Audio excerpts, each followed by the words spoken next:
just a bloke in a bar. What is up, ladies and gentlemen? Welcome to another episode of Bloke in a Bar. And that's right, if you're watching on YouTube, you can see us all wearing the jackets. That's right, these bloke jackets, we're going to call them the OG jackets. They are dropping next Monday at 6 p.m. We listened to the feedback. Everyone loved the green and gold. We went to the OG colours. On top of all that, we're getting, this is even bigger deal, the OG bloke shirts. They are back for the first time in, I think, years. The classic brown and orange with a big bloke across the front. But not only are they back, they are upgraded in material and cut. That is next Monday. The OG shirts and jackets are dropping next Monday at 6 p.m, guys. Very limited amount. Make sure to be there. And also, perfect. It's OG in the fact that it's the OG colours, but also Father's Day, the perfect Father's Day gift, guys. Next Monday, 6 p.m. These jackets are unbelievable. The green and gold ones literally sold out in like 30 minutes. So make sure to be there Monday, 6 p.m. The OG jackets, you can see us all wearing them. And then obviously the OG shirts are back. The brown and orange bloke shirts, but they're much better material, guys. Monday, 6 p.m. Boys, how was your weekend? Guru? Good, mate. Very good. I missed you last week. Mate, where were you? Just cruising around doing nothing? Gig. By the way, if you're a golfer out there, and I'm sure Timmy will talk about it, the OG jacket is an absolute must. Well, I will say a couple of weeks ago, Roo did message me and said, mate, this jacket is unbelievable on the golf course. Timmy? Yeah, well, I had a hit of golf last week, and it was just 4 seasons in one day. Weather-wise, it was too hot at the start. Then the rain came in, and you're going, this is awful. I'm getting soaked. Then the rain stopped, and the sun came out. You go, I'm drenched and I'm wet. And I go, if only there's a jacket that you could use for all of these conditions. And then here we are. The OG. Perfect for golfers. Orange and white. That is next Monday, 6 p.m.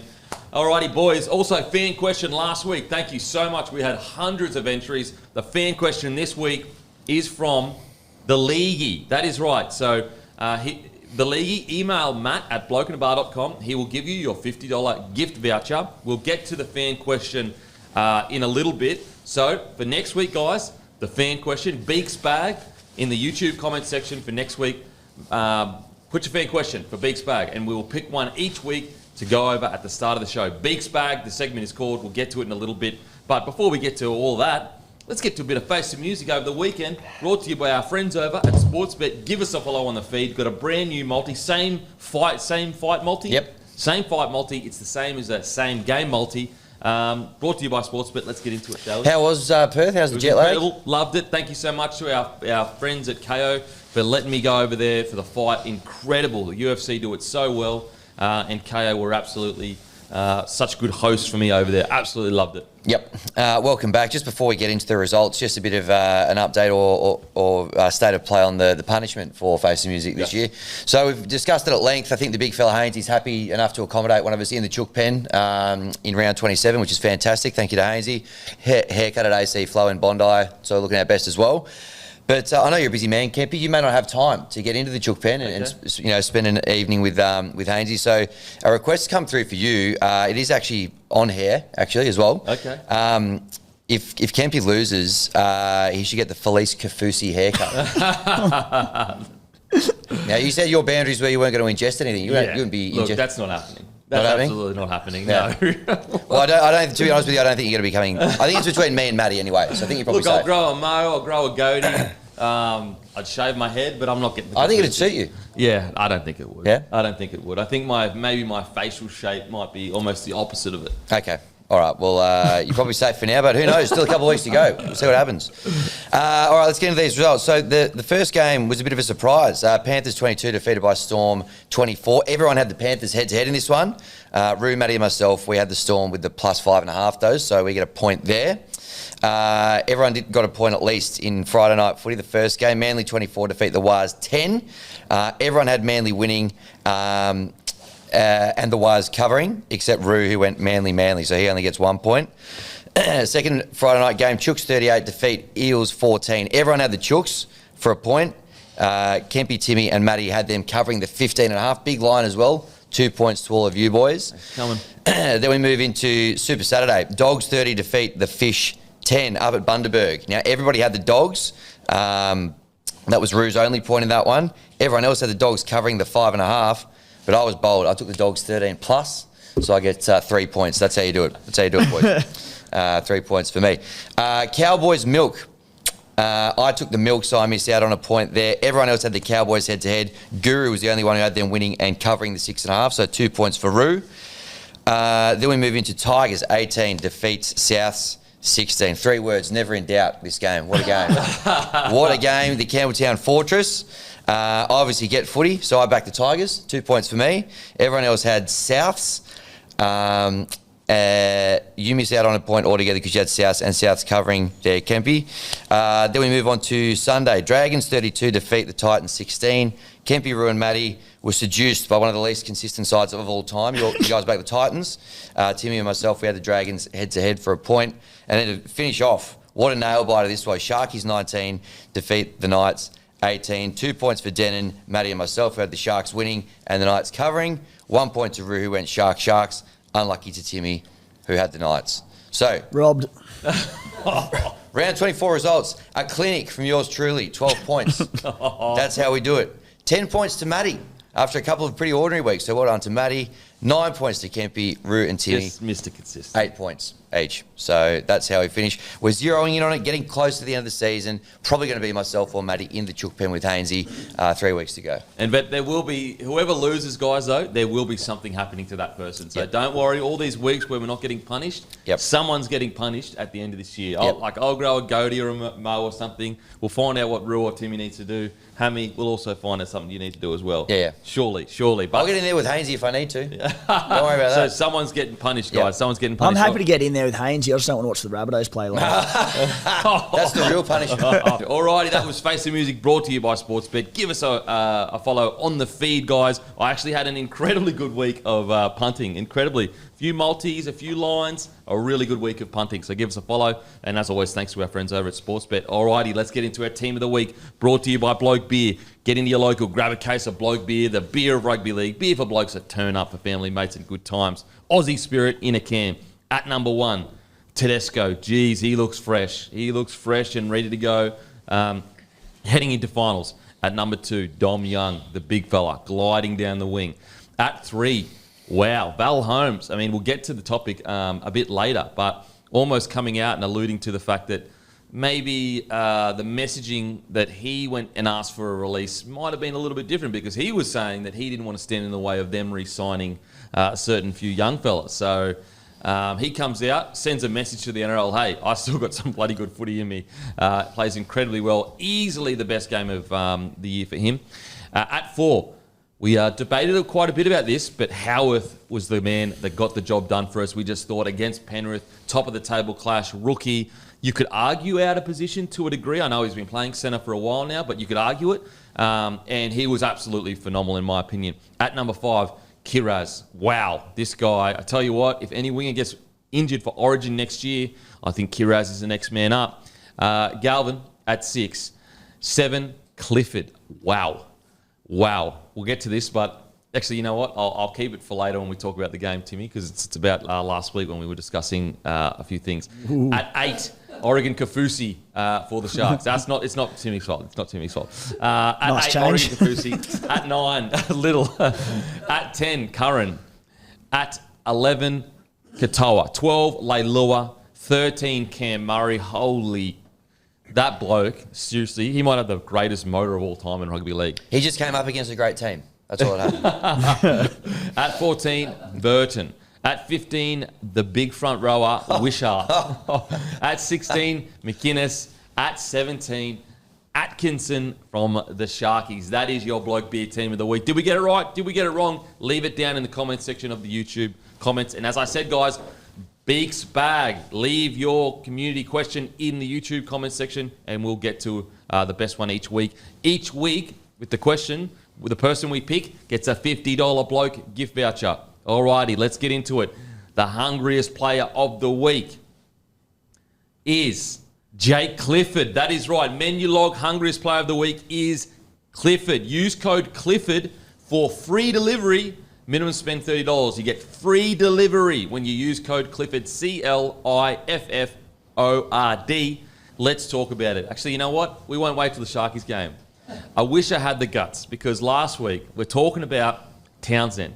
And I brought him up and I said, I just threw it out there. I said, look, maybe Townsend potentially get dropped, or like, is his position under pressure?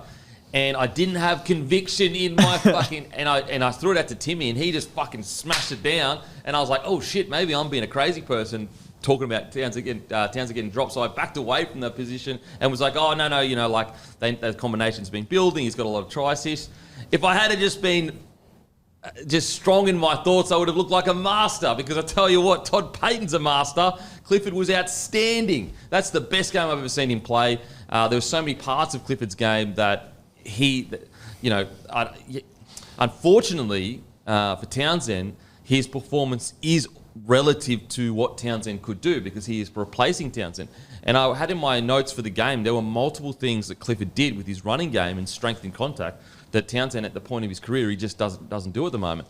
I thought Clifford was outstanding, and it just goes to show you that this route of going to the Super League and coming back, you know, it really is becoming not commonplace, but almost you might want to send your halves over there to a degree. Get him out of the NRL, get him some confidence, bring him back, because he was phenomenal. And I tell you what, if Clifford continues this form, doesn't it solve a massive headache for them going forward? With obviously Dearden will play 7, Clifford can play 7, but Clifford and Dearden, both relatively young, he was phenomenal for me. Best game of his career by far. Completely agree, mate. And geez, credit to Todd Payten. What a bold call. 4 weeks out Huge from call. finals, and in one of those 4 games, they've got to buy in. Because as I said, I brought it up, but all jokes aside, I wouldn't have had the guts to do it. It was just more Townsend. I just needed a little bit extra from him, but the guts to pull the trigger, especially with Townsend basically leading the NRL in try assists, or at the very least in the top 5, that's massive. Massive. And I like it. I mean, the Cowboys, you know, we've spoken about it all year. Their defense can be hit and miss. Their attack is sensational. You bring this guy into it, and I don't know how many games they're going to win in the finals, but they're a team you don't want to play. Oh, no way. They get their tail up. They just roll on. Timmy, David? Yeah, it changed the outlook of the Cowboys to come in and put on a performance like that. Like, to open up the game, slicing through inside to Robson back to Clifford to score that try. What a statement straight off the bat. There's so much pressure on him coming in to replace, obviously, the veteran in Chad Townsend. And as you said around Todd Payten, he would have been crucified if he came in and had a bad game and they got done, but was justified completely. And you look at the form of him in Queensland Cup this year. Like, the Northern Pride, 3 games clear of second place in Q Cup. Absolute runaway leaders. And then you look at Clifford, who's obviously spearheaded that. 14 games, 8 tries, 17 try assists, 13 line assists. Comes into the NRL, first game back, and brains it. So just all around, it was good to see, minus who they played against. It's absolutely... And, like... and Payton's the guts to do that. I tell you what. Like, I know... The Cowboys have been quite up and down, and you know we see them play incredibly well, and they're not so well. And we've talked about all these other rookie coaches, but I mean, I feel like Todd Payten's almost the lost man in all this noise. He's only in essentially his 3rd year as the head coach of an NRL side. I know he was there for half a year at the Warriors. That is such a ballsy call, because as I said, like last week, I threw it out there, but I was definitely not strong in my conviction. It was more just like, you know, he's the main guy, he's the experienced guy. If you need more out of a team, do you make the big call? But in the end, I was of the mind, look, they've got a combination. Why break up the Dearden Townsend combination when you're only a few weeks away from finals footy? And now all of a sudden, it might just be the spark that they needed, like just that little ignition. And I think the big thing for me too, like they weren't in 11th place. They needed to do something to shake it up. They're 7th. Like they're as up and down as they've been, they are still a top 8 team going into this week. A huge decision to make. I'll just get his stats up because, like, seriously, and if I'm being honest, I didn't even know Clifford had this in him. Like, I genuinely thought, with what we'd seen from Clifford, like, the ball running is what surprised me the most. I didn't know he had that in him. Well, the biggest thing to take out of it is that, like, coming in, you go, all right, he's going to add a really, like, elite kicking game, particularly that long kicking game. And those midfield bombs he puts up, he's got a huge, huge boot, which, you know, the Cowboys can certainly use. But what he did in attack with his running game, because there was that awesome try set play off the scrum where he offloaded as well for, I think, Kyle Felt. There was that early try he scored himself. His running game was untouchable. Well, it's so strong. I know, in contact, it's crazy. He had a try, 2 try assists, 15 runs for 197 metres, 46 post contact, 5 tackle breaks, a line break, 3 line break assists, offload, 21 tackles, only 1 miss, which that's Like, to be honest, I'm sure Payton was stoked with his attack, but I reckon the 21 tackles, only one miss is probably what he's the most happy with, because that's the one thing they need to work out is their defence. And I mean, you got to look at Chad Townsend too. Like, he's in the top 5 in the comp for try assists. That's what I mean. Like, It's an enormous call. It's a huge call. You're talking about a guy that you're dropping not only, he's an experienced campaigner, he's a premiership winner, but right now he's having one of the best years try assist wise. It's just crazy. Incredible call from Payton. Look, it is one game. Obviously, you have to wait and see how things pan out, but incredible call from Payton and Jakey Clifford, him and Dearden. If they keep growing like this, that's a scary combination. Put it this way, I'm expecting Jerome Hughes to either win a Dally M medal or get very close to it. He's had 2 more try assists than Chad Townsend this year. Jeez. And he just got dropped. Craziness. So use code Clifford for free delivery, minimum spend $30. Alrighty, it's time for So Hot right now. It's time to get hot, get bothered. Whose hot take is it this week, boys? Well, I quite like one that's been doing the rounds a little bit from the Roo. I don't know. I don't mind if you might have a stand on the shoulder of giants. And There you go. Fill in the blanks. You'll deliver it better than I will. Well, I just think based on what we saw on in that do or die game on Saturday night, game of the round, Lockie Galvin, 5'8" of the year. Cancel. So hot right now. What? For Dally M. Dally M. Now, he can't win it because he got suspended for a hip drop in round 2, which is, a joke, a GR. Yeah, okay. But, based on everything else, is this bloke, I think this bloke has done enough to lock out 5'8" a year. So basically what you're saying is that he's been the best 5'8" He's been the best 5'8" in this the year. NRL. Yep. That's so hot right now. Yep. I mean, you are so hot right now. So hot that on the Hello Sport live stream last week, Guru and Eddie, they nearly came to blows over this. Okay, because you put a post up about this. Yeah, and I stand by it. I think, and it depends how you want to look at it. I think This is a steamer. I think context has to matter, and I just think what this kid's done in his first year, first grade, with a rookie coach, like he's competing with all these big dogs as far as all of his stats and numbers. And there's different ways to look at it, and I get that. But I think that if he could win it, I would give it to him. I think he's been sensational. Listen, no one. I love. I mean, there's more people that love Galvin more than me. Obviously, yourself. Yep. I love Galvin. I really, really do. But Dearden, I think, has been a better player this year than Galvin. I think he's been great for a rookie. I think that you have to ask yourself, if he wasn't a rookie and you take away the rookie status and you go, he's performed exactly the same, would you still consider him the Form 6 of the competition? I think Dearden's been the best 6. I think that argument sort of balanced itself out because he's playing for the Tigers, who are coming off 2 wooden spoons, and I know they're probably about to win a third one as well. So that also comes into play. But yeah, yes, rookie, and that's going to help this, getting behind it and the hype train, I suppose. But the fact that he's doing it for the side that he is week in, week out, I don't hate it from the Roo. And I'm nitpicking some of these numbers, but you look away. at tackle efficiency. Galvin's been better this year by 5%. You look at forced dropouts. Galvin's got 6 more than Dearden. You look at try assists. Galvin's got 4 more than Dearden. Dearden's playing for a side that scores 1,000 points every single week. Run meters. He's beaten him by about 30 or 40 meters on average per game. I think there's an argument there for him. Wow. Okay. I definitely, obviously, stats do matter. I'm a big intangibles guy, though. I do think there's a lot of intangibles that Dearden do. Not to suggest that Galvin doesn't offer intangibles too, but I just think that Dearden has been the most consistent 6 this year. And also, there's a lot of things that he does, big plays in games. Galvin does as well, to be fair. But I've got to go Dearden. I think that he's been the best 6 so far. But I tell you what, I do think Galvin has been definitely in the top, if I'm being conservative, top 5, probably top 3 6s this year. Can I throw a little hot take on a hot take that I was thinking about over the weekend? I reckon if Wishart plays the entire season, I reckon he would be a very good shout to take out. That's this not bad. I agree with that. He has been incredible this year, and he came on the other night against the Penrith Panthers in Penrith, down a player, and he's our team of the week, front row forward or something. But the try that he scored, incredible. Just wild. And the biggest compliment to Wishy this year has been they didn't miss Munster that much. Wow. I'll tell you how much they didn't miss him. So I'm with you. I think I would give it to Dearden, narrowly ahead of Galvin. I like the Galvin shout, but I still think Dearden's probably week in, week out, the better play. And it's so hard not to take him Not where to they take are on the Origin. ladder. It's Yeah, for very sure. hard. And also, Which has to come Origin into it, does like flavour, even though Yeah, it it shouldn't. shouldn't, but it does. It Yeah, does. it does. It I agree, shouldn't, yes. but it does kind of. But like the Wishy one, when Munster went down, from round 14 onwards as a starting 5'8", they won 7 on the trot.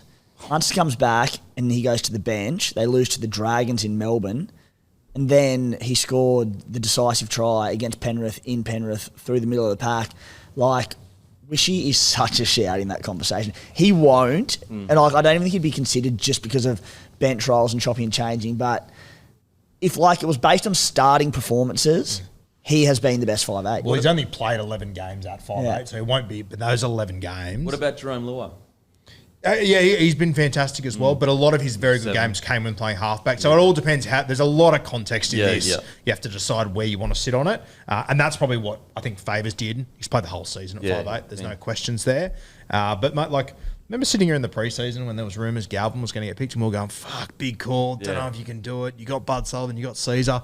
Crazy that we're sitting here a few like 6 months later. It's Who's even in the top 5? What's the top 5 try? well, top 5 try Versus assists Sixers. for Sixers.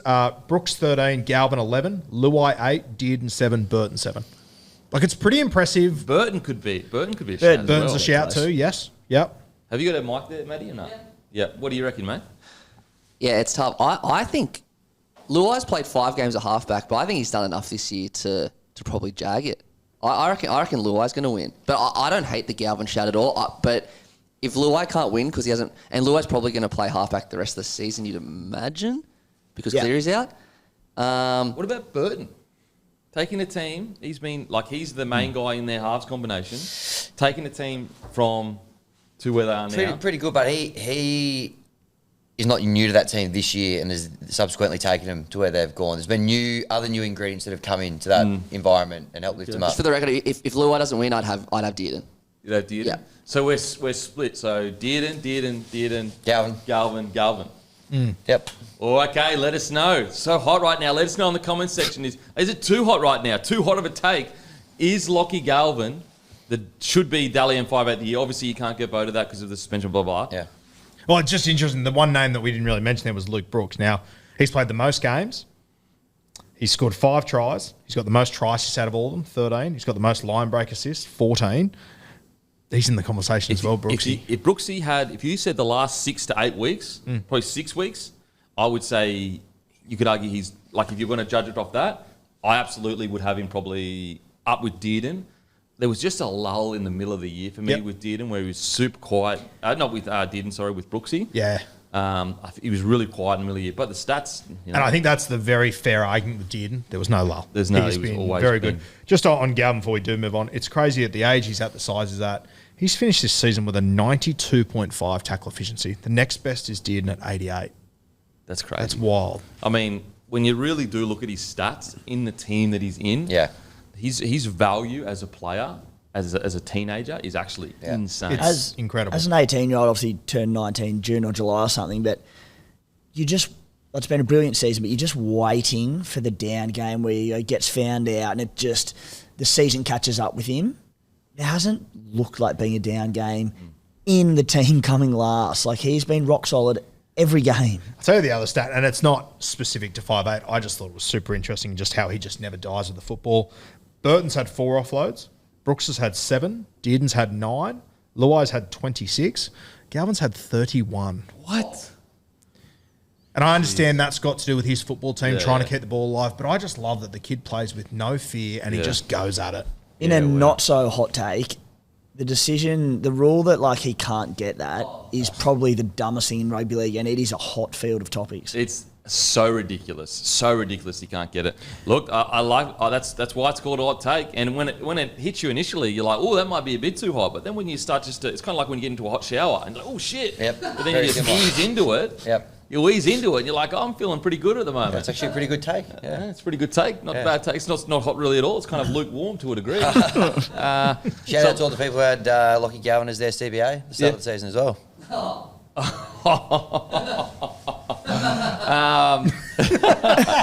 So let us know in the comment section.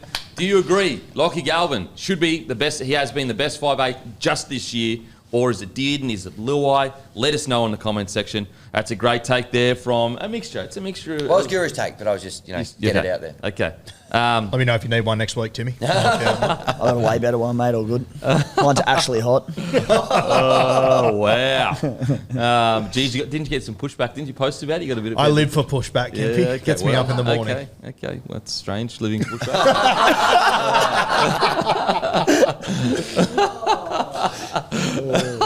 Okay, let's get into it, shall we?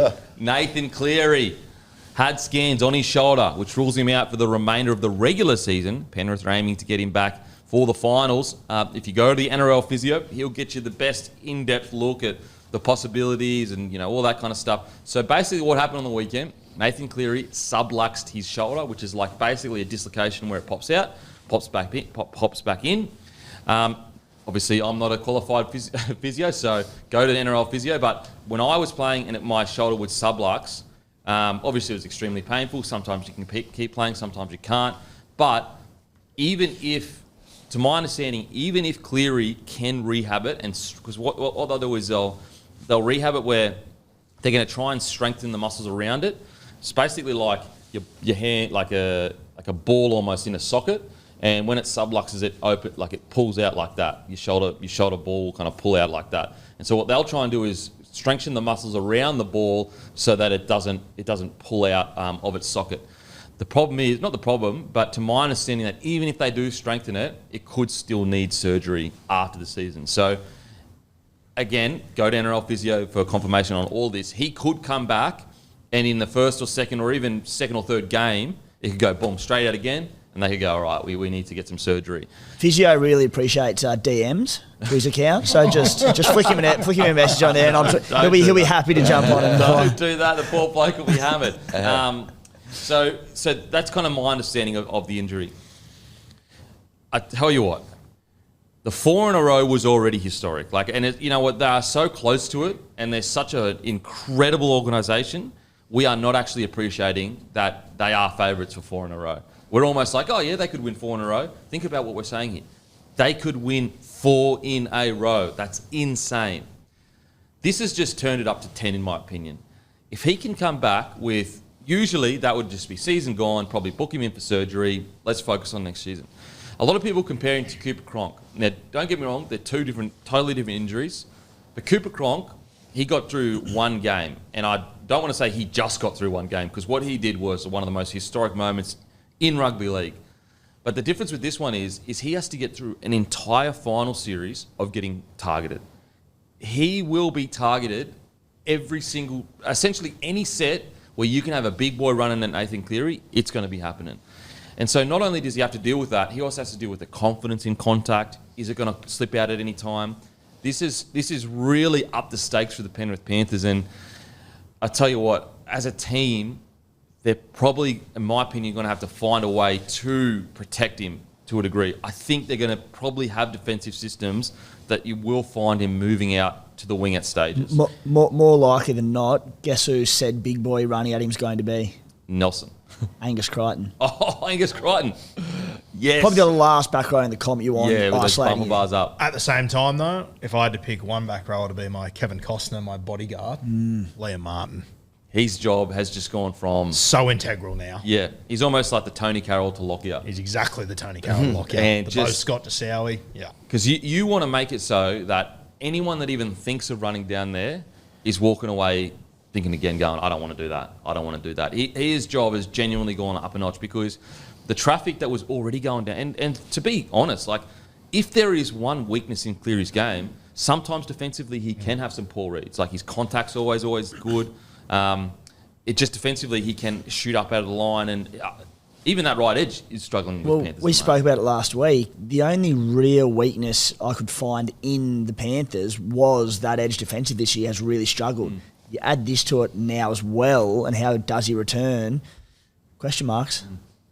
It's it's crazy. Yeah, as Timmy said, that right edge between Isaac Tungo, him, like they've now got Dane Laurie playing on the wing, playing out of position as well. Which might have been... I actually don't agree with that call to put Laurie there. I would have kept Taruba, but I understand why. I agree with you, but it's sort of forgotten, but Ivan tried to make this move 6 weeks ago. It's just that Dane Laurie got knocked out 20 minutes into that game, and then Edwards was out again, so they moved it all around. But yeah, from what I've heard, Nath Cleary will play finals week 1. That's their plan. And in typical Nath fashion, I think he's pretty pissed off he's out again. So you could get This something. sounds dumb, but could you put him on ice to do or die game? Like, because any chance they won't play him against the Roosters? They're not that good. Like, as in, that sounded really harsh. Clip that up. As in, like, to risk going into an elimination game without putting him on the field, I think that's insane. Like, I don't think they're that confident where they'd go, you know what, we can afford to put him on ice till the grand final. Like, jeez. Well, I think what Matty's saying is maybe week 1 of the finals. Oh, sorry. Just week 1. Yeah. So not play week 1. He only comes in for the elimination game. Yes. Yep. I can see Oh, that. apologies. Yes. Okay. Yeah, that's a great point. I thought you meant to the big dance. Oh, no. I was Yeah. like, holy shit. That is like confidence. Because then at least you could play, like you play Jerome Luai at 7, you either bring in Jack Cole, Schneider, or you could play Dane Laurie in the halves if you wanted to. They've got plenty of options there. I don't mind that idea. They'll be playing at home against Sharkies, Roosters, one of the probably Sharkies. It'll week 1 of finals. Yeah. Probably Roosters. Roosters will be. Okay. But, like, they'll go in there not even thinking, knowing that they can beat the Roosters with Jerome Luai as a 7. If they can get through that game and they win it, or even regardless, if they can win that week 1 of finals, that gives Cleary essentially 3 weeks extra to recover. That's true. Yeah, that's a great point, Matty. That's actually a really good point. So you reckon they will try and do the week 1? From what I've heard, they're going to try and have him there, yeah.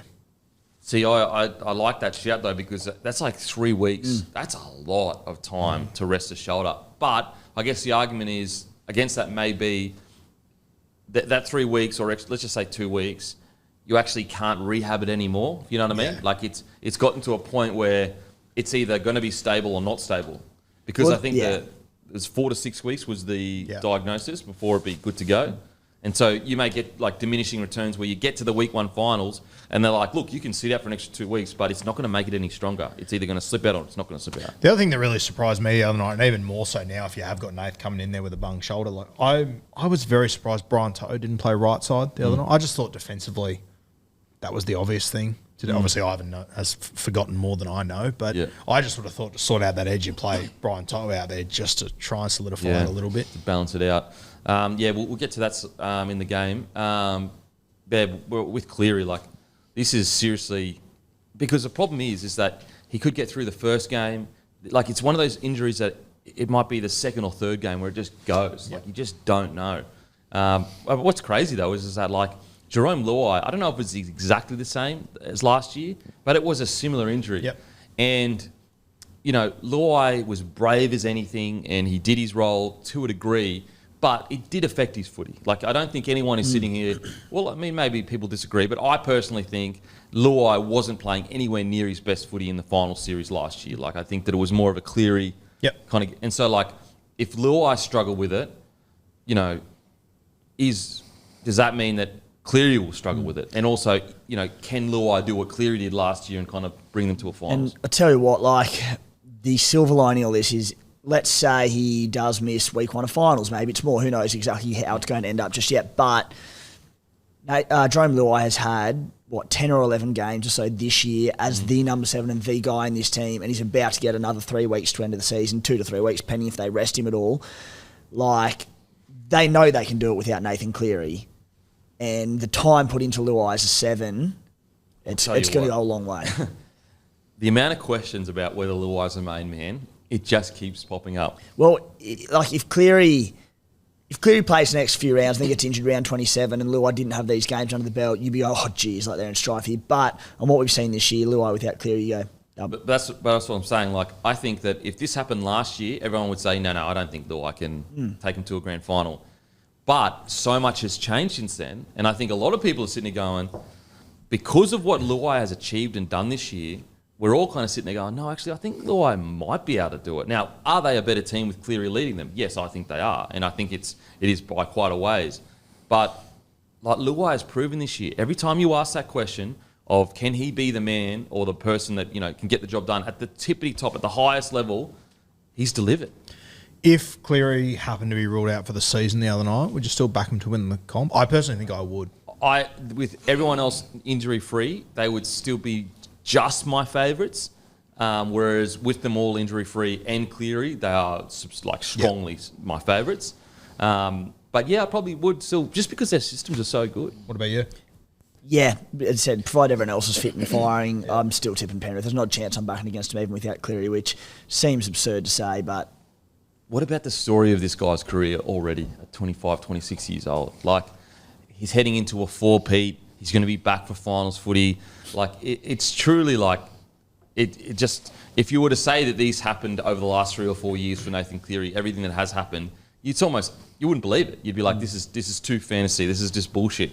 And yet here we do. We find ourselves Nathan Cleary getting injured, like the one player in the entire comp that you would say like is the most important. Like, well, he's the biggest superstar, and he gets injured, and it's an injury that like doesn't automatically rule him out. But if you weren't playing for finals footy, you could probably put him straight in for a reconstruction and aim towards next year.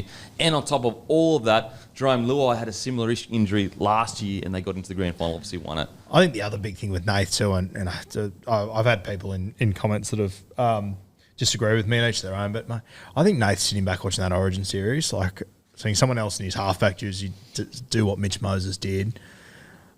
Fuck, Nath's got a point to prove at the moment. Absolutely. Like, he would have been stoked for New South Wales. He's a competitor, though. He's like, the most competitive fucker of all time. Of course he's sitting there going, I wish that was me. Of course he is. Like, that's what you want. You think Joey sat out of Origin series and was like, oh, yeah, that's all good. I'm not stinging and wish I wasn't out there? Come on. So, yeah, look, incredible. He is going to get targeted. It is going to be... We are going to see Liam Martin in about fucking 20 fights every single game, trying to stand up for him and get in front of it, because that's what's going to happen. It's just going to be niggle at Cleary all day, try and get in his head. Man, the pressure on him. Before he got injured, the Panthers were $2.60 outright favourites to win the comp. They're now $3.40 joint favourites with the Melbourne Storm. Wow. Yeah. I got a question for you. If Cleary stays on, do they beat the Melbourne Storm on the weekend? No, I sort of thought Melbourne had a bit of a wood on them the other night. Okay, what do you reckon, Tim? Yeah, I think they... Let me check. So 66 minute he went down. So Melbourne had just regained the lead before he went off injured. I mean, we've literally just seen, was it 3 weeks in a row, Cleary come up with match winners for the Penrith Panthers. There's no reason for me to suggest he couldn't have done it again or something. So sounds harsh. I've been a little bit critical of Melbourne this year, but Penrith at Penrith, if Cleary stays there, why can't he do it again? Yeah, I reckon they would have found a way as well. They'd won their last 13 games against teams in the top 4, and they were at Penrith as well. I reckon he would have found a way, probably. Yeah. They've won their last 13 games against top 4 sides. They had at that point. That's ludicrous. That's crazy. So, look, this is why we love rugby league. What a story. Like, it doesn't get better than this. The biggest game, the biggest player heading into a four-peat, making history, does his shoulder, and then he's going to be back for finals week 1, and it's probably going to be against the Roosters, against the best back rower in the comp, Angus Crichton. Like, it all lines up. Like, this is why we love rugby league. And also, when he last did the shoulder for the 2021 series, because he's dislocated his shoulder coming into that as well, South targeted him. He missed about 9 or 10 tackles. Cody Walker scored a try through him, and he still won the Clive Churchill medal. They still went at him. They still got him. Yep. But he still was the best player on the field. That 13 stat is insane. That's half a season. Yeah. Undefeated against top 4 teams. Just playing top 4 teams over and over and over and over again. Incredible. That's 4 final series. It's incredible. And a lot of them without Nath as well, this year. There you go. So this is why we love rugby league. Alrighty, topic 2, Latrell Mitchell. He is set to be handed a 1-game suspension. This is all reportedly, of course, for being depicted in a manner of which has brought the game into disrepute. The suspension is reportedly going to be served in round next season, as he's out for the rest of this year. Look, so much has already been said about this. You can focus on the dogs that took the photo and all that kind of stuff. Look, we all know that that's dog, and it's just the way society is this day. And so we're not going to talk about that. We need to talk about the actual footy player that's obviously been caught doing that. Look, this is a nuanced topic. You can feel for Trell because of how hard it would be to be Latrell Mitchell. Yes, I understand. He gets paid the big bucks. He gets paid. He's a superstar. A lot of people love him. I get all that. But he is still a human at the end of the day. So you can feel for him and hope he's okay. But you can also say, I think a decision needs to be made from Latrell's perspective, where he needs to make a choice of, am I all in? Am I fully all in for the Rabbitohs, for rugby league, or am I not? I think that it's fair for the Rabbitohs probably to be saying to him, mate, we need to know if you are all in, or do you need time away from the game? If he does need time away from the game, then I think that he should take it. I know that wouldn't be the best for the Rabbitohs right now, but unfortunately, when situations like this pop up, these things don't happen at his age now unless, usually anyway, unless you are not fully all in on what you're doing. Like this is being distracted by negative things in your life. And I think that Latrell needs to make a really tough call on, you know, whether he is all in and whether he can continue to be in the spotlight all the time. You know, it's hard to be super negative on what he actually did because, you know, that's a societal issue. It's more about, it's not the point of like what he actually did. It's more about what he means to the Rabbitohs and what he means to rugby league that I think that he needs to go away and go, I need to make a decision internally and go, I can look at the dog that took the photo, I can look at everyone else that gets away with certain things. That's irrelevant. What he can do though is go away and say, I'm going to be fully accountable for what's happened and I'm going to come back a better version of myself, or I'm going to go away and take some time away from the game. Because I think it really is getting to that point with Trell. It has just been such a whirlwind few years since he went to the Rabbitohs. And unfortunately, I think that's probably the best way forward for him. I agree with you, mate. And yeah, I know I've heard all the arguments this week about the guy that took the photo and everything, and I get a dog act, but like, if I'm South Sydney though, there's issues beyond that for me that they need to get sorted, and that's, you know, and you know what? I'm very confident that Wayne arrives there next year and Latrell starts playing unbelievable footy and everyone loves him again. I can see that playing out in a heartbeat.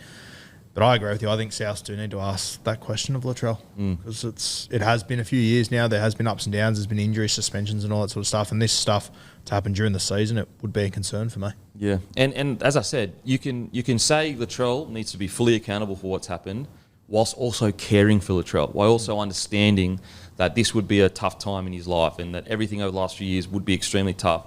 You can also say, like, by wanting him to be accountable for this situation, that's for me personally as a friend of his, that's me wanting the best for him. That's the only way to move forward from this, in my opinion, is taking full accountability, making a decision of how you want to head forward. Whereas if you start looking at all the negative things about who took the photo and someone else was doing it and this, that, like, then that's not the best way to grow and move forward, in my opinion. Timmy? Yeah, look, regardless of whatever the true nature of the events were, it's a bad look, and accountability comes into it. You're the biggest star, one of the biggest stars in rugby league, and it's just not a good look. And I think if it's Latrell Mitchell, I think the Bunnies just have to say, you know what, don't worry about coming to games for the rest of the season. I just be saying it's been a tumultuous, couple of years / career for Latrell. The fact is this bloke can take you to a premiership, but the other fact is that despite injuries at the Bunnies, they've clearly got some cultural issues there and things going on off the field because the roster they've got, even with injuries, has just completely underperformed this year. I'm saying, mate, go to Taree. Don't worry about club the rest of the season. Get yourself in the right headspace, refresh yourself, be back here for day one of pre-season training, be in shape, be ready to go, and let's turn our attention to 2025 and let's give us the best version of you that there is. I was wondering whether taking more time away is the right, way to go about it, because this stuff happened away from footy. I wonder whether maybe getting him a little bit closer to the club might be, a way to kind of refocus him, get him back on board. I'm sure he's got a lot of remorse for sort of what happened as well. But I don't know that more time away or go away, remove yourself from football is the right way to tackle it, personally. I think Guru's spot on. When Wayne gets back, I get the feeling we're going to see the best Latrell again, but feel really bad for him. Really bad timing on an injury this year. He was flying, got back in, big part in that Game 2 State of Origin. Unfortunate injury, and then since then he's probably been, if he was still playing footy, I don't know, I just get the feeling maybe that whole incident might not have happened because, he would have been, flat out with footy stuff. But, I don't know that the right way to handle it would be to say, take some more time away on your own. I'd be probably looking to put the arm around him a bit more. Matty, what do you reckon, mate? It's been tough because it's been such a rollercoaster for Latrell this year. It started with that elbow on Sean Johnson that got him 3 weeks, just the on-field frustration. This isn't great. This isn't good. But he also in the middle of this had that great Origin series. So yeah, what's concerning for me now is that number 75 games for South in 5 years. He spent 4 years at the Roosters and had like almost 100 games. We just haven't had a season where he's been on the field, and this just adds to the narrative, does it? It's just unneeded, unnecessary, and I feel for Latrell as much as I'm. At the same time, I think he's screwed up here, but with Wayne coming next year, we can just all cross our fingers and hope he can kind of weave his magic. I think where you're coming from in regards to getting away from footy, I think where we all land is the decision of, I think this has to be the line in the sand for Trell going forward. Like, I feel like I don't necessarily think that like he should continue to be around the club all the time in regards to doing like promotional work, because then that keeps him in that pressure bubble. But I do agree with you in regards to like keeping him busy and focused on something, and that's where I like a lot of his charity work that he does. I think that if he has decided, like, you know what, I stuffed up, I want to move forward, I want to be the best version of myself, because he's still 26 or 27. Like, he's still it's unbelievable. He's got so much footy ahead of him. If he has decided, you know what, I want to move forward, I want to take accountability for what happened. Yep, there are dogs that took the photo and all that kind of stuff, but I need to take accountability. Like, why am I hanging around these kind of people? Why am I in these positions, or in this position? Sorry. If he has made that decision, like, I reckon he should lean into his charity work, like lean into all that good stuff, because that does keep you on the straight and narrow. That keeps you busy, and like, I'll tell you what, he would know better than anyone. You get so much more fulfillment out of that stuff than that other stuff. And I'm not trying to like turn my nose up at doing that other stuff. Like, you know, everyone's young, stupid. It's a societal thing. It's not. It's more just about, I want Trell to be the superstar and one of the greats that he is. And I think that the dogs who take the photo argument, I think that's like redundant to me. It's like, well, you've put yourself in the position to have an idiot of a mate or whoever it is, a random, whatever it might be, take that photo. It's like, I feel so sorry for Latrell and sympathise for him as a human being, but for the incident alone, I don't have a lot, because, well, again, you've put yourself in that position. Yeah, I just think that, I think it really needs, personally, he needs to make the call, like, because there has been talks before where he's kind of felt like, do I want to step away or not step away? I think that he needs to make the call. And as I said, I do think that, you know, he does need to be accountable. I think if people start to look at, you know, as we were just talking about, who took the photo, we were like, yes, that is dog. Yes, all that stuff sucks. But at the end of the day, you know, you've got the Rabbitohs, you've got rugby league. And it's the only way, if you fully take on board what you did wrong, it's the only way you're going to improve and grow. I think Wayne is going to know what to do with Trell, whether it is, you know, time away or not time away. And when I say time away, I mean genuinely, like, do you take a year off rugby league? Like, is it getting to that point? Because there's been talk of that before. But if I'm the Rabbos and Trell, I'll be saying, if you are going to stay, mate, this is it. Like, this is where we're going to go forward together and be let's do something great together, because that's what Trell can do. That's what he's capable of. You know, as I said, you can feel for the human side of Trell as a bloke. You know, he does that one silly thing. He does 1,000 bloody good things, and you focus on the silly thing. But at the same time, as a superstar, unfortunately, this is what comes with being a superstar. Like, just that responsibility. And it's brutal, but it's the reality of it. It just is, unfortunately. And it's never going to, it'll be the same in 30 years' time. Yeah. So, yeah, I think that, I think going forward, Wayne will know what to do. And I think that we're going to see the best version of Trell going into the future. And I think it's also fair of the Rabbitohs to say, mate, this is the line in the sand for us. Like, going forward, you know, we've been really patient and understanding and all that kind of stuff. But let's be great together. Let's be great. So, as I said, you can feel for Trell from the human side, but he also has a responsibility, in my opinion. I personally think we'll see the biggest, baddest Trell we've seen heading into next year, I hope. And also, you know, it's kind of like the Selwyn Cobbo situation with Origin, when he decided to take the Origin off because of the personal stuff. Like, you know, you respect, if Latrell comes out and says, you know what, I'm just going to step away from the game, like, he has the right to do that. Yeah, and it's, you know, it's not the most common thing in rugby league, but like world sport, it's been like Michael Jordan did the same thing. Plenty of stars have done that. It's not unheard of. Like, look at Simone Biles in the Olympics. Took some time away, came back greatest ever. I mean, she already was. But yeah, I hope we do see Trell in rugby league, because you love him or hate him, you cannot deny rugby league is a substantially better game with him in it. And from a South Sydney point of view, I hope it doesn't come to that, because I think next year with Wayne arriving and with Cody still playing, Souths are in a delicate little window where they could seriously shake it up next year. Absolutely. Alrighty. Last week, the Hall of Fame.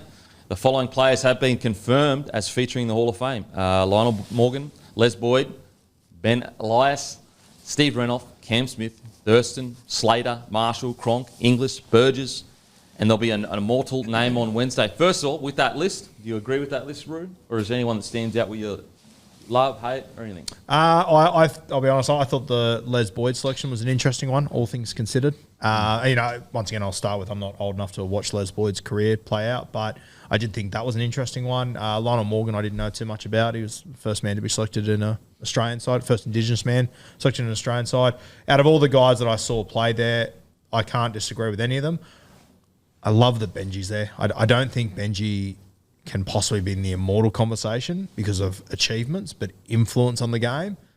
I'm so happy to see Benji there. Totally agree. If you looked at his achievements compared to a Smith or some of the other guys, you could make the argument there are other players that have the achievements that Benji do, but no player has the influence that Benji had, in my opinion. That's it. For certainly our generation, my generation, growing up was Benji Marshall this, Benji Marshall that, and you're right. He's not even close to the immortal conversation in my eyes because of what he actually accomplished in the game. But Hall of Fame, there's a lot of influence on the sport, and Benji Marshall, he's almost second to none on that list.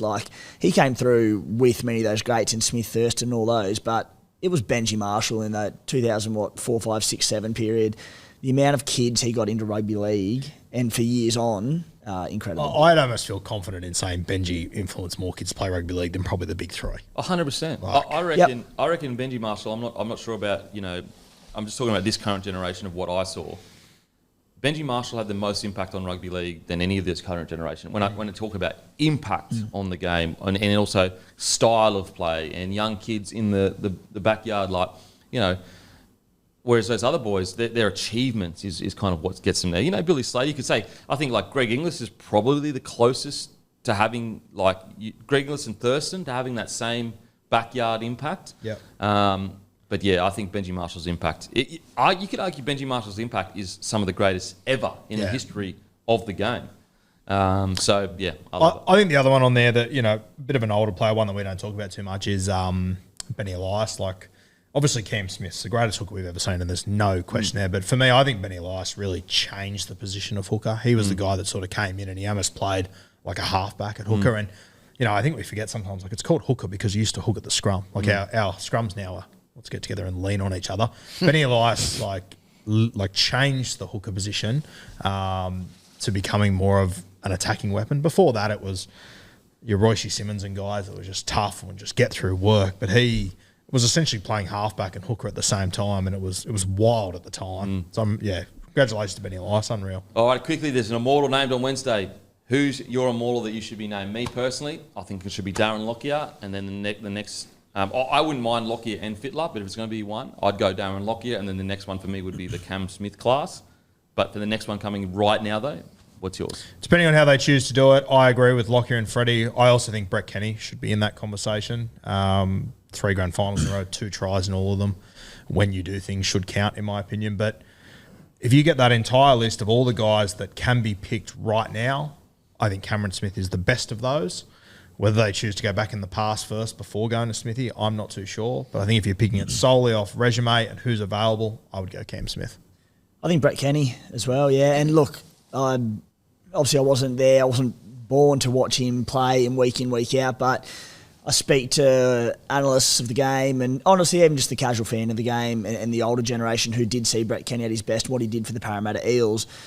And just about everyone I speak to can't believe that he hasn't been inducted already. And so we were speaking pre-show, and Guru, you were sort of mentioning that being nominated, it could be his last chance to get in. I think so, yeah. So I look at that and I just go, Cam Smith will have his time. He'll be an immortal. So will Lockie as well. Yeah, so will probably going to be as well. So I look at Brett Kenny and all the achievements that he had. And again, early 80s, I wasn't born. I wasn't watching all these Origin games, despite having gone back and watched bits and pieces over the years. But he was the legend of State of Origin was Wally Lewis.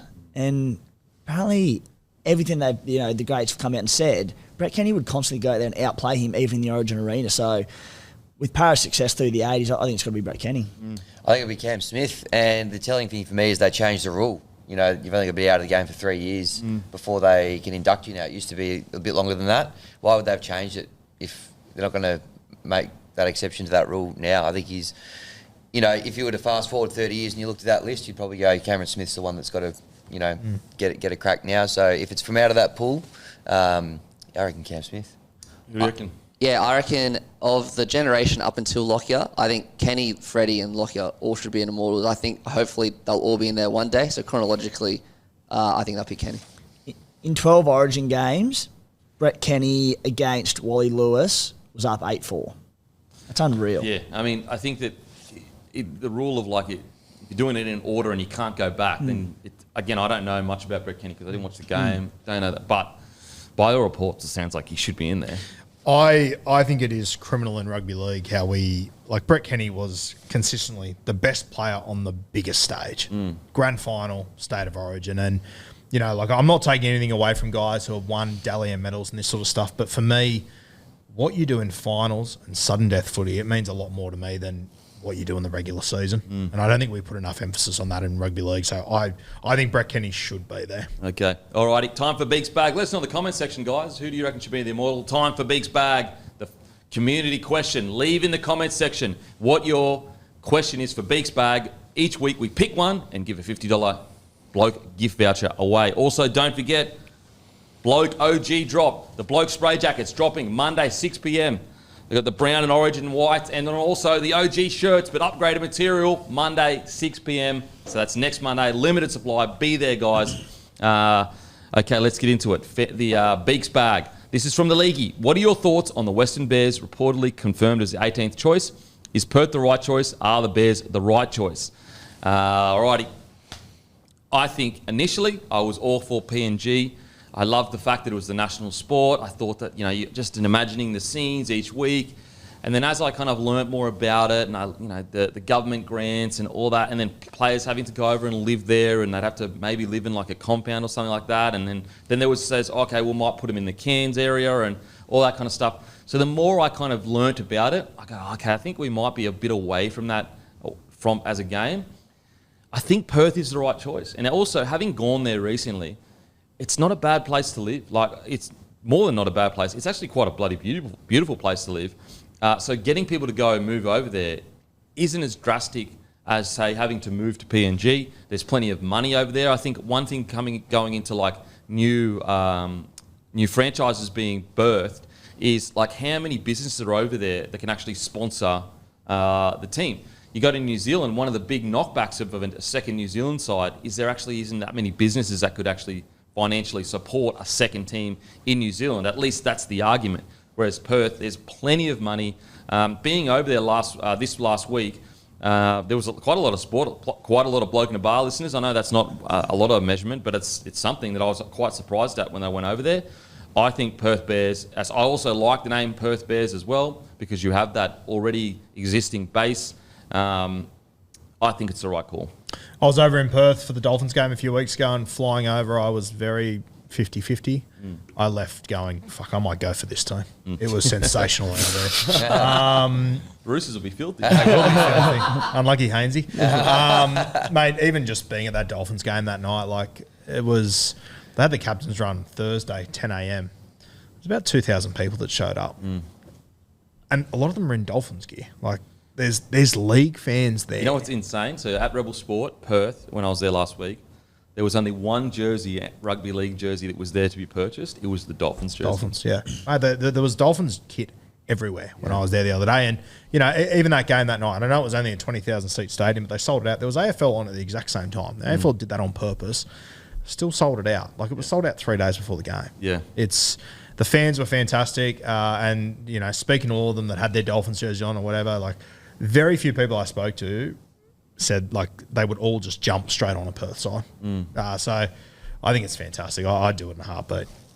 Yeah, I don't mind the decision. I think first and foremost, the NRL, when making this decision, are looking at who are the most financially what makes the best sense. And they look at Perth, and we know that because I think the 3 hour time zone difference. 2 hour. 2 hour? Yeah. Yeah. At the moment, it's 2. Becomes 3 later. 2 hours, it helps with TV times and all that, which is massive coming into this decision.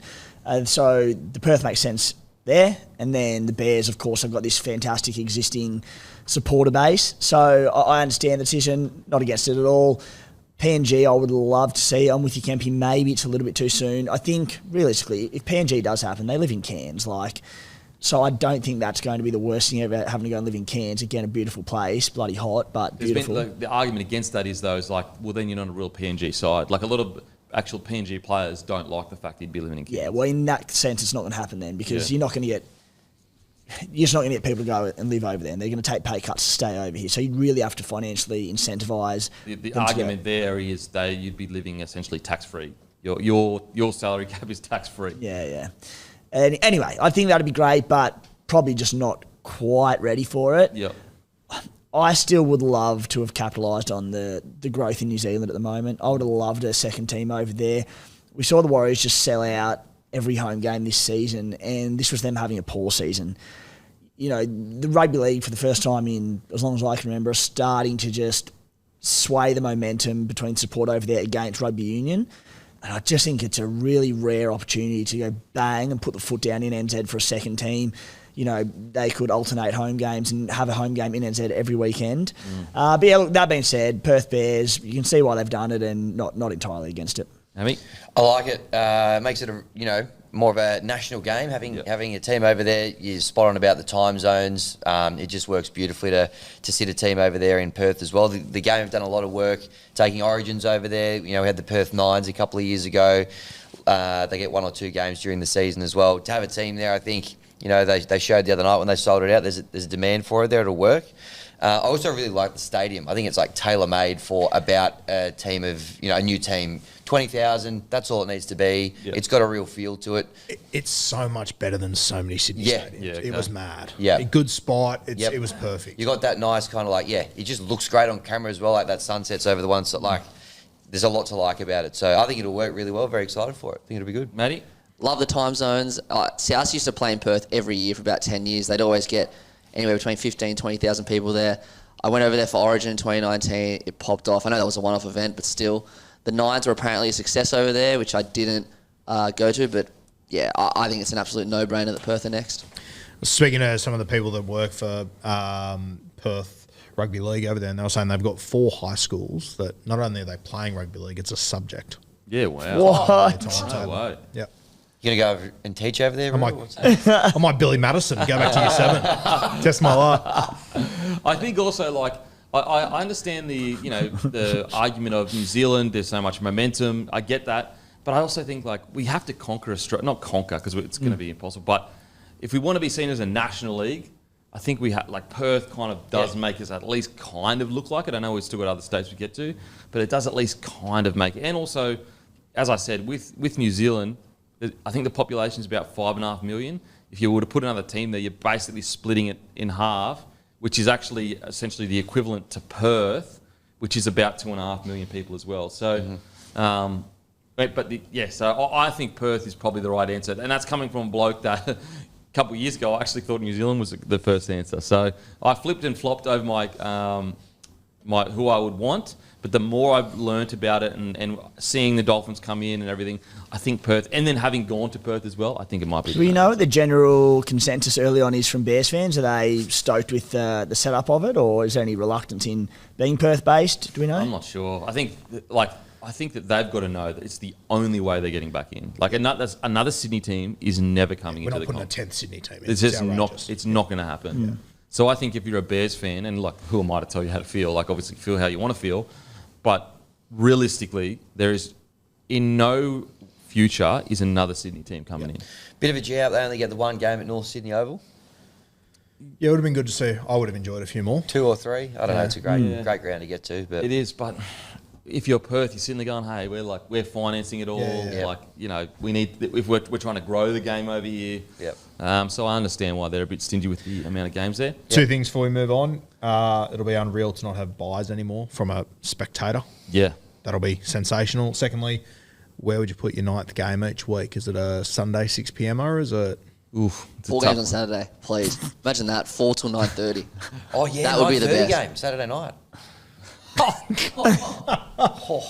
The AFL do 1 p.m. games on Saturday. Like, there's no reason we shouldn't go up against them. 3 games on Sundays, that'd be too much, I reckon. For the The Twilight sake game of our sucks. podcast, do not bring back Monday Night Football. Yeah, Please. but to be honest, I think they probably would do Monday night. You reckon? Probably, because weren't the ratings pretty good for them? I can't remember. It was great. There was like the actual attendances were Yeah, not true. great, but Yeah, everyone would just watch but it. Dan, you're right. The reason South Roosters always played on Mondays because the TVs wanted there because the ratings were so Big good. ratings. Everyone's at home. There's nothing to watch. Yeah, fair. Alrighty, don't forget, guys, that's Beak's Bag done for the week. Leave your Beak's Bags questions in the YouTube comments section, and also like the video and subscribe to our YouTube channel, or on Apple and Spotify, leave us a positive review. We never ask for this stuff because we're idiots. We're idiots because we're so stupid. Like the video, leave a comment, and also leave a positive review on Apple and Spotify, please, guys. We really appreciate it. It helps the podcast get to new audiences. Alrighty, let's get into it, shall we? The review, round 24 review. Storm defeat the Panthers 24-22. I have to say, selfishly, I am so happy that Storm... Look, if Penrith had have just won, I would be like, whatever. But I'm so happy that this was a really close game, because if Penrith had have gone out and absolutely towed the Storm up, I would have been like, let's just wrap the fucking season up. It's another premiership for Penrith. I like the fact that they went there. As I said, if Penrith won by a couple points, that's good. But they go there and win. It just makes the season more interesting from a fan. Like I hope the Broncos make it, but it's not looking likely at this stage. So from a fan that's like just neutral, I want it to be competitive. I want the games to be something where I wonder who's going to win it. I thought that the Panthers started really fast. I thought their line speed was great.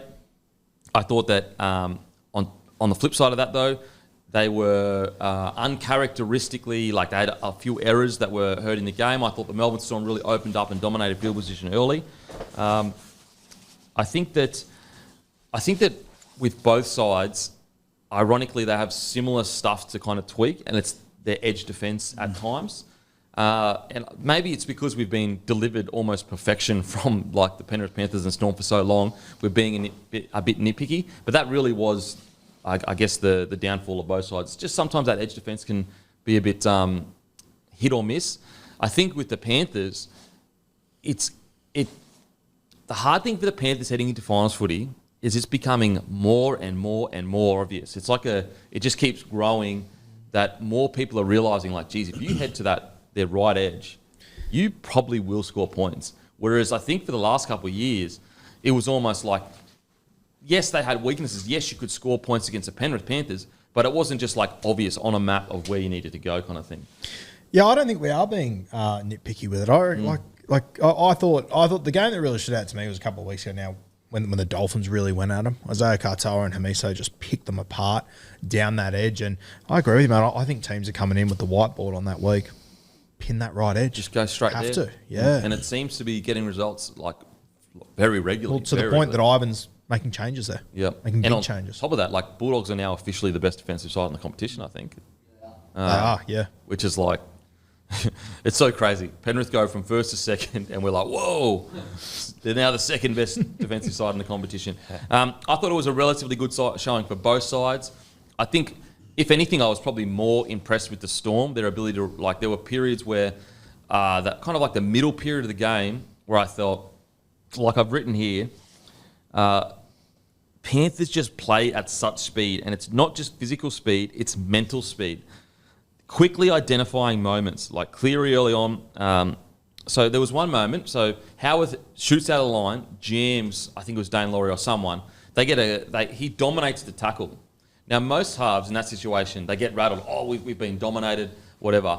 Cleary immediately identifies, oh, Howarth's jammed out of the line. I need to go attack that side again because that's the one that's going to be the edge that isn't going to have gotten back in time because they all jammed out of the line. So they rush down there. Then there's early in the same set, Storm right side defence rushing up on Panthers, find a way to get like their ability to identify things quickly, the Penrith Panthers, and just nail it. Like there was another time where the Storm just kept rushing defence, and so the Penrith Panthers basically identified, okay, we just need to find a way to get the ball over the heads of the winger of the Storm, and there's going to be heaps of space there. Whereas a lot of other teams, if you're getting jammed, they get spooked and they go, oh shit, we're getting this jam defence, we're just going to die on the ball. I just seen the Penrith Panthers, I know the Storm ended up winning it, but there was a middle period there where they don't get enough credit for how quickly they identify moments in games and then just take it every single time. And without taking anything away from the Melbourne Storm, like, it should be noted, like, Penrith, without their two edge back rowers, two rep back rowers, that's enormous. Like, if you took Blore and Alligator out of the Melbourne Storm, I'd say the same thing, obviously. I think it has to be noted, though, because those two are crucial to that footy side. And you add the next choice back rower, Luke Garner, who's been in there and done a great job when called upon. He was also unavailable. But my biggest take was probably, my biggest watch going into it was, all right, my question mark has been on the middles of the Storm, and are they good enough to do it against a red-hot Penrith Panthers side? And this game was the best test of it. And it's hard to be 100% convinced on it because they did lose their edge back rows. And all right, we're not talking out-and-out middle. It's similar enough. So but they did a job, and they matched Penrith's middles, and we know they've got the firepower. We know they've got the points on their edges, the Storm, to beat anyone in the game. But can their middles withhold the best in the comp? And from this sample size, well, they have. Yeah, as I said, I thought there was a period there where I think Panthers looked like they were going to run away with it, and I think the Storm deserve a lot of credit. Look, I understand that the Panthers had a couple of players out, but at the same time, you can only play what you can play. Like, yes, their starting back rowers are definitely better than the current ones that they had. But are they so much better that it would guarantee a victory? Like, I'm not sure. Yeah, no, not saying to get, like, I still think the Melbourne Storm were the better side on the night, but it is, and as you said, mate, if the Panthers would have come out and beaten them, I would have gone, fuck, they just did it without their two back rowers. Yeah. Like, it's shut the comp down, sort of stuff, but I think it played out perfectly for how I look at the rest of the season. The Panthers, I felt like they wrangled back momentum, but then the Storm just somehow, some way hung in there. And I think also, like, I know that he played, but look, we're looking at Munster. He's his second or third game back now? Third game back? He's been out for quite a while. Those combinations are going to take time. I thought Munster was easily the best game he's played this year so far. I thought it was so dangerous. I thought this was a really good game. I also thought it showed the level that the Panthers and the Storm are kind of at, that probably is a level above. Maybe Roosters land on that level with the Bulldogs just a tad behind.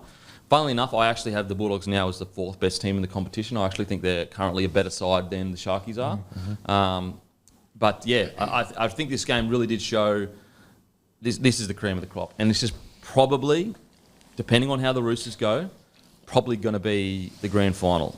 I think that, as I said, depending on the Roosters, at the moment, the Storm, Panthers and Roosters, they're probably on a tier of their own right now, especially with the whole Cleary things happening. In regards to performances... All right, it was Munster's fourth game back, but the first one was off the bench. Off the bench, okay. Let's talk about the Panthers first, and then we'll get into the Storm. I have to say, I disagreed with playing Dane Laurie on the wing. I know Taruva has had his defensive issues, but I haven't got enough evidence of Dane Laurie defending in the front line to think that he would be a better decision than Taruva. What do you guys think? Yeah, I think that Dane Laurie's got himself in there just because of the workload he showed at fullback and how hard he's been going there. Once again, Ivan Cleary would obviously know a lot more than me. And this is hindsight speaking too, by the way. Yeah, we've been saying it for weeks on all of our shows. Like, when I look at the Panthers and that right edge the last few weeks, I would have thought Tungo was the one to move out, not Taruva, personally. Once again, Ivan would know a lot more than me, but that's what I was thinking the entire time. Yeah, I thought the exact same. I think I said it before the game as well, that I was really surprised Taruva dropped out for Laurie. Like, Laurie's a great footballer and he's been fantastic, but he's played his best footy in the spine, whether it's obviously primarily at fullback, but 5'8" as well. Not to say he can't play on the wing and do a job, because he's a great footballer, but Taruva's an out-and-out winger who's won premierships. All right, his form's been down a little bit this year, but he's still your starting winger in my eyes. And I'm with Guru, and I think I said it last week that I'd have dropped Isaac Tungo before anyone else in that back line as well. And I think we saw the first try as well. Tungo just caught out of position. I think he sort of slipped over as well, trying to correct himself. And he is the one who's been really ordinary all year, and I don't feel like there's been a lot of accountability around it. And I feel like Taruva's copped a bit of the flack that's probably come off the back of Isaac Tungo. Do you think it's because Taruva is off to the Tigers? That's what I was about to say. Yeah. That's got to play a role, surely, right? Surely. Surely Has has to. play a role. Because, yeah, all right, let's talk about that first try. I can totally understand why Panthers fans are frustrated and rugby league fans in general. Now, last week, obviously, there was a 50-50 call that went the Panthers' way with Liam Martin tripping into the Eels defender, Dezernasi, and the Panthers got that call that went their way. And so a lot of non-Panthers fans are saying, well, hang on a sec, you got that call last week, then you should cop this week. Now, I will agree with Panthers fans that it was a little bit different. Liam Martin tripped into Arcee. I'm not so convinced that compared to the rest of the year, last year's wasn't an obstruction, though. I know Graham Annesley has come out and said that it wasn't an obstruction because he tripped into him and it was on the inside shoulder. I think that I don't mind it not being called an obstruction against Cleary, because Cleary was never getting there, and also Tungor had made the decision to come in and then he slipped over himself. But I understand the Panthers' frustration when you compare it to the rest of the year. That's been called an obstruction all year long. And so I want to know from the NRL, is this the new standard now? If it is, I like it, because I think obstruction has been one of the rules this year that we need to fix, because it's becoming such a headache where defenders are intentionally like, I'm trying to think of which game where he just literally stopped and put his hands up and went like that. Like, just stopped and put his hands up. And I wrote in my notes, I'm nearly getting to the point where if a player stops and puts his hands up, he should automatically not get the obstruction. Because that is not the action of a man trying to get to the ball. That's an action. And I know it sounds extreme, and I'm probably so dumb in saying it, and I know people will be like, that's crazy, look at all these like situations where it's happened where he's had his hands up. But I just think that, like, we have to sort it out, and let's give us a clear answer. Because right now, I get why Panthers fans are frustrated. I get why Eels fans are frustrated, because that has been an obstruction all year long, aside from last week. It feels like to me there's been a shift in the last 5 or 6 weeks that we were just not notified of. Yeah. Where we're going to referee this differently. It used to be now. black and white Yeah. this year. And that's what they kept trotting out to us, is it's black and white, this solves all the problems. But it doesn't, because then defenders just play for it every time. And it felt like it was hard to get that black and white across the line with people. And then it felt like as soon as people were comfortable with it, okay, we know what the rules are now. It's like, nope, we're going to go back to a grey area. We'll let you know week to week. Exactly, because I feel like a lot of fans were sitting there going, you know what, pisses me off, and there's certain penalties where you're like, there's no way he would have got there, but at least we know what it is now. And then, as soon as we kind of feel comfortable with it, they go, oh, you know what, we're now going to give refs leeway to kind of... It's so rugby league, isn't it? And as you said, Kempy, I love the change in interpretation. It's just so rugby league that, as you said, it was about 5 or 6 weeks ago, and they've just started. It wasn't black and white, and they've said, it wasn't going to impact the try scorer or the line break, whatever it might have been. And in this example, it probably wasn't going to, and the try would have been scored anyway, so all going to let it play. Rugby league fans have said for a few years now, since they went black and white with it, they're like, well, it wasn't going to impact it, just let the footy be played out. They're now doing that, so I'm all for it. It's just middle of the season without really announcing the interpretation change. It's very rugby league. But all in all, I do like it. I do. Yeah, I agree. I like it, but stay consistent now. Yeah. If the player's not going to get there, and a lot of people go, well, he ran at the outside shoulder of Cleary. Well, no, he didn't. He actually ran at the inside shoulder of Tungor, and Cleary was sliding out, and Tungor made the wrong decision. Cleary had just already released himself. So and that's what's so touch and go with this obstruction rule, is like, people go, oh, he ran at the inside shoulder, but it's not as simple as that, because you might be running at the inside shoulder of the centre, but because the 3 defender decides to slide off, you hit their outside shoulder. And they go, so hard. You know what I'm saying? But you weren't running at his fucking shoulder, you were running at the centre, but the 3 men decided to release. And what's happening as well is defences are now they're defending really tight to each other. So what they get is they get the 3 defender and the 4 defender, sometimes the 2 and the 3. They defend really tight, so they're always sliding out like that. If you're really tight, always sliding out, at some point you're going to hit someone. And so, as I said, like, we have to get to a point where, as a defender, if you're not showing good effort to get across, you don't get the penalty. And that's it. Like, and people look at it and go, oh, that's a dumb line from the back row or the centre. You know you can't go to the outside shoulder. It's like, no, they went to the inside shoulder of the bloke on the outside, and then the other bloke comes across. It's like, it is so hard. And it's a tricky one, because I know there's a lot of people out there who want black and white and go, at least we get consistency and we know. I'm on the other side. I'm like, I'm happy for it to be a little bit subjective, where they go, all right, the idea is still to run at the inside shoulder and get through the line, but when there's no impact on the play, let it be a try. And there's going to be some contention around tries moving forward. Could he have got there? Could he not have? But I think all in all, the game's in a better place because great tries are rewarded. Blockers aren't going anywhere. They're going to stay in the game. So I'm okay with it. I tell you what, I do.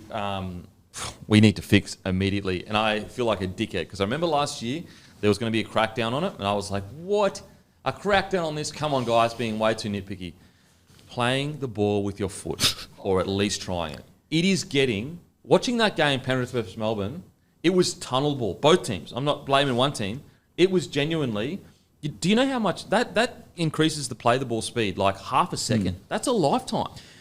There is legitimately, and this will sound ridiculous, there is one family in this competition that plays the ball with their foot still, and it's the Trebojeviches. Of course. And that's it. Keep an eye on it this weekend. Tom Tom puts the ball down, releases, then steps over it every time. It's the amount of play. Like, there are blokes that are just standing there and just going like that with their hand, just rolling it. Some of them aren't even bothering to lift their foot. They're just opening their legs and rolling. That's what I mean. Genuine tunnel ball. Tunnel ball. Yeah. Like, I cannot believe that, and refs just don't care. Like, and so I've got, you know what? I've got to hold my hand up and go, I was wrong last year. When you were nitpicking and making blokes play the ball with their foot, I was wrong, you were right, and I think they need to literally publicly announce we're going to crack down. If you don't attempt to play with your foot, you get a penalty against you. Because it's getting outrageous. Like, would you do it now, 3 weeks out from finals, or honestly, I'd probably consider it. Yeah. It's getting. Am I the only one that was sitting there on the weekend going, it's getting so bad? It's been like this for months. I'd wait. I'd wait till end of the season. Do it on grand final day. Like, make a statement. for that reason, half time. it is just going to open the biggest can of worms. If they change that right now, as I said, it's been happening for years They're now. not changing anything. They're just enforcing the Yeah. rule. Like, at least attempt to But play the with players are so used to not doing it. It's going to happen countless times in big moments of big games. I'm like, get through this season, let them do what they're used to, and then say, all right, give them the whole preseason to get on top of getting into the habit of playing the ball properly again. It's just so bad for me. Like, it'll be a shit show if they crack down now. It's already, like, watching it, it's already a shit show. They are genuinely just getting the ball and rolling it through their legs, not even trying to put I their can't foot on. wait to see if we have a crackdown. You'll have teams challenging on plays, just hoping. That there And wasn't they'll a start get it on all They'll the get it, time. 100% they'll get it. It'll be a shit show. I mean, anyway, hopefully they change it. Okay, yeah, back to the game. Then there was So yeah, I can understand why Panthers fans are frustrated with the obstruction rule, because that hasn't been the case for the rest of the year. The NRL just need to make it clear. What is it? Are you giving the bunker leeway, or are you not? And then we can move forward. There was another try that I'm trying to think of that was contentious. The bomb went up. I don't think that was contentious. Sorry? The penalty goal. And that was Fisher Harris on Hughes.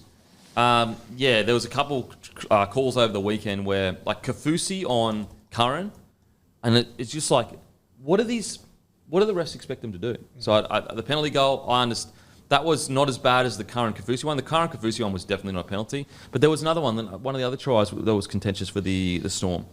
I'm pretty sure one of the other tries. Could you just watch the replays with the highlights? I can remember the kick from the 20-metre restart that went out, and was there a challenge there? There was a challenge, a great challenge from Cleary. But Yeah, it was challenge. it was offside. Yeah, eyes up footy from Cleary. Amazing. That's probably one of the best challenges I've ever seen. But he wasn't challenging for that. He was challenging thinking that they'd tapped it and then passed it back. Oh. But what happened is when they checked that did he tap it, because he didn't tap it, they saw how it was offside and he won it anyway. One of the best accidental challenges I've ever seen.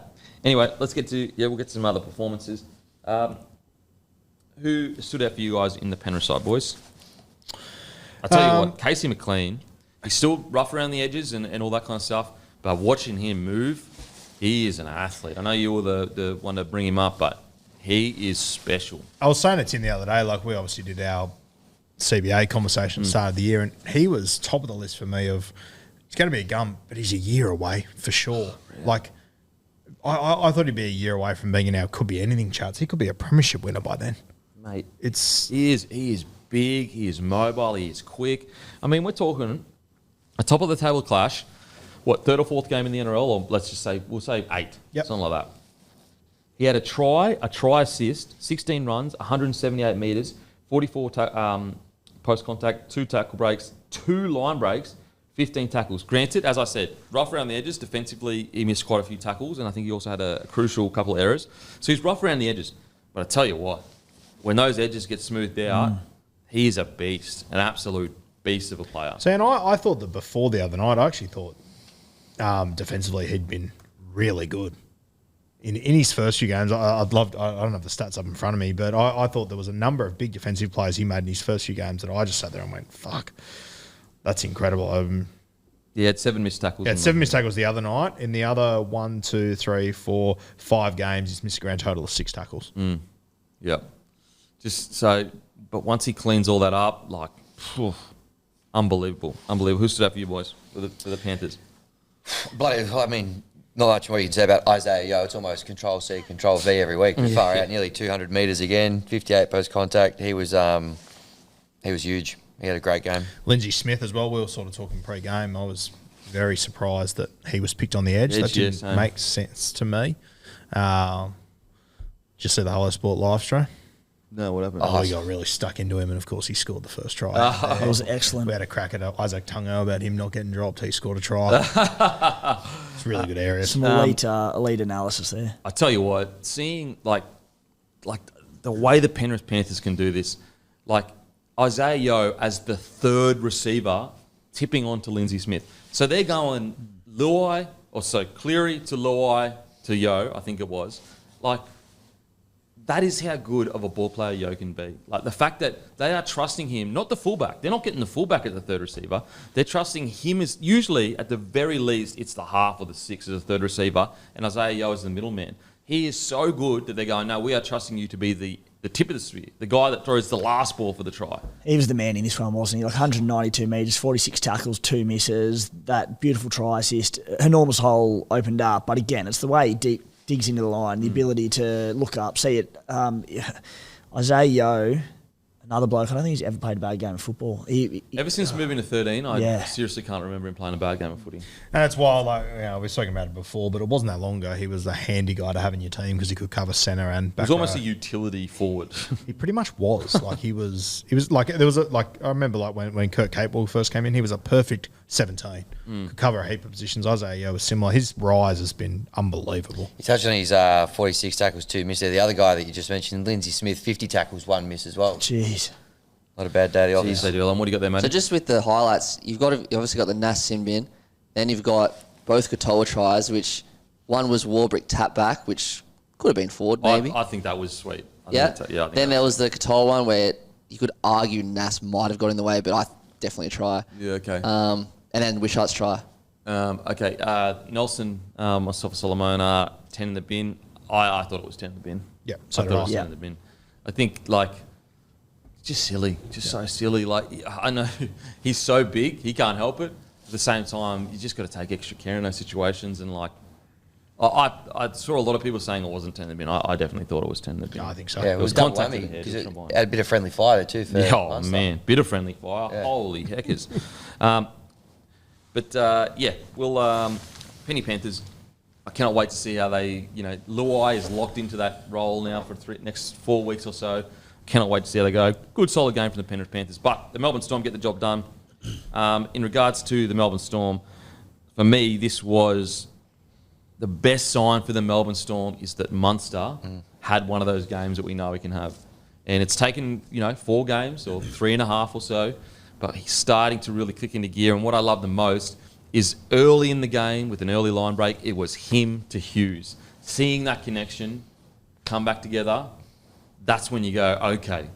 As long as their forwards can hold up to some of the top tier forwards when they get to the finals game, this spine, it can do crazy amounts of damage in big games. We're having a beer before the game, and Tim's got him in Supercoach. He's like, "Oh, should I play him or not?" And I said to him, "Mate, I'm more confident he'll do well in this game than any other game, just because it's a big game." And he always just seems to stand up in these moments. And look, it wasn't his greatest game of all time or anything, but he took it to him, and that's what, this Melbourne side, they're just so well balanced. I walked away from that going, Cam Munster was probably the best out there, but they've got Hughes, who could win a Dally M medal, Harry Grant, who's arguably the best hooker in the league, and they just find a way to balance it out. Yeah. It's like every time you look at their stats, there isn't really, outside of Hughes this year, there isn't really one standout, but geez, they all do they just do their role so well. Munster, such an interesting, they need to do studies on his sporting psyche because, comes back, and granted, it was first games back from a pretty lengthy injury layoff, but on paper, some really soft games against Parramatta, St George, which obviously the Dragons won, and the Bunnies. Really quiet in all of them. And as Guru said, you're just circled off the Panthers. All right, this is the game I need to step up and be the difference. And it was his best game in a month by a mile. He just does it every time. I would love to see the inverse of what happened this year. And obviously, I'd never wish it on anyone. But if Hughesy was out for a period of time, I'd love to see Munster just have to put this team on his back. Be interesting, see what he wouldn't does. It? Yeah, Almost would it like be too much? Would it be almost befuddle him a little bit, where he needs to be a free spirit, or would he just kill it?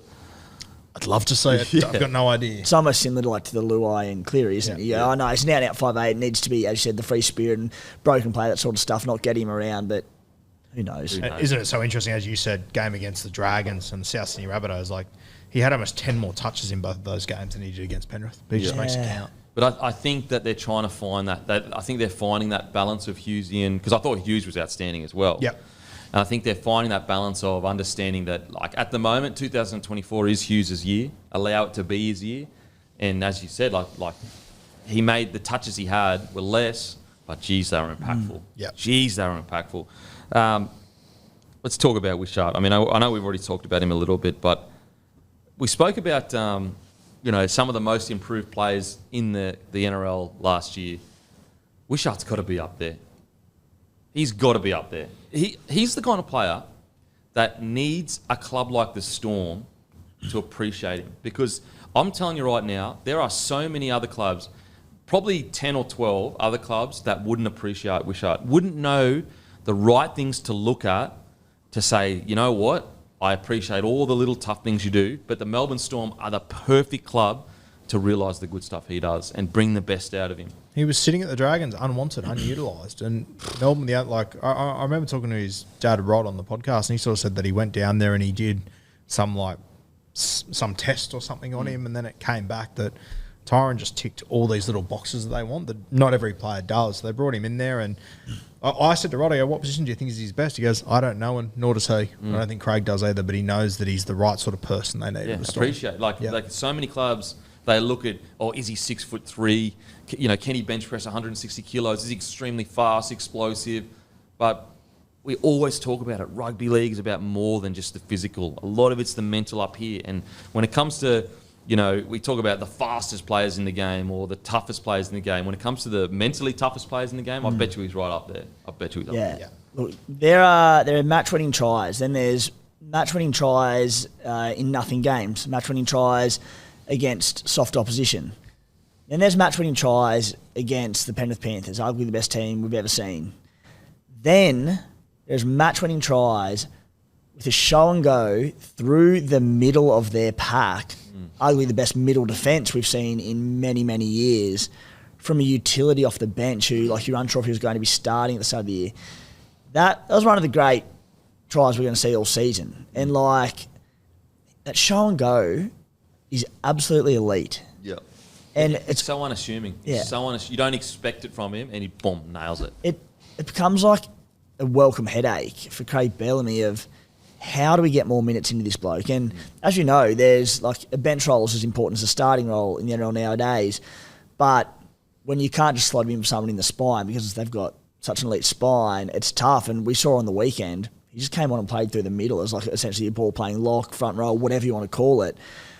He's just outstanding. That try of him on the weekend is probably the moment of the season for him. The other one that I will never forget was against you guys. Close game. He came on with 10 minutes to go, and he just got it off dummy half and just ran over. I think he ran over the top of Corey Jensen. Yep. Really sharp one. Just you can tell Bellamy's just sent him out and just run the ball hard. Sweet. He's going to be tough to hold on to for the Storm. Oh, 100%. 100%. Just quickly, I'd love to get your thoughts. Thoughts on Bellamy only using 6 interchanges? Because, so he only used 6 interchanges, and he had a front rower, essentially, Lazarus, 0 minutes. Obviously. Interesting, I hadn't noticed that. I don't get it. He does that sometimes. Yeah, and I'm also not going to sit here and argue it because they just beat the Penrith Panthers in Penrith. How do you argue with what's happened? But the speed of this game and the fatigue that's in it, all of that, and you had 2 more subs you could have made. I don't understand it, but how do you argue with a result like that? Yeah. Because last week, Parramatta did against Penrith. They only used 6 and almost beat Penrith as well in the game they had no right to be close in. So I would love to get their thinking behind it. And here's another thing, like we spoke about the back rowers, of course, like definitely big outs for Panthers, but the Storm missing Christian Welch, like, you know, he's a big part of their front row rotation. And I know he's a little bit older now, but like they're a better team with Welch in it. Yeah. Did he potentially get free interchanges via HIAs? Is that still only used 6? But Yeah, there were two got Cam HIAs. Munster, So you got Lazarus Grant still Anderson. only had 0 minutes. Yeah. Interesting. But yeah, it is interesting because sometimes, you know, coaches just do that. They just go, no, I'm going to... To be fair, I mean, wish he came on through the middle. I think he might have, I need to double check, but scored his try at 5'8" when Munster was off with that head clash. I mean, regardless, he scored it through the middle of the field, but God. Yeah. Anyway, yeah, so in regards to other performances, I mean, Katoa continues to, like, I mean, him and Angus Crichton locked in for back row of the year right now at the moment. Yeah, Yeah. I think so. Yeah. And because he's down in Melbourne, barely spoke about. Like, I barely see people talking about Katoa. Yeah, and it's once again, it's what we've been saying all year. Scored 2 tries. Yippee, he's a freak. I know he can do that. It's the 110 metres. It's the 35 tackles that he does week in, week out. That, to be honest with you, 4 years ago, I didn't think he was capable of doing that week in, week out. And then you look across the other side. Sean Bloor, 29 tackles, 0 misses. Yeah. Geez, they're scratching the surface of him, I reckon, next year with another pre-season. Yep. So, just incredible stuff. Pappy, I thought Pappy had a bit of a mixed bag. What I like about Pappy, though, is that he just keeps trying. But I think he had multiple errors in the same part of the field early on that really could have hurt the Storm. Obviously, they went on to win it, but I thought he had a little bit of a mixed bag. But as I said, what I love about Pappy is that it doesn't matter how many errors he makes, he just keeps trying. He keeps trying to attack, create opportunities. Aren't they just such a, there's a few teams this week, like, we'll get to the Roosters, and I think that their least amount of run meters in the back 5 was 115. The Panthers' top was 140. Like, they just spread the load across, I was about to say, 17 players across 16 players. Yeah. And everyone just chips in their little bit, and they just find a way every time. Another thing I want to point out, I thought Nick Meaney's defence was much better than it has been recently. Yep. And I do think they've improved it a little bit, that edge, where there was a period there for the Storm where it was a huge concern. Don't get me wrong, I still think sometimes they can get caught out a little bit. But I thought Nick Meaney's defence was quite better. Yeah. Quite a bit better. Sure. Yeah. We already spoken about Howarth. Like, bro, that step that he put on Tungo for how big he is, it is just... We're talking about a guy that, you know, they thought he was a centre, then they thought he was a back rower, now he's back to being a centre. We are just seeing the surface of what he can offer, I reckon. I reckon in a year or two's time, we're going to be talking about him like one of the better. I think so, yeah. I don't know if you guys spoke about it last week, but I found it unbelievable that Remus Smith has been released. Remember how important Remus Smith was 2 years ago? He was almost the core of their back. He was the core. As soon as he came out of the team, defensively they felt a shambles and they were desperate to get him back. Now they're at the point where Jack Howarth and Grant Anderson are so reliable that they're happy to not only not pick him, but let him leave. Crazy. Will Rawbrook's another guy that, you know, started the year very shaky. So much so that I was very close to saying that maybe he should spend some time in New South Wales Cup or Q Cup. But geez, he's been solid. Like, he still has an error here or there in him, but I think he's just improved so much this year. Yeah, been excellent, and as you said, just so good for their edges defensively. I think Trent Loiero is the one that starting to see what Billy saw well before picking him in that Origin camp. He's never going to be a standout. He's never going to pad the stat sheet, but like, again, we just said Melbourne's concern going into this matchup and to win a premiership, they have the middles. He played 76 minutes at lock through the middle of the pack against the Penrith Panthers. Yeah. Ran for his metres, defended rock solid. He just so consistent, so reliable. He suits the Melbourne so much. He suits it. Alrighty, we're going to head to the next game. Don't forget, guys, Monday, 6 p.m, OG jackets and OG bloke shirts. The brown and gold are back. Brown and orange are back. Also, tonight, the great Roo is dropping his Yeah, 8 p.m. tonight, rugbyleagueguru.com. I got my 2024 jumper. Already sold a lot of them to the Roo crew, my Patreon mates. There's a few left, so get in quick. So a few less. That's 8 p.m. tonight? 8 p.m. tonight. 8 p.m. tonight. Roo's jumpers are going. Alrighty, don't forget, guys, all 8 games are live and ad-free during play at KO. Some key games this week: Warriors vs Bulldogs, Raiders vs Panthers, and Storm v Dolphins, exclusive to Vox Leave and available on KO. Make sure to get KO, not just footy games on the guys. There is so much other content that you can watch on KO. And also, they give us access to the athletes. All the interviews I got with all the fighters last week, that was KO. So get around KO. Let's get into it. Manly defeat the Warriors 24-10. 24-10. I tell you what, Manly for me, I had a look at their last 12 games or whatever, and I think they're 8-4. They've been, I wouldn't say silently or quietly, and I think Dark Horse is almost that was a few weeks ago, Dark Horse, the comment, because now they're starting to really put together some solid footy, and I don't think they get enough appreciation for, they're just getting wins. Okay, do they go out there and blow teams off the park like the Roosters or whatever? Maybe not so much, but sometimes they do when they get the tails up. But they're just getting win after win after win. And also, when you look at their losses, there's at least two of them. So you go back, one of the losses was against the Brisbane Broncos when the Brisbane Broncos were going substantially better than what they ended up going. Then the other loss, I think, was maybe the Storm. So they were losses against top-tier sides. Manly, for me, are building very, very nicely. Now, I know that it was only a 24-10 win, and you could look at it and you could nitpick it okay, maybe they should have blown the Warriors out of the water or whatever. But I disagree. I actually think that when you looked at the end of the game, the VB hard-earned indexed, for all 5 players were Warriors players. So this Warriors team turned up to play. This wasn't a Warriors team. It was roll over. Man, I'm telling you right now, the Manly, it's one thing, we always talk about, they've forgotten how to win, or when you get on a losing streak and you almost get used to losing. Sometimes it's the opposite as well. Sometimes you just know how to win and you get used to winning and it almost becomes a habit.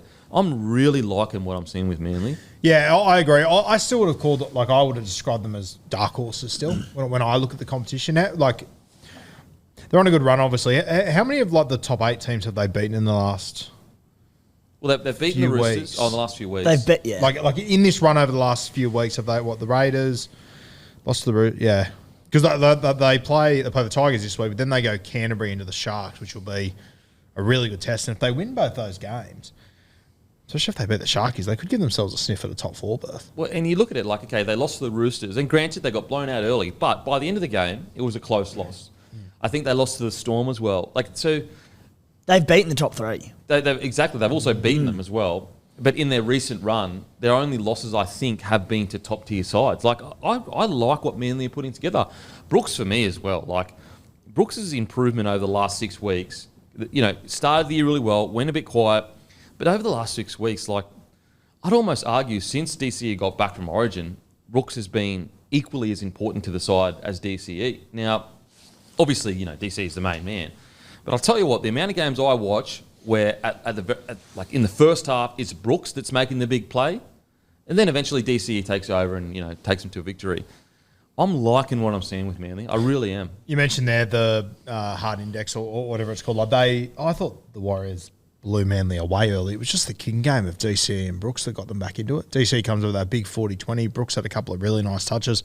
I thought the Warriors pack was all over them in the first 20 minutes. But they hung in there. Yeah. And that's what I'm liking about this Manly side. When I spoke earlier about sometimes you forget how to win, but this Manly side finds ways to win in very different ways. You can watch one game and they will just blow a team off the park with their crazy attack. And then you watch another game and they'll be getting absolutely dominated, but they'll just somehow hang in there. I really like what I'm seeing. And I like the unique style of footy that they're playing. And I suppose the two things coming into this game and you wanted to see probably improvement on from Manly is, firstly, it's do they have the consistency to win a premiership? And there's been question marks around it. And again, as you said, last couple of weeks, not the hardest opposition. They did push the Roosters. But they're putting together good, consistent footy week in, week out. And, of course, secondly, we know they can attack. Defence. Do they have the defence to win a premiership this season? As you said, the Warriors turned up for this. It was Sean Johnson's, the beginning of his farewell tour, I suppose. They were up for this game. And Manly, it was a classy performance. They said they were overpowered early, but they stayed in the fight. They stuck to their systems. They completed at 80%, so fairly high. Conceded 2 tries against a decent enough attacking side in the Warriors who threw everything at them. Yeah, I thought it was a really, really quality performance. And I think that you look at like pretty much every other side in the top 8, you'll see them go 2 games where they'll be outstanding, and then you'll see a really quiet game. I mean, you even look at the Sharkies. Like, in reality, the Sharkies, I know they were missing Nico Hines and Trindle, but in reality, they probably should have comfortably beaten the Knights. Not by heaps, but it should have just been a good, solid win. And it actually looked like that in the 10 minutes. But even they are, almost playing down to the level of the Knights. And then you look at other teams like the Cowboys, who get absolutely, dosed by the Broncos and then come out and play. So every team in the top 8, outside of your Melbourne Storm and your Penrith, even the Roosters can be a little bit up and down. Like, I feel like the Manly Seagulls are... There's an argument to be made outside of the top tier. They're the most consistent top 8 footy side. And that's saying something, especially with the type of footy they play. I think there's a lot to like in this Manly side. It's relatively young. They probably, if you wanted to say, could they go to the next tier, they probably need 1 or 2 forwards to bring in, I'd say. But in saying that, when they got their card pulled against the Roosters and got blown off the park, and they were asked to be grindy and gritty and hang in there and somehow, some way get back into the game, they did it. So, as I said, I'm liking what I'm seeing with Manly. Yeah, well, I've sort of thought if they could all stay fit, they've got the ingredients to give it a real shake this year. And they're, a win or 2 outside the top 4. They keep finding a way. That's a good sign. When you're winning and winning a little bit ugly, probably not playing your absolute best, I think that's a good sign. So they're on the right track. Big game this Thursday, obviously at Leichhardt. Luke Brooks going back home, the barbecue game. Yep. But look, they're on the right track. And as Roo said, if they can build a bit of momentum into the finals, you don't want to play Manly in the finals. Put it this way, here's a question for you. Yep. Doggies and Manly are playing each other both full strength tomorrow. Who are you tipping? Where is it? Well, let's just say a neutral venue. I think I'd take Canterbury. But it's basically 50-50 is my point. Yeah. And we're sitting here saying, why can't the Bulldogs make a grand final? Yep. And so my point is like, that's where I look at Manly. I go, that's a pretty big vote of confidence that you would go. They'd go against the Doggies, and you think they'd go all right. Yep. I'll tell you, and people say it's easy in hindsight, and I'm not saying it would have exactly played out that way, but that game they played against South, where they got beat 14-0 and they didn't pick Humphries at halfback and they lacked points. Yeah. I'm not saying they would have won if they picked Humphries, but I reckon they would have given themselves a very good shot at winning that game. And had they won that, they'd be in front of the Canterbury Bulldogs and they'd be 1 point out of the top 4 going up against the Bulldogs and the Sharkies. So what's their run home? The Bulldogs, the Sharkies? They go Tigers, Bulldogs, Sharks, or Tigers, Sharks, Bulldogs. So they could go 3 from 3. If they go 3 from 3 and the Sharkies, they'd need the Sharkies to lose. Well, one of their just other one games. extra. One extra. Yeah.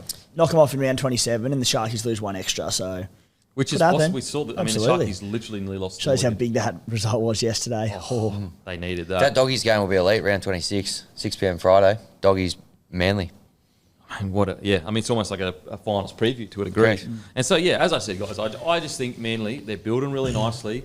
1 or 2 forwards away from the top tier. And look, who knows? Maybe their forwards can go. Like, Paseka is easily having the season of his career. Like, it's not even close, in my opinion. Easily the best season of his career. What stood out for you boys in this game? Not that he had like a 10 out of 10 game or anything, but I just think for the back end of this season, mate, getting Lockie Croker back's going to be really important for them. That's another thing. A little plus there. The Manly Seagulls put themselves in this position. Croker's been gone for most of the year. Yeah, and the guys that have come in have done a good job, but just Croker's steady hand, decision making, all those little things, I think he's going to be really crucial for them on the run home. I think Mitch Moses is probably the best short side player in the competition, just those darting attacking raids down the short side. DCE, he's not far off him. You talk about the importance of combinations.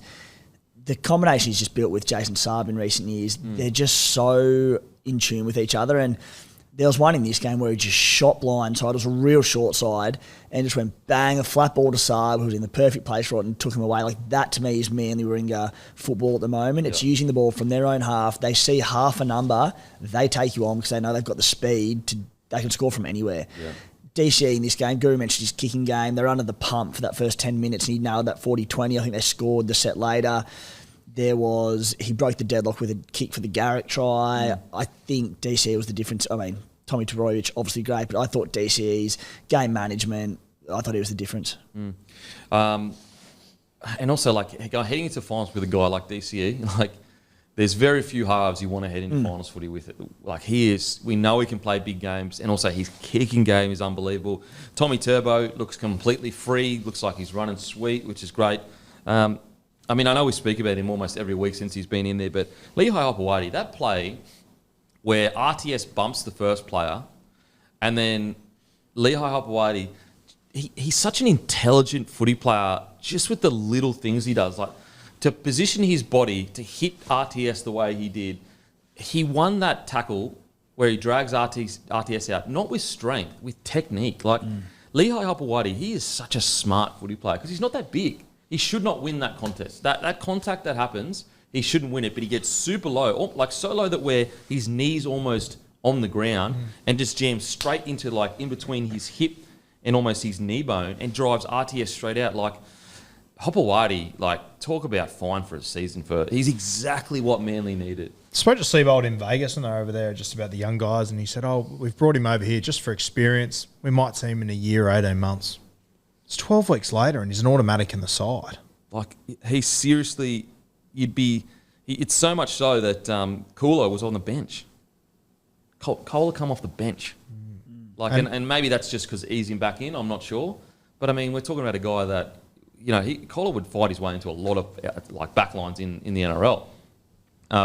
So, yeah, just wanted to point that out because Lehigh Hopewadi, like, we're just looking at the start. Like, I cannot wait for a few years. Jason Saab, like, to have him on the edge, the amount of times where he gets the ball and it looks like there's no space and he just goes. Yeah. His top speed is just, he is. I really like Jason Saab's career because there was a period there where, especially initially when he was at the Dragons and he moved to Manly, and you thought, is he really gonna become the best version of himself? He's got such physical attributes. He's so big. He's so fast. And I'll be honest, like, probably a year there, I thought, no, I think that he's probably not going to take the time to work on the weaker parts of his game. But he's done it. He's done it. Mate, I was so confident in saying that Jason Saab was just going to be happy being the fast guy. Yeah, the fast guy on the wing. He's added so much. And I said it the other day on my podcast, got a lot of messages from people that have disagreed. I'm like, are you not watching what this guy's doing? Like, even if you have a look at his average run meter. So if you go back to 2021, remember that season where it felt like he was running 100 metres every game to score a try 3 times a game? Like, he averaged 115 run metres that season.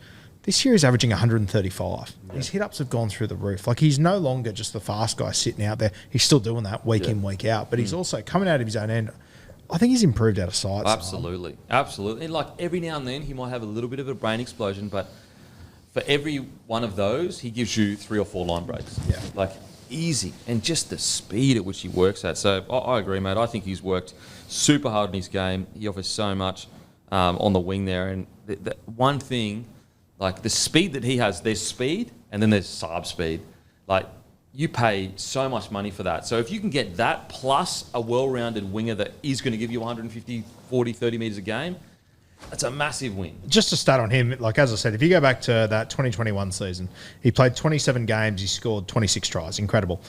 That season, played 27 games, he had 17 line breaks. This year he's played 15 games, he's got 20 line breaks.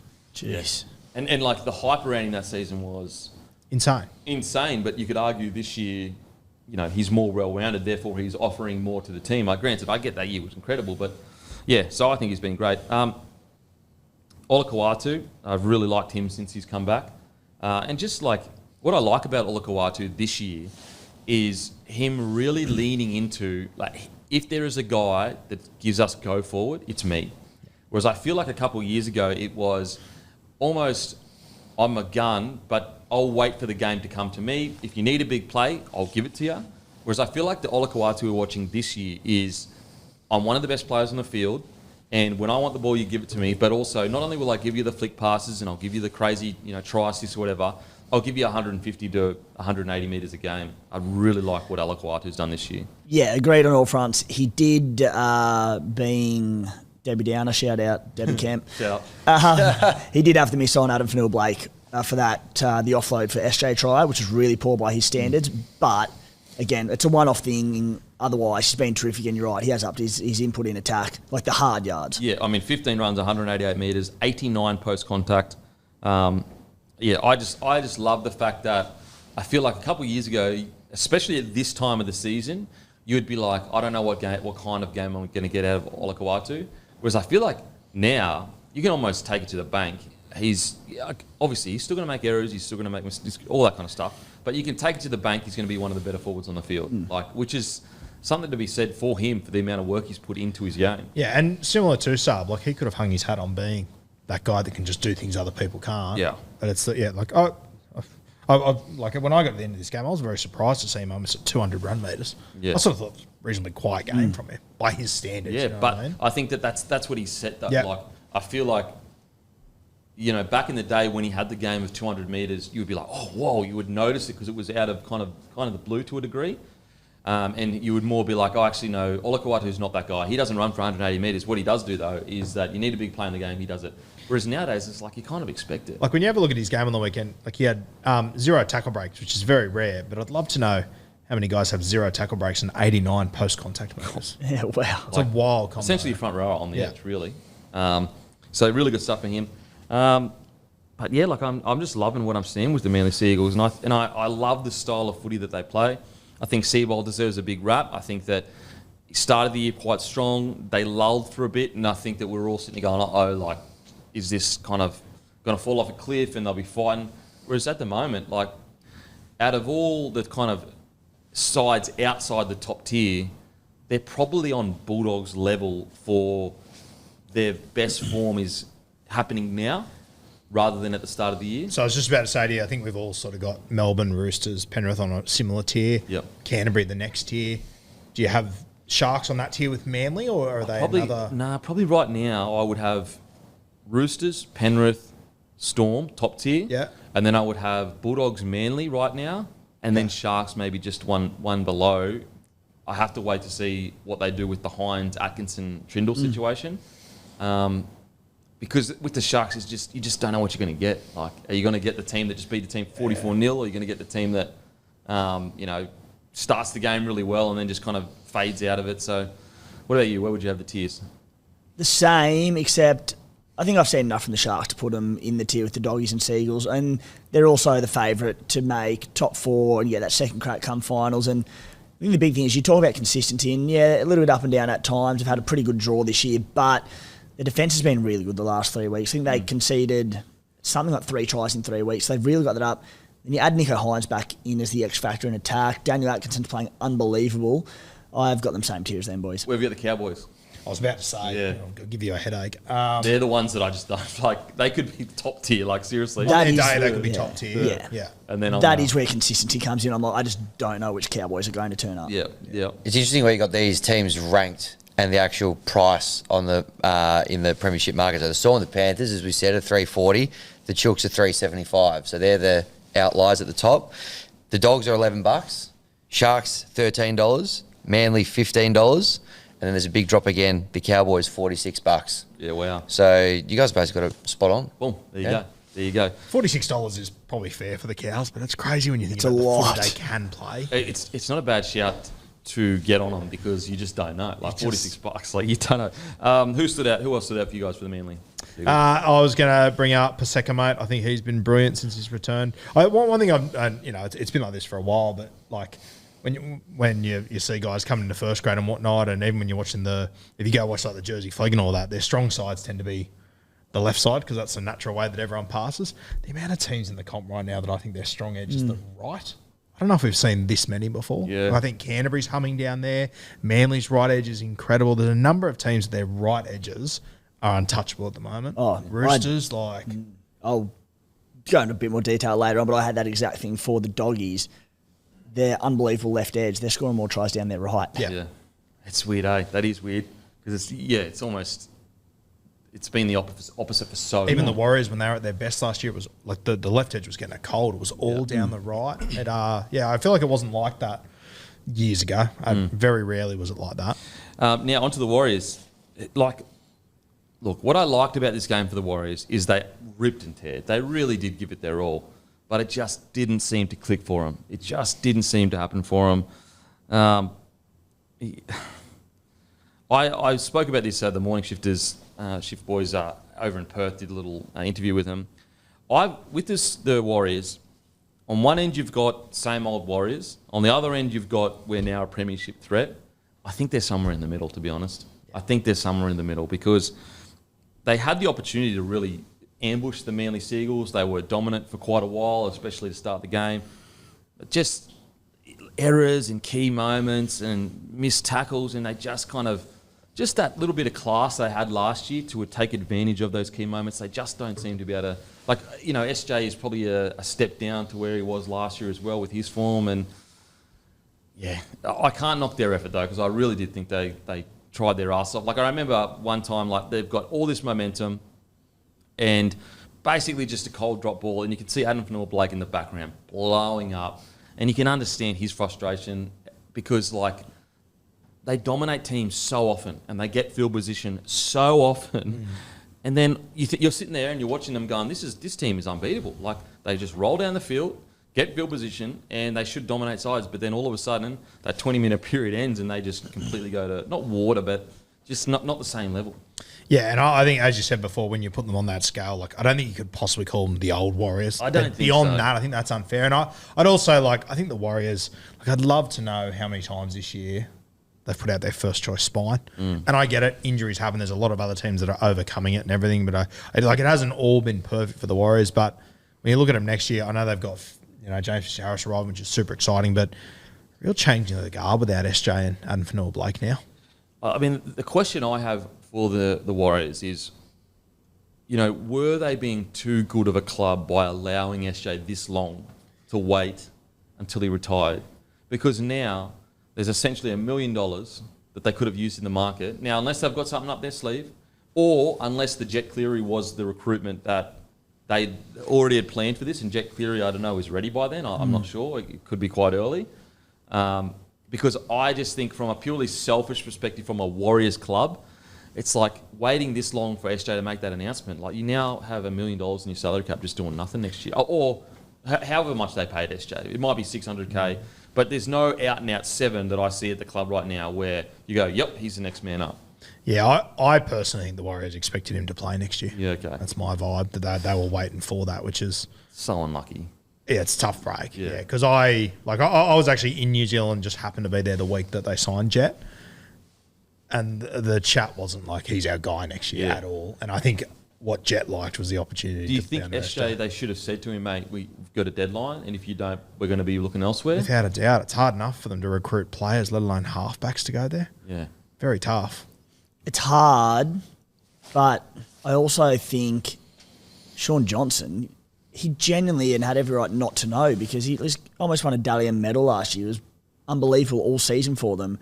And he'd had injury troubles this season. He probably didn't know if he was good enough to be right to go for next year and could offer them week in, week out. And then he had more injuries and he made the call to retire. Yeah, I don't think, we're not saying it's wrong of SJ. I agree with you. I don't think SJ knew what he was doing. What I'm saying from a club's perspective, because you don't know what he's doing, and you've got a certain amount of time to recruit someone, you probably have to give him say, mate, we need an answer on what you're doing next year by this day. He might have been up until around 12 or 13 or 14, wherever it might have been, 100% playing next year. And off the back of what he did last year and what the Warriors were building, I think he would have wanted to play on. He hadn't re-signed. That's the thing. They left him unsigned that whole time. Yeah, well, the plan probably was to re-sign the entire time, and then injuries came. And he went, all right, my body's not up to another year. I know what you're saying, but bloody hard.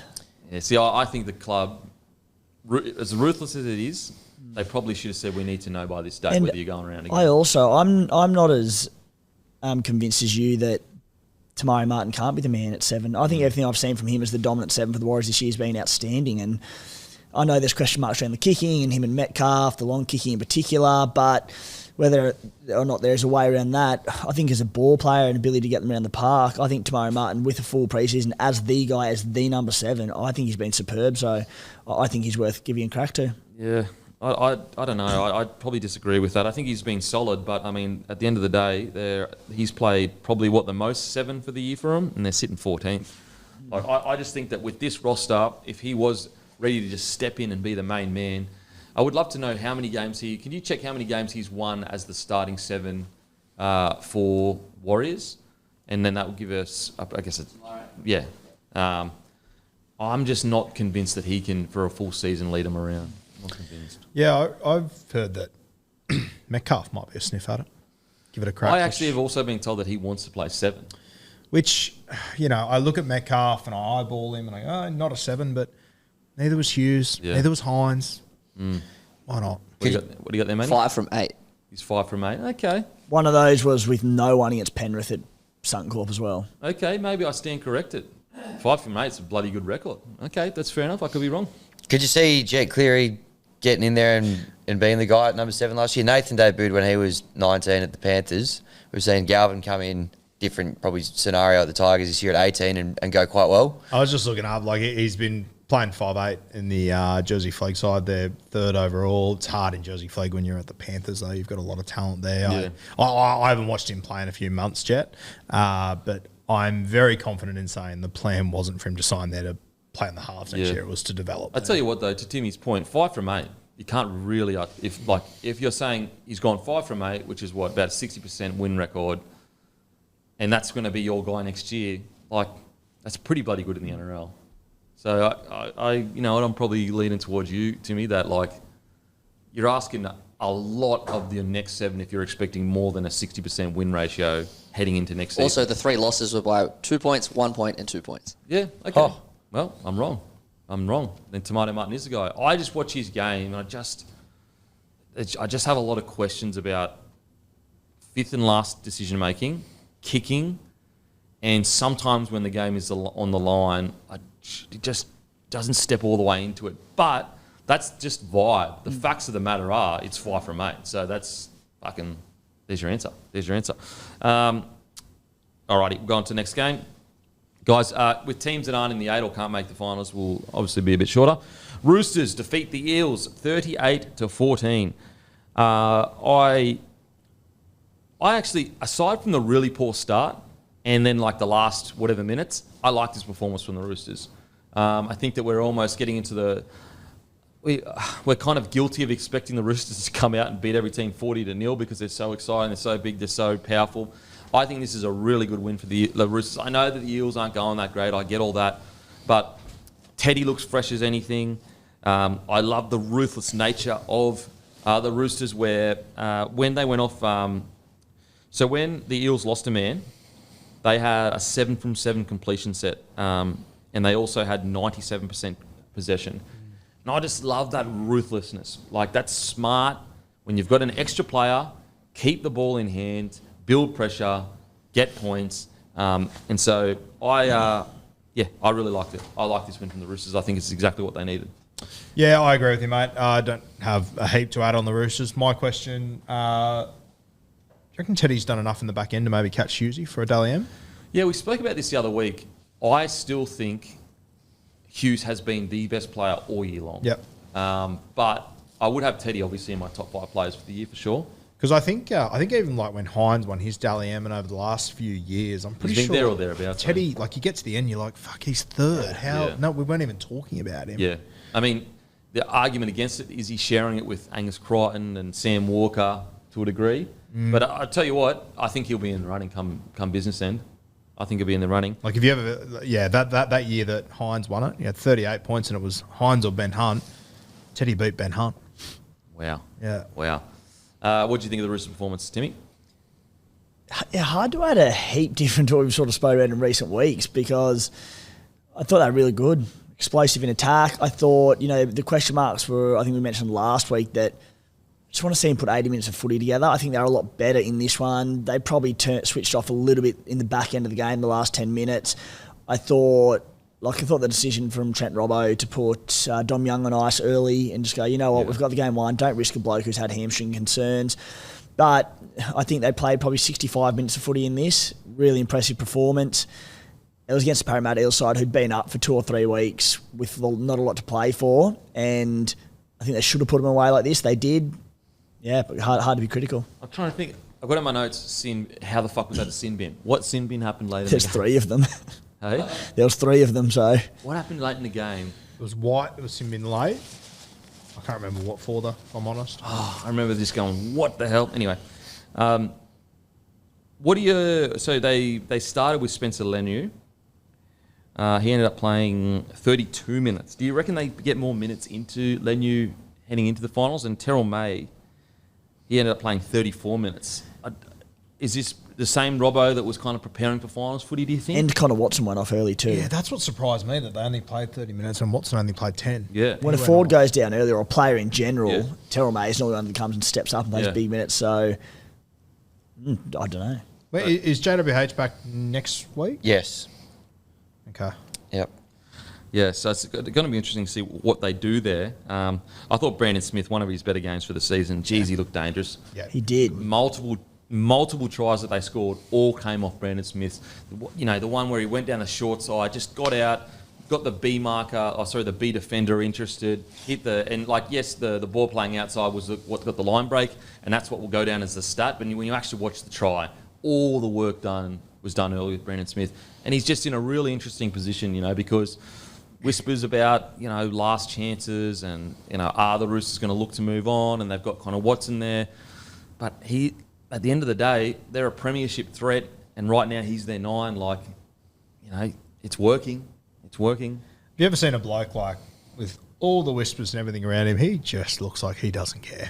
No. He just could not be fazed in the slightest. Yeah, absolutely. I suppose that's just what makes him so great at the same time. Yeah.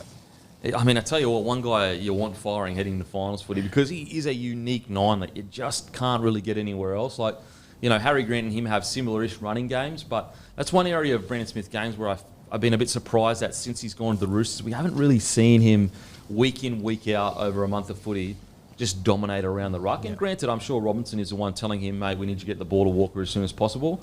But I thought on the weekend he almost had license to run, and he was like just tearing them apart. He looks fit as well. Looks very fit. Looks engaged. Looks like fully mentally there. Thought he was outstanding. What about Sammy Walker's short kicking game? Like, have we got you across the line yet that he's got the best short kicking game in the comp right now? Short. I think that argument was, I was thinking within 40 metres, and I just think Cleary from 40 out, his ability just to put it on the toe and sit in goal is second to none. But within the 20, you clarified, I'll definitely now pay that. What the one he did for Tupanua, and sorry to harp on about it, but just the gutho in the defensive line with Sam Walker's kicking game, you don't defend that. They were always scoring. It was so much space. Surely, like, when you're playing the Roosters especially, surely you've got to tell your fullback, mate, just don't do it. It has to be coverage. There's no doubt. They would just have a call that is, there's no fullback there. Yeah. And Walker just goes, yeah, sweet.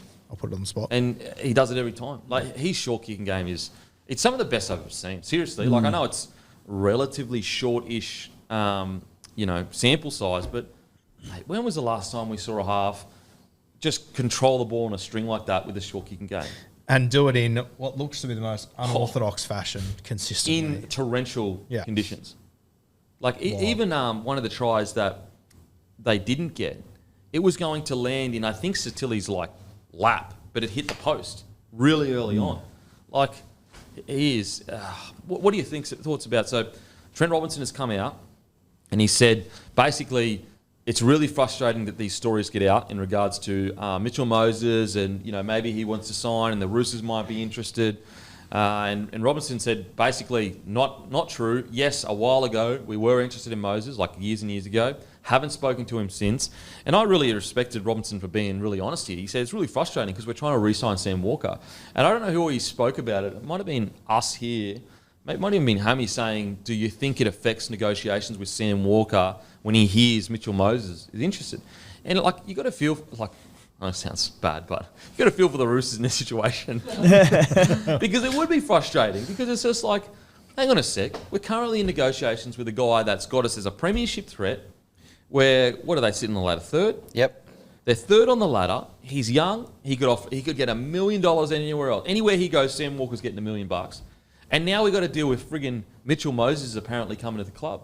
And if you're Sam Walker, you can only trust their words so much, because the club, no, we're not talking to him. And Sam Walker, I'm sure he's getting advice going, that's what all the clubs say. Yeah, you're not talking about him. Yeah, sure, you're not.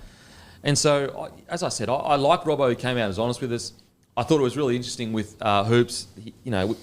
Matty, we spoke about it, how Hoops kept saying, just my opinion. And then when Anasta pushed him on it, he said, oh, no, people are talking.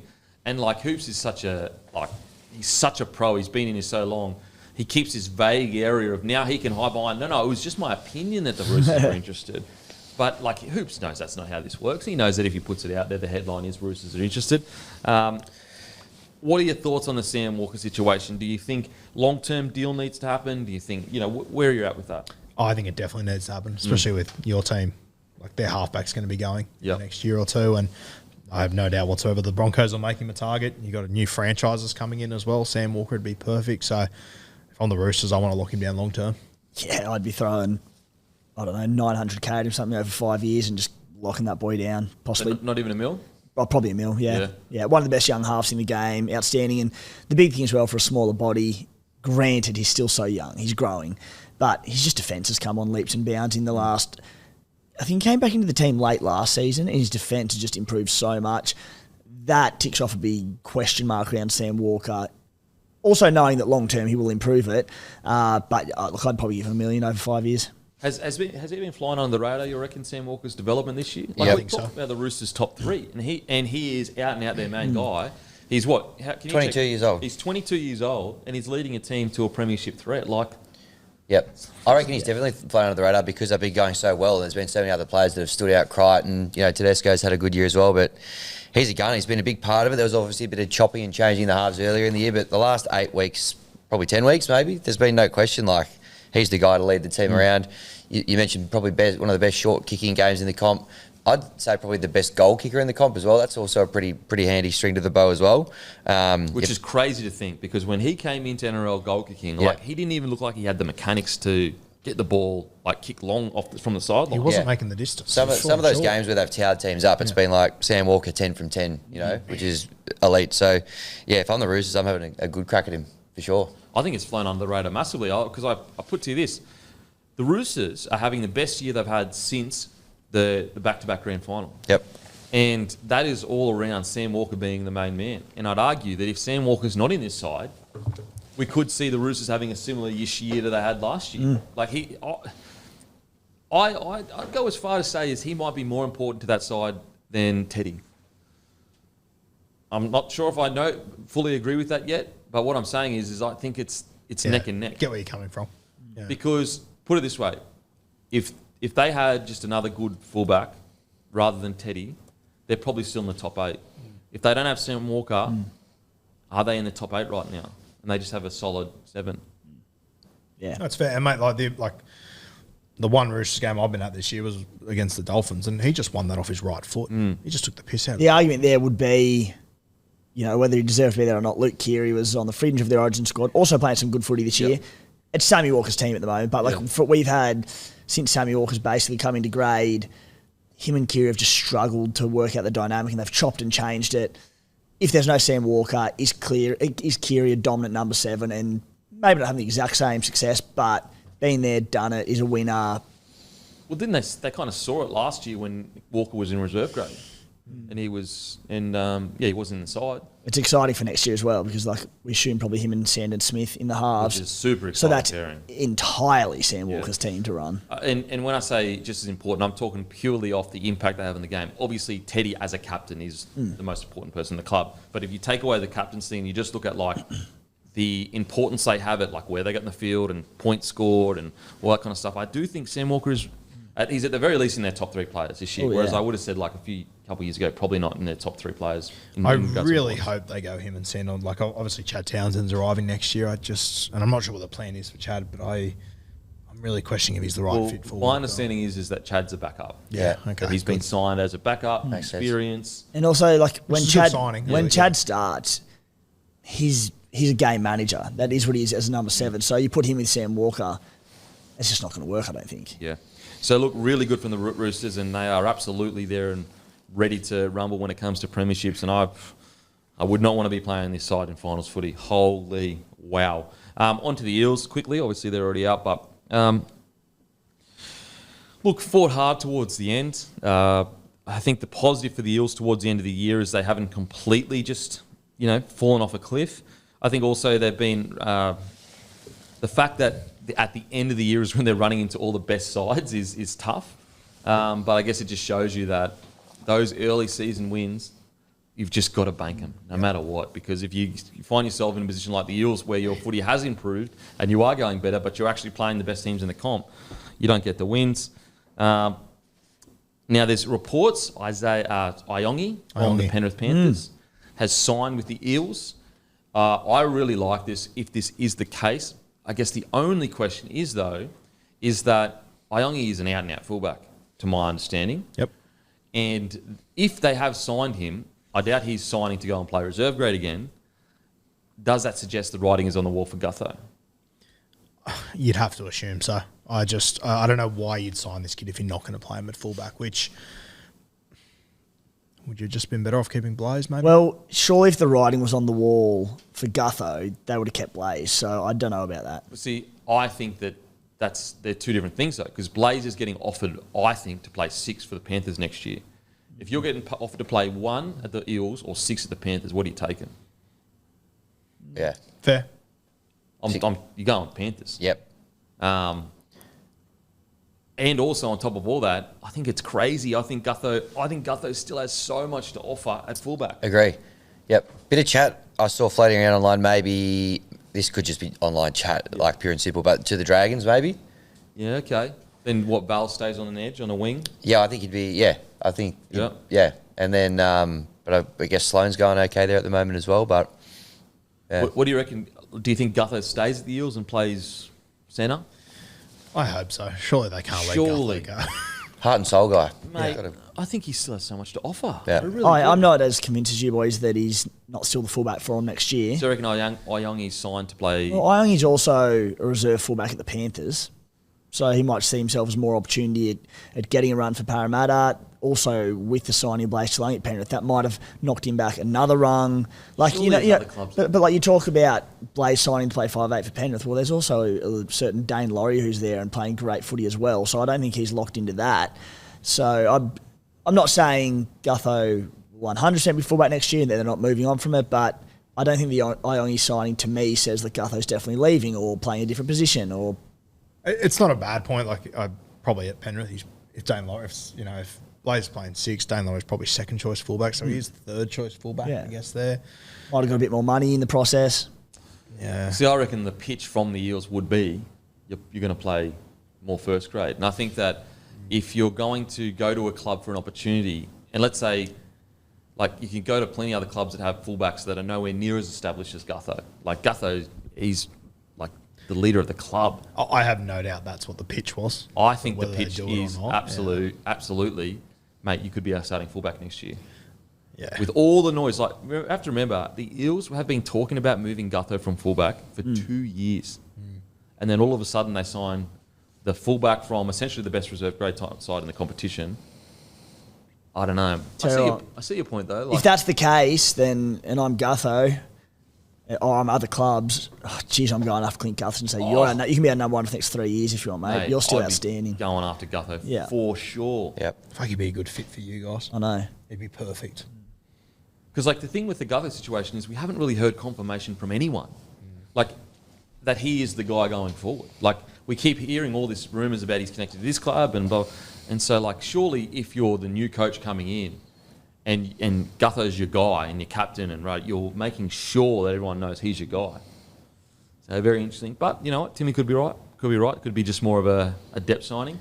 Iongi's about 23, isn't he? 22, 23? Yeah. Is he that old?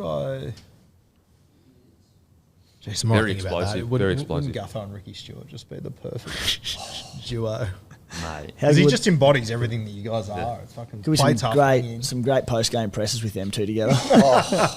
Could you imagine? Jeez. Yeah. And not confirmed, though, that signing, but it does seem like, obviously, you would have heard more about it, Roo. Yeah, I think it's just about done. Just about by the done? sounds of it, yeah. I'll tell you, just the other guy in that conversation that came up a few times, Blaze, and, not holding anything against him. I think he's playing out of position for one, but just him going up against Joey Manu in this game, I would have been the guy that he looked up to growing up, and fuck, Joey was on one. Yeah. It's almost I felt he took so it sorry for personally, yeah. Blaze, yeah. He's born in 2003, so he's either 21 or 22. Okay, so still relatively young. Yeah, look, I think Blazers' defence has been a question, all year.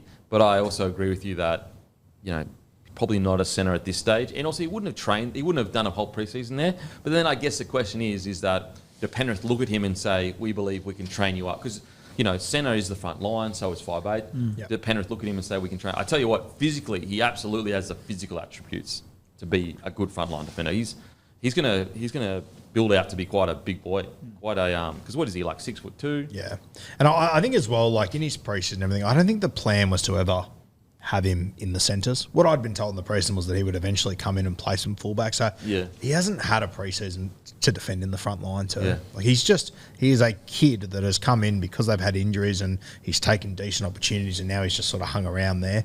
I'm very keen to see what he looks like round one coming out for Penrith. One of my most exciting watches for 2025 is like him at the Penrith Panthers in the system, locked into a position like this is what we want you to play. This is what we're going to build your body to play in that position. In regards to performances, anyone seen out for you guys for the Eels? I was a bit surprised how dominant Assy was over Brown. Let's get that vibe. I would have liked to have thought this was, and I feel like it has been the last few weeks, Dill Brown's side. I was a bit surprised how dominant Assy was. I don't have any numbers to back that up or anything. I just felt like he had a lot more touches, and especially on last time, I feel like he had a lot more touches. Yeah. I mean, he's got 294 kicking metres, 10 kicks compared to Brown's 1. He had 10 more touches of the football than Brown. Yeah. It was a really encouraging return of Kelma to Alangi. He sat out, came off the bench. He's been out for a fair while.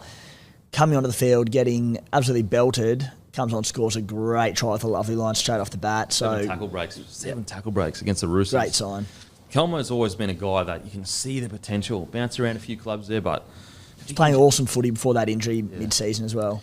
If there's a coach that can get something out of him, I reckon Riles being a tough, forward, hopefully can bring the best out of Kelma because, when he's on, he is on. I'll tell you, it was another moment. Didn't really matter at the end of the game, but how on earth Sivo made that tackle on Teddy? Held him up. That was insane. See, that's the Sivo I want to see week in, week out. Desperate, wanting to get involved in the game. He's just there are very few players with the strength to hold Teddy up. You never see Teddy get held up like that. But Sivo, being the freak that he is, gets it done. He's in the top 20 try scorers in the comp. He's played 9 games. He's got 11 tries in 9 games. Crazy. Yeah, one of those 9 was off the bench the other day where he saved one. Week 600 of questioning Parramatta's bench. Micah Sivo and Joey Lussick on it. Lussick came on, I believe, at 9. He played 30 minutes. Sivo back. I know they're injury depleted. I get that, but a reserve hooker and a winger is so weird. Very strange. Very strange. Okay, on to the next game. Bulldogs defeat the Dolphins. But before we do, we are now in all Mr. Liquor and Liquor Stack stores. If you're in the store and don't see Bloke on the shelf, let them know. They'll order it for you. Harrigan's in Cameron Park with their footy and a fade on during Thursday night game. $30. We'll get you a schooner or bloke and a haircut. Falvey's, multiple stores all over Queensland, just grabbed the Bloke Midi as well. That's Falvey's, multiple stores in Queensland, grab the Bloke Midi. And the Caxton Hotel, get in for some Bloke on tap. One of the very rare places you can get Bloke on tap, the Caxton Hotel. Bulldogs defeat the Dolphins 30-10. I loved this game for the Bulldogs because this is the kind of victories that would make a coach so stoked. They start the game, it's a grind, it's close. And Bulldogs just go very similar to what Penrith do, where they just go, yep, oh, you're in it, you think you're in it. And then, boom, break their back. Before you know it, the score's 30-10. They've scored 2 or 3 late tries. It's a dominant victory. I thought this was an outstanding performance from the Bulldogs. Their defence and their willingness to grind and just graft and keep their feet moving. 30-10 against another club that is fighting to stay in the 8. It's just amazing what's happening in the Bulldogs. It is the most exciting thing to see a team like the Bulldogs become everything we know they are. They are the Dogs of War. Ironically, it's a very different type of Dogs of War. They're not this huge side with these huge forwards where they're almost like the modern day version of it where, now granted, they've got to win premierships, so I'm not saying they're as good, but when it comes to mental toughness, where they got that mental edge that the old Dogs of War used to have over forward packs, they're starting to get that. They're starting to go into games going, we know that we're mentally tougher than you. It was a great win for the Bulldogs. Mate, the Dolphins only missed 2 more tackles than Canterbury. And you look at ineffective tackles, Canterbury had 30. Dolphins had 15. Mate, they're one of the most mentally tough teams in the competition, the Dogs. They will grind you to to the end. Incredible victory, and it's just the way they did it. Like for 45 minutes, 50 minutes, it looked like, wow, this is going to be a nail biter. It's close. It's try for try, back and forth, and they just go, no, we already know that in the back 20 we're going to get you, and they do it. Incredible victory. Did you see the content on the weekend of them doing their victory song after in the sheds? And just as they started, the door opens and Josh Reynolds just exploded out of the door. And joined in and they all, unreal scenes. I'm just so impressed with what they're doing. And like a guy like Jacob Carraz, he, in my opinion right now, he's the next in line for a wing spot for New South Wales. If you were to select a team tomorrow and Lomax or To'o was out, Carraz would be going straight in there. This guy... 297 metres, 2 tackle breaks, 27 runs, 101 post contact, 4 tackle breaks, 2 line breaks, 3 offloads. He might fatigue sometimes and make an error or whatever, but as soon as he just that little bit of edge that he just rounds out, mate, he is seriously, he should be in the running for Dally M Winger of the Year for me. Yeah, well, just on the Dogs in general from the weekend firstly, and obviously they've built a lot of their success this season off the back of their defence and how good they've been. And again on the weekend, 2 tries, 1 was an intercept, so outstanding again. But their attack is really getting better and better each week. And while they might have lacked a few points earlier on in the year, they've scored 120 points in their last 4 games of footy. And it's a unique attacking style. They're not afraid to move the ball from their own end. Their ball movement, we've spoken about it from side to side, is outstanding. And a bloke off the back of this is Jacob Kiraz, that man who got a double on the weekend. You spoke about his metres there. He's averaging 211 metres per game this season. I went in and took out the games, played at centre and fullback in that one. That's more average metres per game than Brian To'o across the last 3 seasons. Oh, that's insane. That's insane. Mate, I love watching him play. I'll tell you the other one too, that I thought he was great on the weekend. I know there was some very good halfbacks around, but I thought Toby Sexton's pass selection on the weekend, second to none. And here I was, Captain Drew fucking Hutchinson, when Matty said Sexton needs to come in, I said, I don't think he'll make that much difference.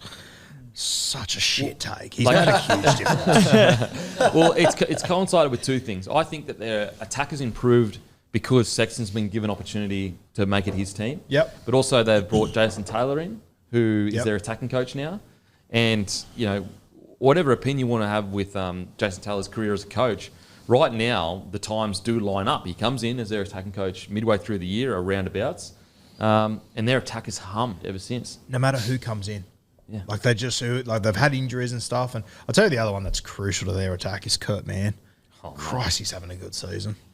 It's what I love about guys like Kurt Mann and Connor Watson is like 2 different clubs that have just found the perfect spot for them and just allowed them to play. It's almost like the game has caught up to them in regards to a few years ago, the game wasn't suited to their style. Like they were a utility and they were cursed by the fact that they were a utility. Whereas now they're like the perfect 13 or the perfect kind of middle forward that can play kind of anywhere. And I just gave Kurt Mann a huge rap. If you said to me, Kurt Mann's out this weekend, I'd sort of go, okay, I know Bailey Hayward will come in and do that job. Yeah. It's just that they're just able to, when you go back to every conversation we had at the start of the season, I still stand by it, they're a middle short. Thank God they got Max King. They don't have Max King now and it doesn't matter. Just on Jason Taylor, he was with the Roosters assistant when they won in 13. And he did the Tigers stint. Then he came back in 2018, so 2 premierships there. He took South to their first final series in 18 years in 2007. So, not a bad record. Not a bad record. But just with Kiraz for me, I just can't express how much I like him as a player. What about I don't know whether he winded himself or put his nuts in. Oh yeah, threw up. Holy. Jeez. Then he's getting slapped on the arse by Critter while he's bent over on all 4s. Insult to injury. What's doing there? Hey, the boys are close. Playing his guts out for the team. Holy. Jeez, they're close over the doggies, eh? Captain Courageous Critter. Spanking his teammate while he's on all 4s. Holy. That's culture. Oh, yeah. That's when you know. That's premiership kind of stuff. Just to add to that Jason Taylor chat, he was the head coach of the North Sydney Bears last year in New South Wales Cup, who got the minor premiership and were the only team to score more than 600 points in that season. Wow. I mean, it adds up. They've been great in attack. And staying on the attack, and what Guru alluded to it earlier in the show, but just the left and right edge, when they had all these big signings, you looked at that left edge and go, oh my God, they could have the best left edge in the NRL. In Burton, Kickow, Sherry, Fox, incredible left edge. The right edge scoring 47% of their tries, left edge 45%. They're scoring more down the right edge. And what that does is a couple of things. Firstly, it keeps the opposition guessing all the time. Like I look at the Warriors last year and all the success was down their right edge. And it was so good that it was lethal all the year. They couldn't really stop it. But this year, they were so reliant on having the same success down the right edge, and it's all they went to. Yeah.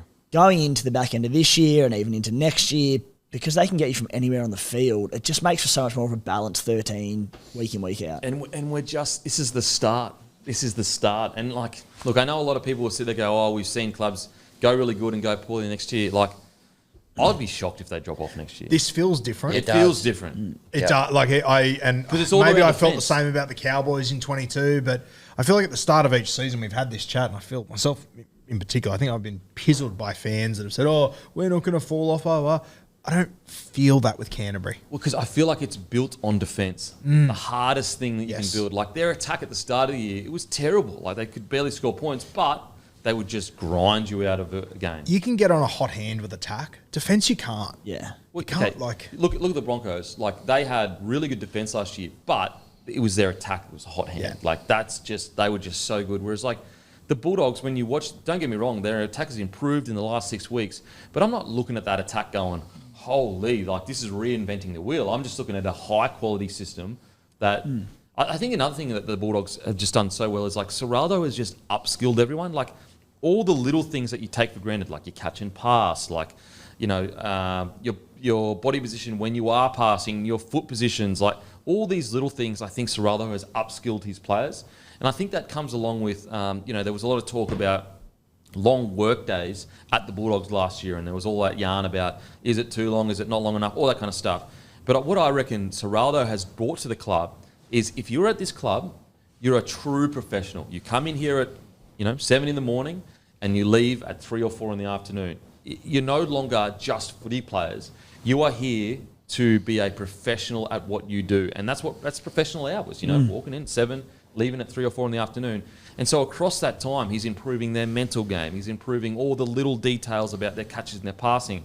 Like when they went up to the Broncos and they played the way they did, like that was a high skill ceiling of having the confidence to spread the ball. Because like, okay, in a perfect world, every team would love to go, you know what? We're just going to spread it out of our own end. Stop doing all the tough stuff through the middle. Let's just spread it. But they don't. Why don't they? Because it's a risky play to constantly passing the ball. But Serraldo has upskilled everyone so much, he has confidence in his players to do that out of their own end. It is just so impressive. So impressive. Get excited, son. Hey? G'ing up. I'm I G'ing like up. it. Get around it. Patient. No need to stay patient, Don't mate. stay- Listen to the bloke speak. Don't stay patient. Jesus. Don't stay patient. What's next for, stay patient era is done. Where are we at now? Get aroused. What's the now? Get aroused. We've entered the get aroused Yeah, era. it's a stay patient, then you get aroused, and then you just fucking go. Get us aroused as Kempy just did. Whose defense do you think was better, the 2024 by numbers, 2024 Bulldogs, or the 22 Cowboys? I think the Bulldogs. Yeah, I think. Doggies.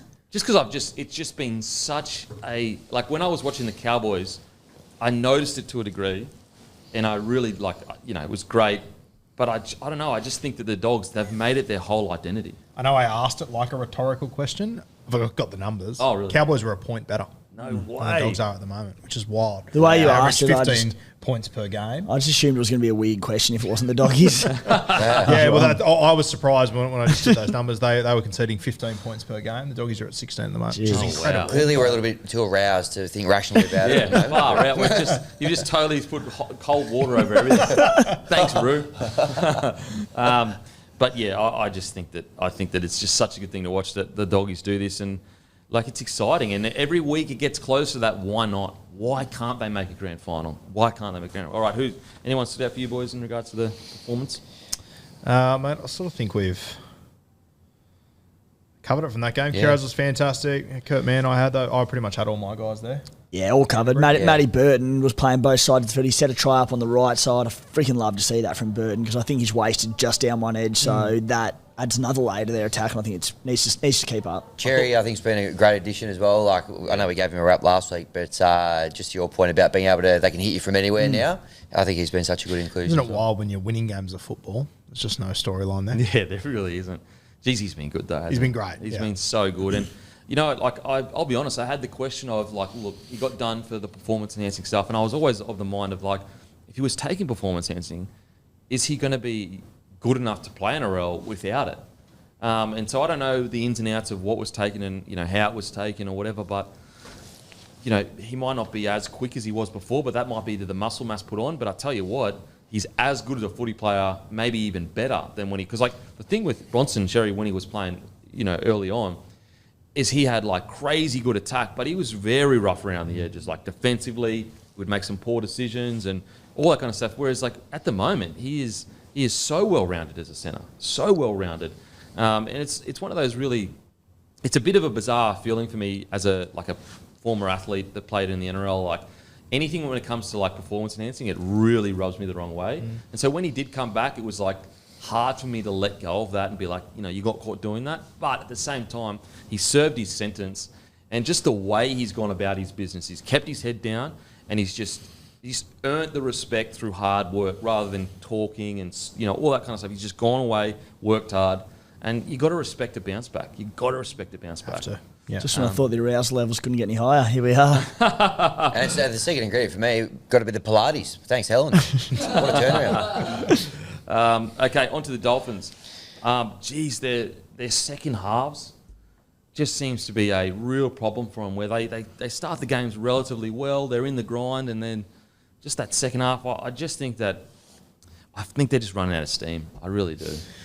Yeah, unfortunately, I agree with you. Sucks. Mate. It does suck. I think as well. I reckon if they won that game against the Roosters a few weeks ago, they could have got a little bit out of that. But I think the amount of effort they put into that, the players they lost that night to get done by 4 points, going all the way over to Perth, I just think that was sort of nail in the coffin stuff for the Dolphins. Sort of the same point last season that they almost had the same thing. Just felt like they ran out of puff a little bit. I feel like they've gone a little bit longer this year. Of hanging in there, but run out of puff. Yeah.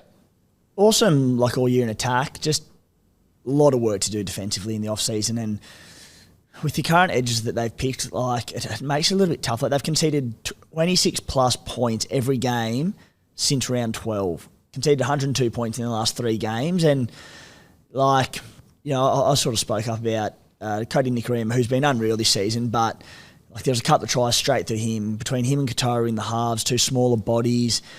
Between that, we know we've spoken about Rabbitohs struggling defensively this season, just so fragile on their edges, and they need to.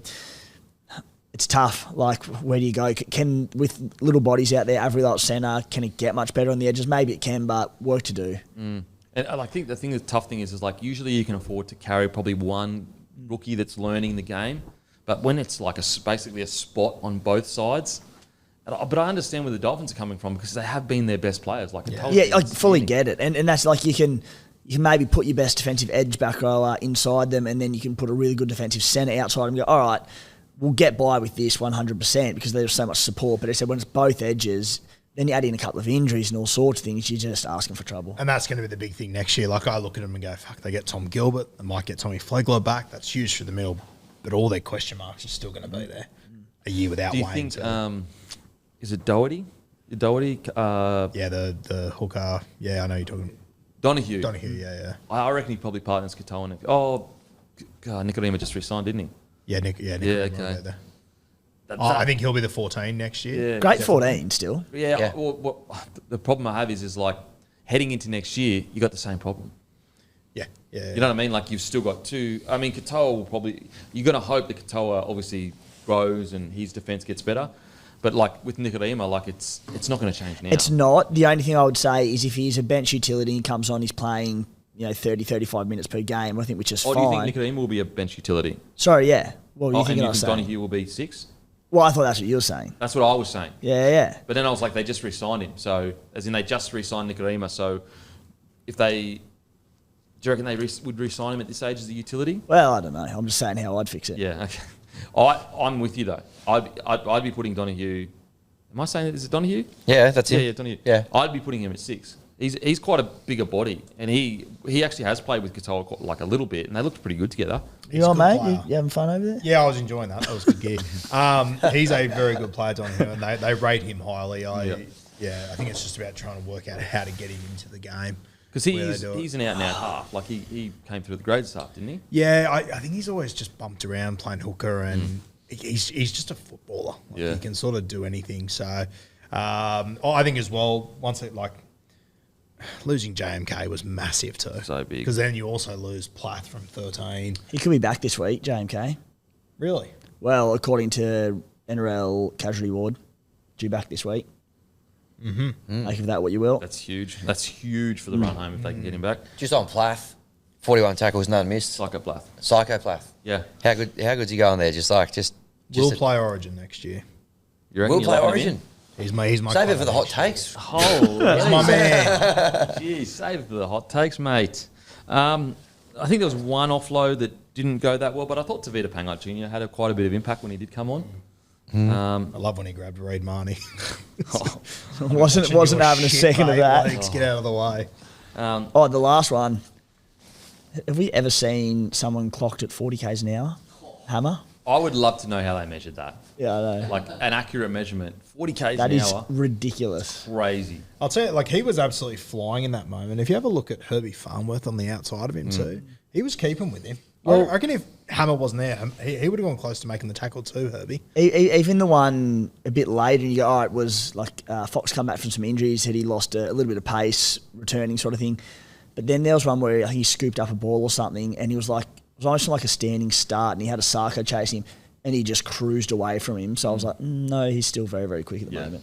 A ball in hand or whatever. What a moment, though. Hammer's top speed. Holy. Yeah. He might have just announced himself there as one of the, if not the favourite, one of the favourites for the 100-metre sprint. Yeah, I'd love to know how they measure it, though, because I just can't for the life of me believe that Saab hasn't hit, because that's not just a little bit faster than everyone else's top speed. That's like a couple of kilometres faster. The tops are normally registered about 37, isn't it? Maybe 37, 38. Yeah, it's a 40. lot quicker.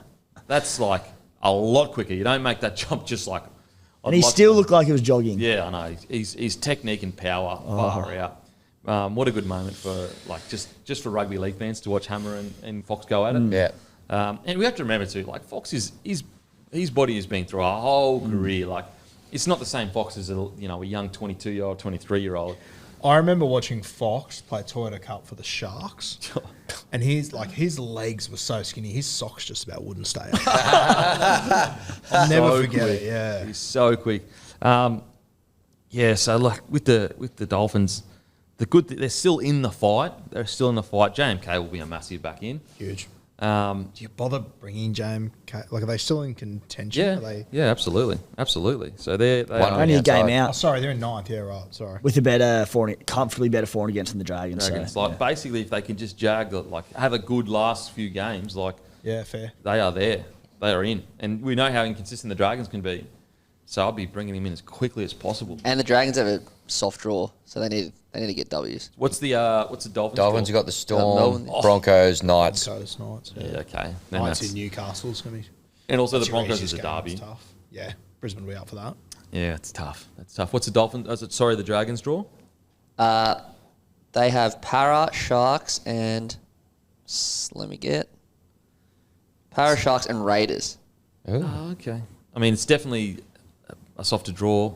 Just that Storm one for the Dolphins is a tough one. Yeah. Wayne might get on the blow at his old mate Craig Bellamy and say, mate, good chance to rest some players this week, eh? Resting him 3 weeks out from finals. Hate to see him burn out. Alrighty. Don't forget, guys, Monday, 6 p.m. Next Monday, the OG drop. Perfect Father's Day gift. The OG shirts, they are back. The brown and orange, the classic brown and orange, but an upgrade in cut and material, and the OG jackets. I say OG, we've never actually released them before, but they look OG in the OG colours. Spray jackets, Monday, 6 p.m. We will not be releasing any more spray jackets for a very long time, so be there Monday, 6 p.m. As always, guys, it really, really does support the show. So if you listen to hours and hours of content from Bloke, best way to do it is grab some merch on the drops. Now, Cowboys defeat the Raiders 42-4. And I tell you what, What excites me the most about this scoreline is not the 42 points. It's the 4 points that excites me the most. They showed grit. They showed toughness. The Cowboys, over the last few weeks, they win 42-30, and you go, geez, they just you go back to the Tigers game, for example, and you go, but you leaked all those points. 4 tries with 12 on the field. Sorry? They leaked 4 tries when they had a one-man advantage. Whereas they go against the Raiders, and look, yes, are the Raiders playing the best footy they've ever played? No, they're not. But at the same time, they only leaked 1 try. This was exactly the fire that the Cowboys season needed, the ignition, the confidence to just build into finals footy. Probably one of their best performances of the season, maybe outside the win over the Roosters, lacking a few players. I really like this performance from the Cowboys. Yeah, very good. And obviously, Jake Clifford's a big talking point. We've already spoken about him and what a big move that was and how great he was. But mate, just their entire spine is just humming at the moment. Fuck, Drinky's having a season too. Especially this back end. I feel like he went a little bit quiet, middle-ish.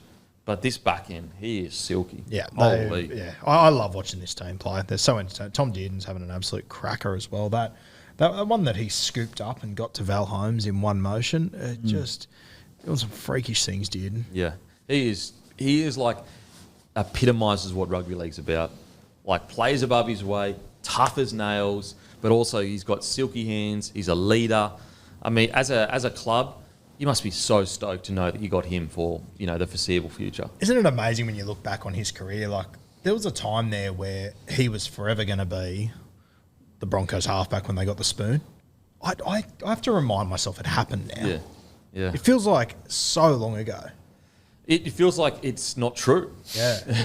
You know what I mean? It feels like, and also it feels like an injustice to Dearden because he doesn't deserve that. Yeah. He is too good of a player to be a part of a side that happened to. He is just a fan favourite. Anyone that loves rugby league, you've got to love Dearden. Doesn't matter if you support New South Wales, Queensland, whatever. Like, that's the kind of player he is. And it's a very good point. I should hate this bloke, and I love him. Yeah, he is just a fan favourite. Like, how can you not? He does all the things that you'd love to see in a rugby league player. He had a try. He had 2 try assists, 14 runs, 94 metres, 13 post-contact, 2 tackle breaks, a line break, 23 tackles, only 2 misses. He was just outstanding, absolutely outstanding. And, as I said, like a spine of Drinkwater, Dearden, Clifford, and Robson, like that's a spine that minimum can stay together for 4 or 5 years. Like that, you can build a club around that. If Clifford, obviously, doesn't have to play like he played on the weekend every weekend, but just keep that that standard up of that level of play. Outstanding. Yeah, it was a near faultless performance from the Cowboys, wasn't it? Some 42 points. 1 try conceded and only 1 line break conceded, and I believe the line break was probably Seb Chris with that ridiculous put down as well that he had no right. But again, when you look at defensive systems and where players need to be and man for man, they had numbers. It was just a ridiculous put down. So you can't knock what they've done at all. Brilliant. Yeah. It's just one of those nights for the Cowboys, wasn't it? Like, I even thought the try that Val Holmes scored off the kick, like Tom Dearden dropped that. That was almost a reverse spiral. The way that moved in the air. Like, he almost mishit it, but it just landed in the exact right spot. And, of course, who comes through and takes it on the full just to remind the Cowboys what they're missing out on? Who stood out for you, boys? Outside of, obviously, the obvious Dearden and Clifford. If you're a Cowboys listener and you just came for this bit, if you go back to Hungriest Player, Clifford won it. We speak about Clifford there. Yeah, Val Holmes for me. Obviously, defensively, we've had a lot of question marks over his game this year, but just in attack, he is just dynamic. That pass that Drinky threw to him, it's a really underrated combo, those two. Oh, mate, I had down as well. I'm just like, Val runs that hard, flat line, I think better than any centre in the competition right now, and you wonder why Drinky has so much success, particularly going down that edge, because defenders either have to jam on Val, because he's going like a bat out of hell, and if they do, he just does that lofted Harbour Bridge pass to the winger, which they score off so often. And if they slightly hold out and give Val an inch in that running that hole, he runs it that hard. You're just not stopping him. He gets the flat ball. It's so good to watch. And it's just one of those plays that it's a go-to. Like, at the very least, as long as he, catches it, it's a quick play the ball or it's a try. Like, it's a genuinely... And what's surprising is you don't actually see many other centres run that play. And then if you run it if you do it on fifth tackle and he's smashing to the hole and you don't score off it, you've pinned them in their bottom corner exactly where you want them to be. So good. So we'll talk about a little bit more the home situation. So he's basically come out and said, I didn't want to stand in the way of the club re-signing young players. Now, a couple of weeks ago, it was basically, you heard conflicting reports that the club had tapped him on the shoulder, but then, it was reported that, he went to them. And so I think that him coming out and saying, I didn't want them stand in the way of signing young talent suggests to me that it probably was the club saying to him, if you can find something else, do it, which I can understand. I think that the one thing where I get a bit frustrated in these situations is that, as a player, if you're in Val's situation, it's a bit unfair. If it is true that he did get tapped on the shoulder, it's unfair that it's getting reported that he went to ask for it. It's like, just tell the truth. Like I would, even as a fan, I would rather my club just be honest and say, yep, we spoke to Val. We've got these incredible guns coming through, which they do. And that just, I think a lot of fans get it, because me, not even as a fan of the Cowboys, I get it. Val is on $900,000 next year. They've got freaking guns coming through, absolute guns. And you can get them guys for way cheaper. You could probably buy two of them for one of Val. And if both parties end up happy, if Val ends up on a decent contract somewhere else and they get to keep their young guys, it's almost a win-win for both parties. Whereas now it just gets a little bit messy, doesn't it? It just gets a bit weird, and Val's sitting there going, "Why? Why does it need to get released that I wanted out of this contract when I never did?" It looks like it's all good. It's just a pet peeve of mine. I just sometimes wish there was a bit more clarity. Especially for a guy like him. Yeah. And also, especially in a situation where I think we can all understand why. Yeah. It's not perfect. Everyone wants to finish their contract or whatever, but look at the blokes they got. Purdue coming through. This is what makes the competition so good. You have to make those decisions. Yeah, tough calls and whatever. So anyway. But what I liked about the performance from Val, just a really, really strong reminder, mate, this guy has plenty of footy left in him. Look at the edges of the Dragons next year and just going we said at the start of this year, they just lack strike. They lack strike next year. Leilua and Sua, who are playing unbelievable, and then your centres of Moses Sully and Val Holmes. Look out. They did this before. They released Lomax before they got Holmes in. I guess in hindsight, it is a little bit surprising that they would bring another guy in for just about as much money as what Lomax was on. Now, granted, when the decision was to move Lomax on, or then part ways mutually, or whatever it was, Lomax was playing nowhere near the footy he's playing, so you understand it. But I do wonder whether they're sitting back on, we're bringing in a guy that's much older for about the same amount of money when we potentially could have kept a guy like Lomax. As I said, this is all hindsight talking.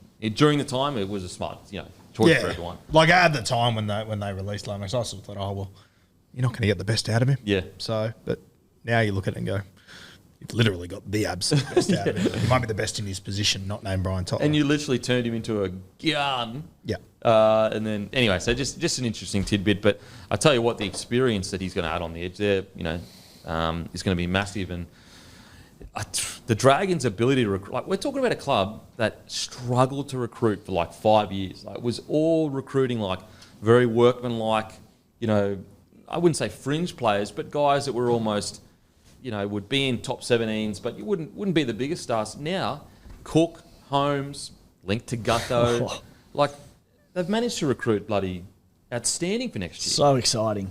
Yeah, just goes to show the value of a good coach, I guess. Flano, he's got something going there. People want to go there now. They've had a great turnaround. I want to shout out Felt. For me, I was watching Felt last year going, okay, I think he's on the out here. Valamay's come in, big, strong, young, powerful, played really well, and Felt just doing what he does. His whole career, if you actually, because the Cowboys are up in Townsville, they're a bit out of sight, out of mind, but his career is as good as anyone in this generation over the last 10 years with what he has done as a winger. Yeah, there's been periods of time, like this pre-season, where I wasn't sure if Kyle Felt was going to be in the 17 all year. Ridiculous when you look back at it now and just what he's achieved and, just the amount of times in big moments, obviously the grand final, but there's just been so many games where they've just floated a ball up into the air into that corner and he just comes down with it in a big moment. I don't have numbers for it, but he has come up with some huge match-winning plays over the years. I'd love to know what he's how many tries he scored each year over the past 10 years, because I bet you it'd be pretty I have a consistent. feeling I've heard the start. This is could be left field, but I'm sure double figures like every year. He scored one recently, but he's arguing. I don't know if career best form might be a bit more of a stretch, but he's not far off it. He's playing unbelievable footy. He has scored double-figure tries every year since 2016. And like you never hear about it. You never hear about it. Like it's Kyle Feld up at the Cowboys. Yep, does his job, but He's a try scorer. He's expected to do it. He's Something to be expected to expected to and to actually do it every year. I have no recollection of this whatsoever, but that year that they won the comp, he only played 8 games that year. He was out for the entire season until round 24. He came back and then scored no the match way, winner. he scored the match winner. He played residence that year. He was playing reserve. He grade. did too, yeah. Yeah. Jeez. Wow. Incredible career, Felt. Incredible career. Another guy is Murray Talangi. Like, he is so big. He like every time he runs the ball, it's like a front rower in contact. He wins the contact nearly every single time. And ever since he's come back from Origin, I think Talangi's back end of the year's been outstanding. Outstanding. He's a monster. He's an absolute monster on the edge, and he's silky too. Yeah. Great footwork, good hands. Outstanding. Who stood out for you for the Cowboys, mate? I think you probably covered off on most of them. One guy who I thought had a bit of impact off the bench was Tommy McKaylee. I think when he's on, he can be a real handful. And, he only played 32 minutes, but went over 120 metres, came through the Tigers pathway as well. Obviously, sad to see another one go, but he was great in the... we spoke about him really early in the season. He was very good in the pre-season. It's good to see him kind of coming in and having a little bit of an impact, kind of when it matters at the point end too. I thought he was pretty good off the bench. Another point, they're missing Nanai and Taumalolo. They just did that. And they played Ruben Cotter for a lot less minutes than they usually do. Jeez, what a win. What a bloody win. Here's that's the blueprint for the Cowboys. If I'm Toddy Payton, I'm saying, boys, you've shown you can do it. Let's keep those points down. You know what the huge thing is for them too, and we've spoken about it all goddamn year, but they've got their third bye next week. Yeah. So they come out of that and Todd will go, we've got 6 weeks left in this comp. Yeah, just to rip and It tear. starts now. Raiders. Really disappointing. I think that with the Raiders, and obviously I'll throw to you, Timmy, but the last few weeks, super uncharacteristic. They, to be honest, they look like they want to pack it up. Like, and that's not trying to be disrespectful, but it was only 3 or 4 weeks ago where I was really praising their grit and determination, and they'd been the unsung heroes of the year. Where they'd, me personally, I had them as the biggest sliders in the comp, and then for the last 3 weeks or so, it's almost like they've just gone, you know what, season's over. It's been really poor. What are your thoughts, Timmy? Am I on the mark, off the mark? Oh, they've conceded 88 points in 2 weeks, one of them at home, one of them in a matchup where on paper, the forward pack, we should have won the battle of the middle and we were just blown off the park. And yeah, look, when we were playing for a top 8 spot, it was just abysmal. And mate, I've got very little to say because what was most disappointing was I think in that first half in particular, the Cowboys scored tries, but it wasn't a case of really being stripped for numbers or any of that.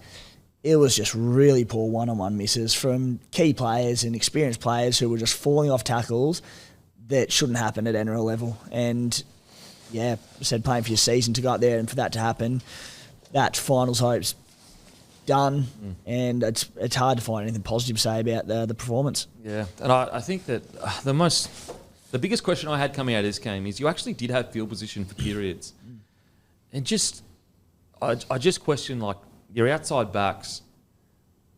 Are they a top 8 standard outside backs?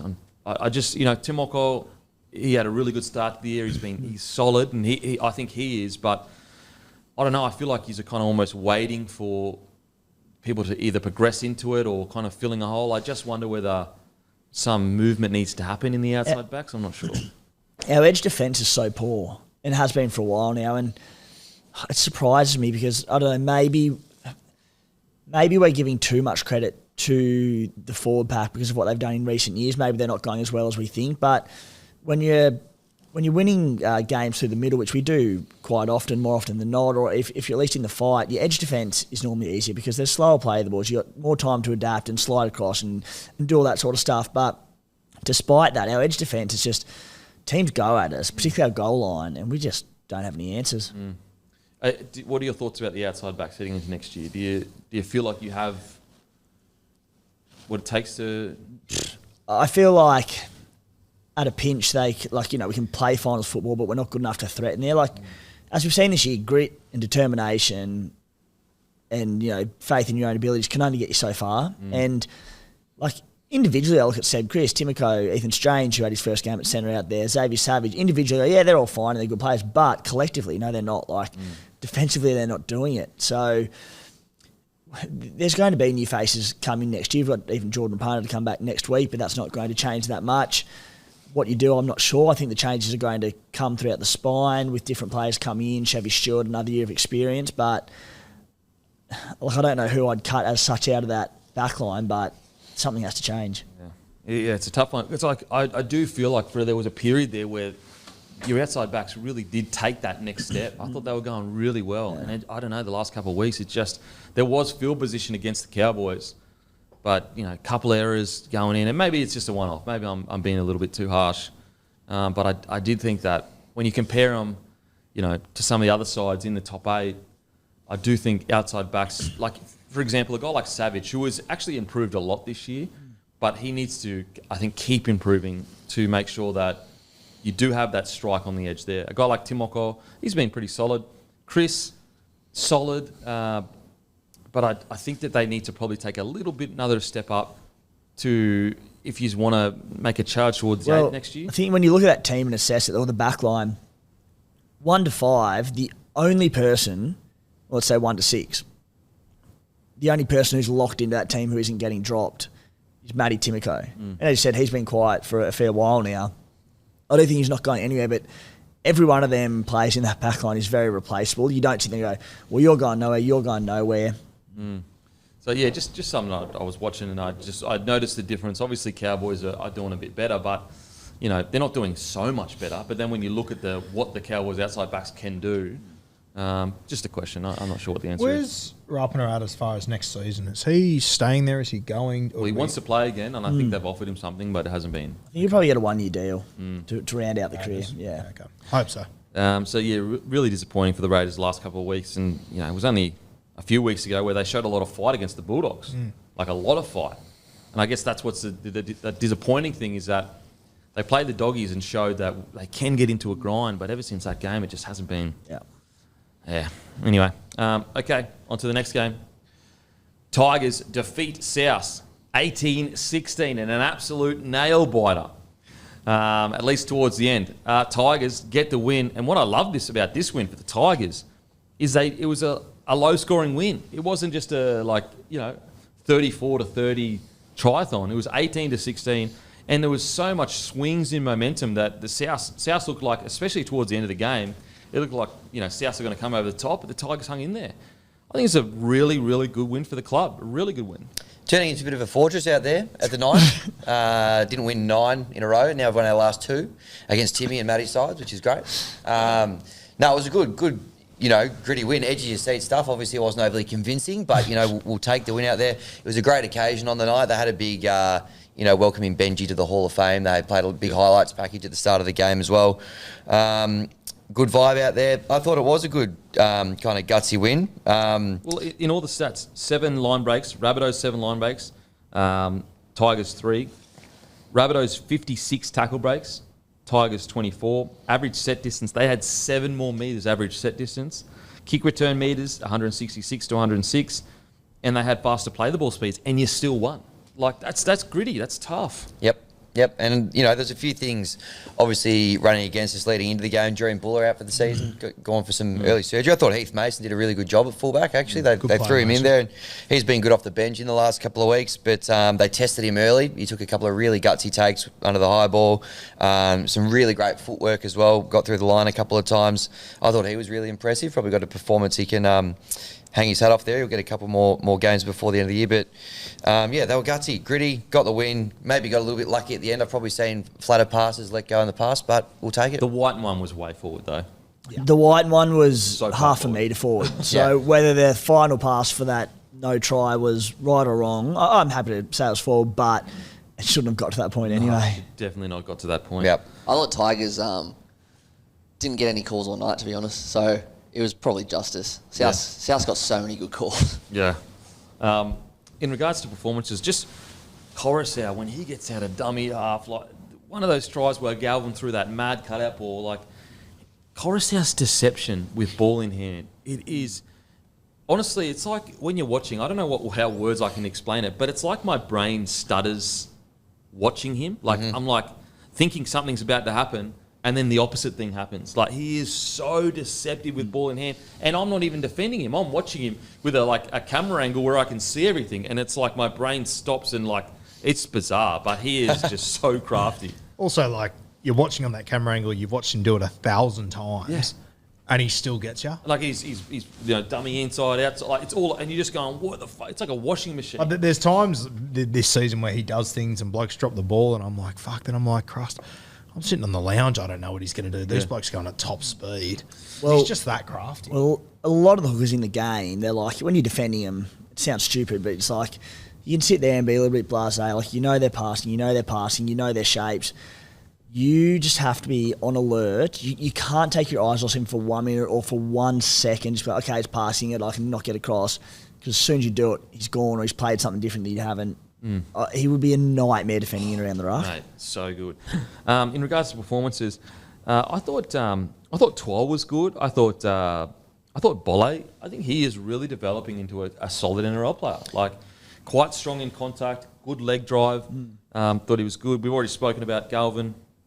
There's a lot to like. Isaiah Papali'i, I thought, had one of his better games as well. One of his best of the year, I thought. He was very good. Yep. He had 19 runs, 167 metres, 67 post-contact. Like, I think this is the performance that Benji's been looking for a while. And who knows now? Because he's on equal points now. Obviously, your for and against isn't the best with the Eels. Set up beautifully for a spoon bowl round 27, back out of the ninth. One of the greats. Yeah. One of the greats. Yep. We'll try and do something. We might try and do something about that, the spoon bowl. Yep. Around that time. Maybe go down and watch it or something. Yeah, come on out. We'd love to have you.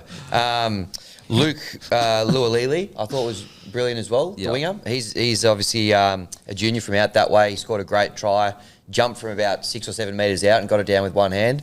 Unreal. He got knocked out as well, which is or not knocked out, but had to go for an HIA. But I'm very excited by what I see from him. I think he's been shown a lot this year. He's something about him, isn't it? Yep. Like, really strong finisher. He had the try saver. Had that try saver as well, which was like on Gaga had no right to do. Really promising future for him, I think. The only thing is just needs to improve his yardage a bit. 88 metres per game in New South Wales Cup this season, 104 metres per game. But again, he's an 18-year-old coming into the side on the bottom of the ladder. Like, it's because there are so many freak young blokes come through the grades. You expect this. You kind of expect it, but it's like he's 18 years old. Needs to work on that, but he's a really good one moving forward. Look, great win for the Tigers. Stefano, 141 metres, great stuff. Onto the Rabbitohs. Obviously extremely disappointing, especially with the fact the game was there to be won. But for me, this was the Cam Murray show. This bloke could not give any more to his team. So at lock, 30 runs, 254 metres, 74 post-contact, 3 tackle breaks, a line break, 54 tackles, only 2 misses. Think about that. 30 runs and 54 tackles, and he only missed 2 of them. This guy deserves a premiership. If the footy gods were just at all, this guy deserves a premiership. He leads on the field. In a week where there's so much negativity around the club, in a year where if there was any bloke that could pack his bags, put his feet up and say, you know what, we can't make finals, I deserve to just chill out, it is Cam Murray. What does he do? The complete opposite. He gives everything he has. That's the most runs he's ever run. With 52 tackles, 54 tackles, whatever it is. Incredible performance from Cam Murray, and I hope that there are guys that look across him at the Rabbitohs and go, you know what, this bloke deserves better. Another guy that was incredible is Keon. All your points were around Keon doing something crazy. Cut out passes, flick balls. It's just a matter of putting it all together. Cam Murray, I quite often talk to South fans and say how frustrated I am when they play him on the edge, and they also say the same thing to me. They're trying to keep him so he lasts longer, and they're trying to protect him from himself. And you sit there and watch a game like this against the Tigers and go, fuck, I get it. Oh, absolutely. Because he just can't help himself. He cannot help himself. He has to put his body on the line for his team. He will do it every single game. And I just thought him and Keon, here's Keon's stats. A try, 18 runs, 195 metres, 72 post-contact, 6 tackle breaks, a line break assist, 30 tackles, only 1 miss. And so it's it sucks that they lost. They should have won it.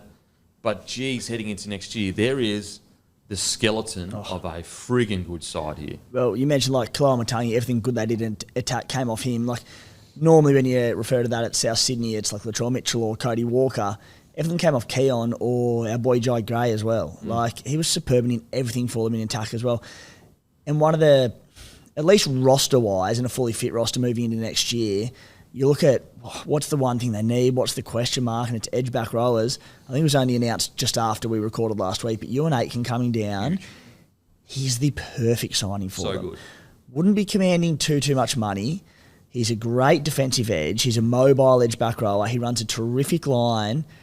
What a wonderful signing. Yeah. And also quite durable as well. Quite durable. Like, I know it's been a terrible year, but if I was just a neutral fan and I was going to pick a team that was down the bottom that had the roster to do something special next year, it is the Rabbitohs. Ty Munro came back through cup on the weekend, scored a double, almost 200 metres.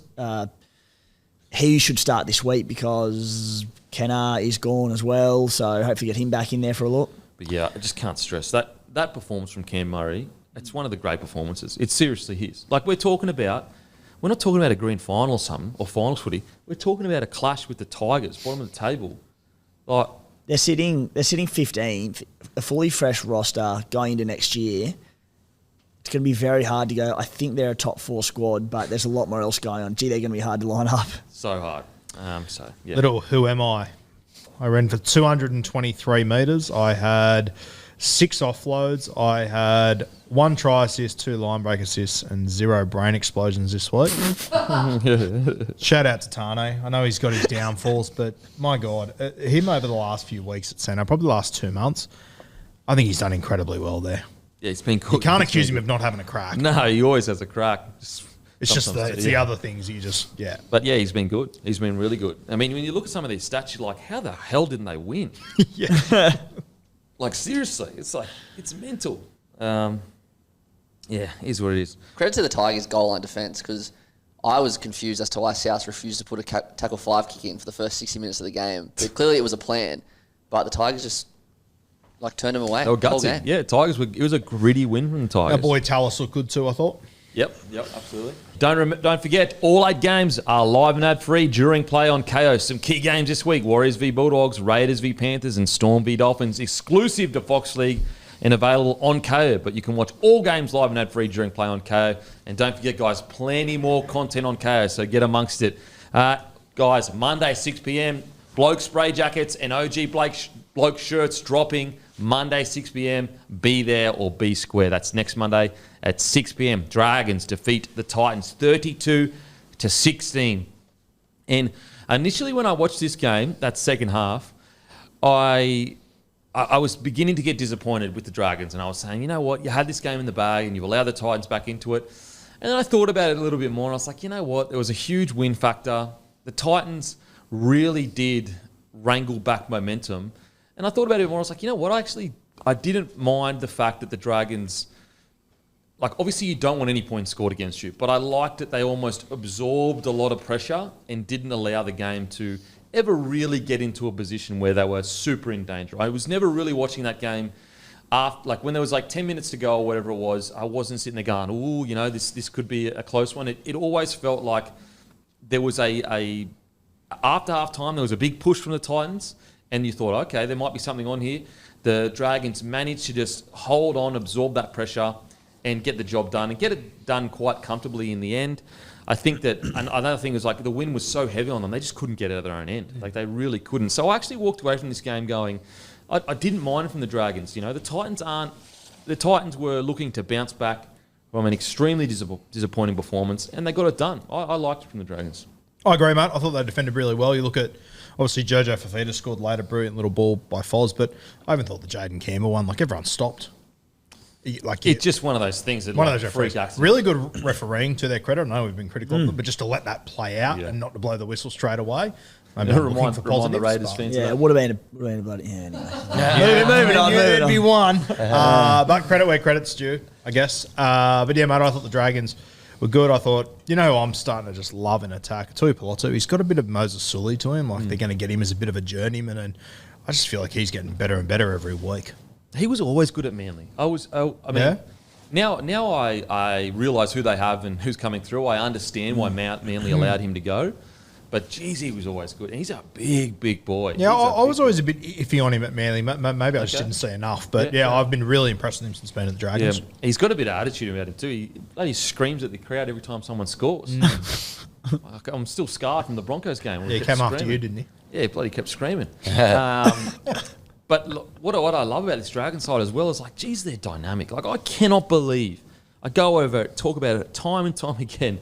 But this is a dynamic side. Like, you look at a guy like Jaden Sewer, for quite a few years, wasn't playing his best footy. Last year he was injured or whatever. He goes out. I reckon if he was under most other coaching, he would have gone out to do his job. He went out there to target David Fifita, and he went after him. You reckon Flano didn't make him do that? Or not at least make him do that, but get that in his head to do that? Like, I love the venom with which Dragons play with. They've got a bit of sting about them. There was a period there where the game was getting fiery, and it's like the Dragons were the Titans.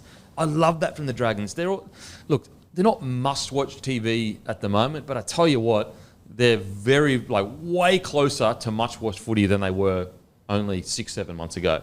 It's exciting. They make games exciting. I think that their inconsistency has improved drastically in the back end of the season. I think that although you could still look at the results and go, yeah, they do go win-loss, win-loss, win-loss. Usually, at the start of the season, they'd go big win, huge loss. Big win, huge loss. They're actually closing that gap a little bit. I love what I'm seeing from the Dragons. Timmy, what do you reckon? Yeah, great performance. As you said, like they conceded the try early on and you thought, oh, all right, like what Dragons are going to show up today? And they turned it around straight away. You already mentioned, but the Jaden Campbell try off a kick, he almost put a line through that one. 2 tries outside of that. I thought their goal line defence was really good because the Titans came to play, as you said, stinging from the big upset loss last week where they just didn't show up against the Sharkies. Their attack was moving all right, but they never really, outside of the 2 tries that Jojo did score, I didn't feel like they were overly threatening on the line when they were attacking them. So I thought the Dragons got up for it really well. I thought Jack Bird, not straight back into the team, had to absolutely work to get back into the team, but got an opportunity playing 5'8". We speak about blokes who just can't cement one position. Mate, he's been playing fullback in New South Wales Cup. Like, last year was an edge back rower. He spent time at lock, I believe.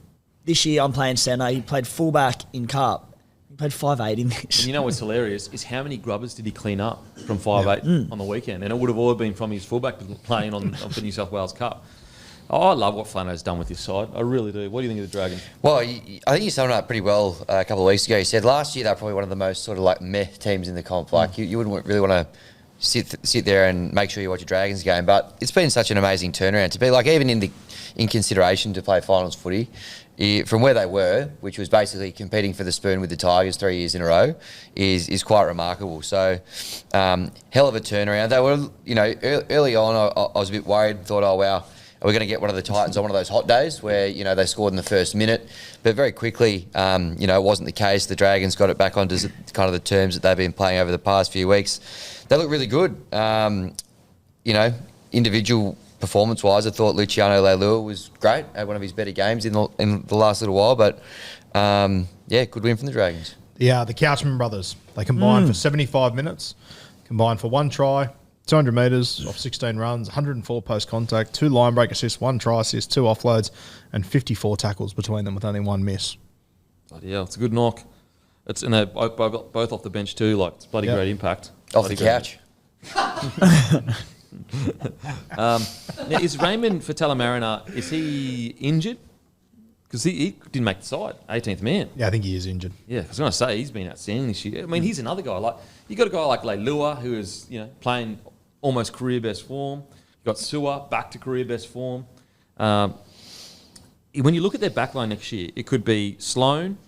I mean, it might even be, let's say the rumours are true and we just go with like a Gutho. It could be Gutho, Holmes, Sully, Tui Pelotu.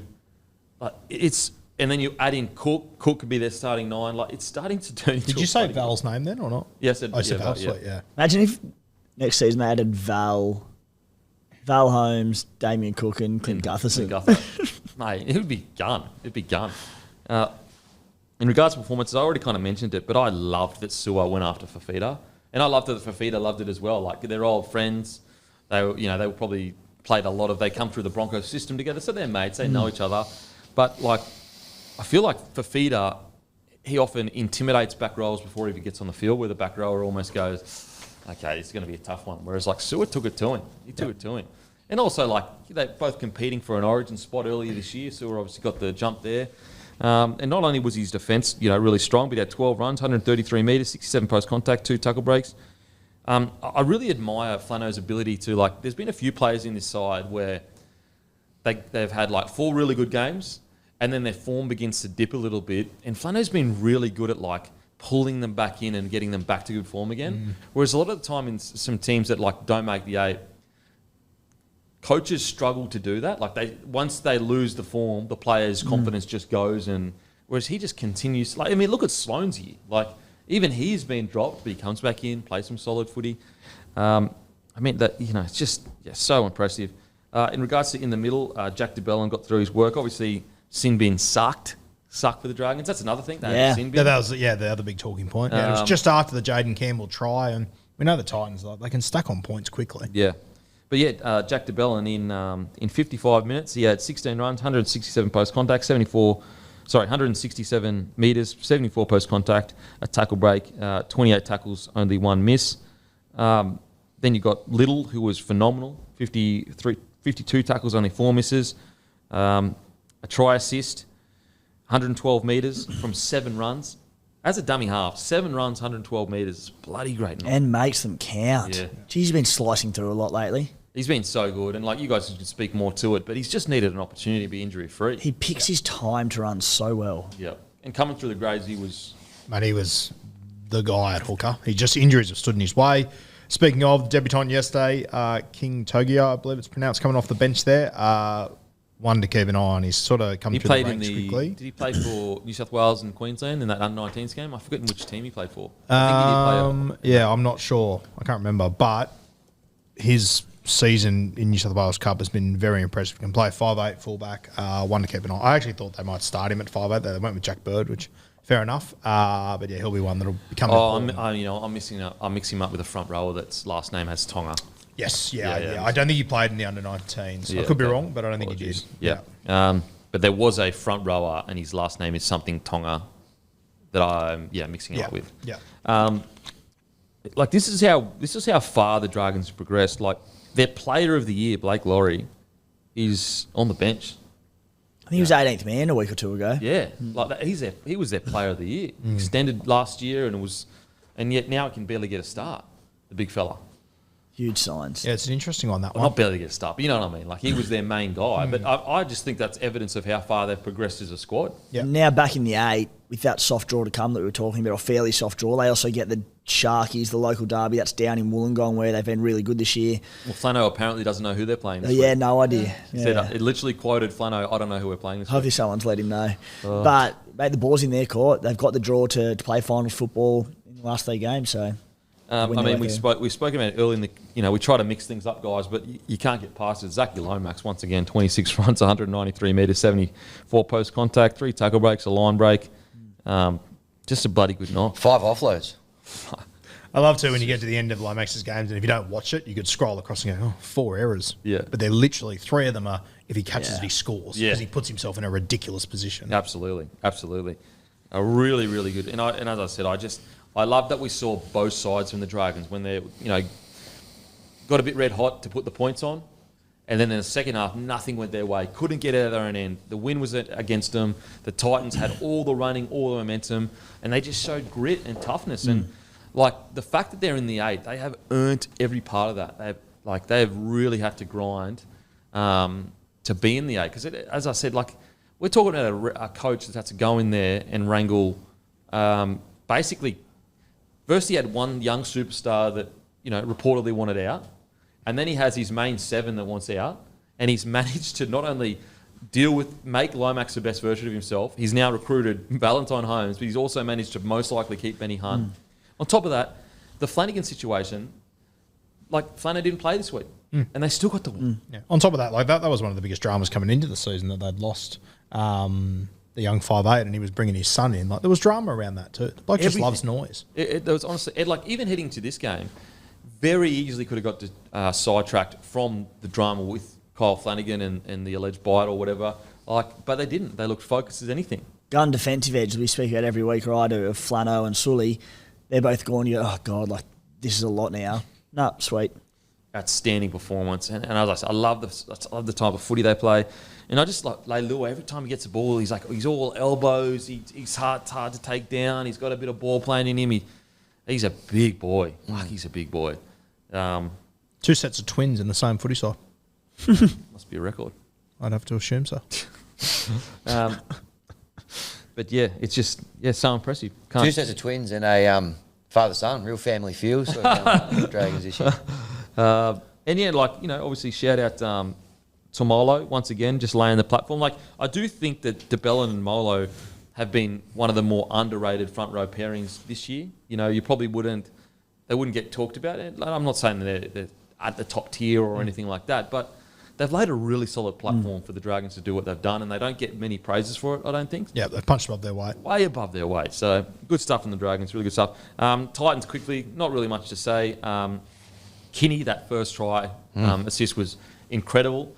To be a little bit nitpicky with Kinney, even though he's phenomenal, I do think there's a worry for me that he might fall into the trap of taking too many runs too often and it breaks structures down. Again, this Kinney, outstanding. He's probably been their best player all year, or at the very least one of their best players all year.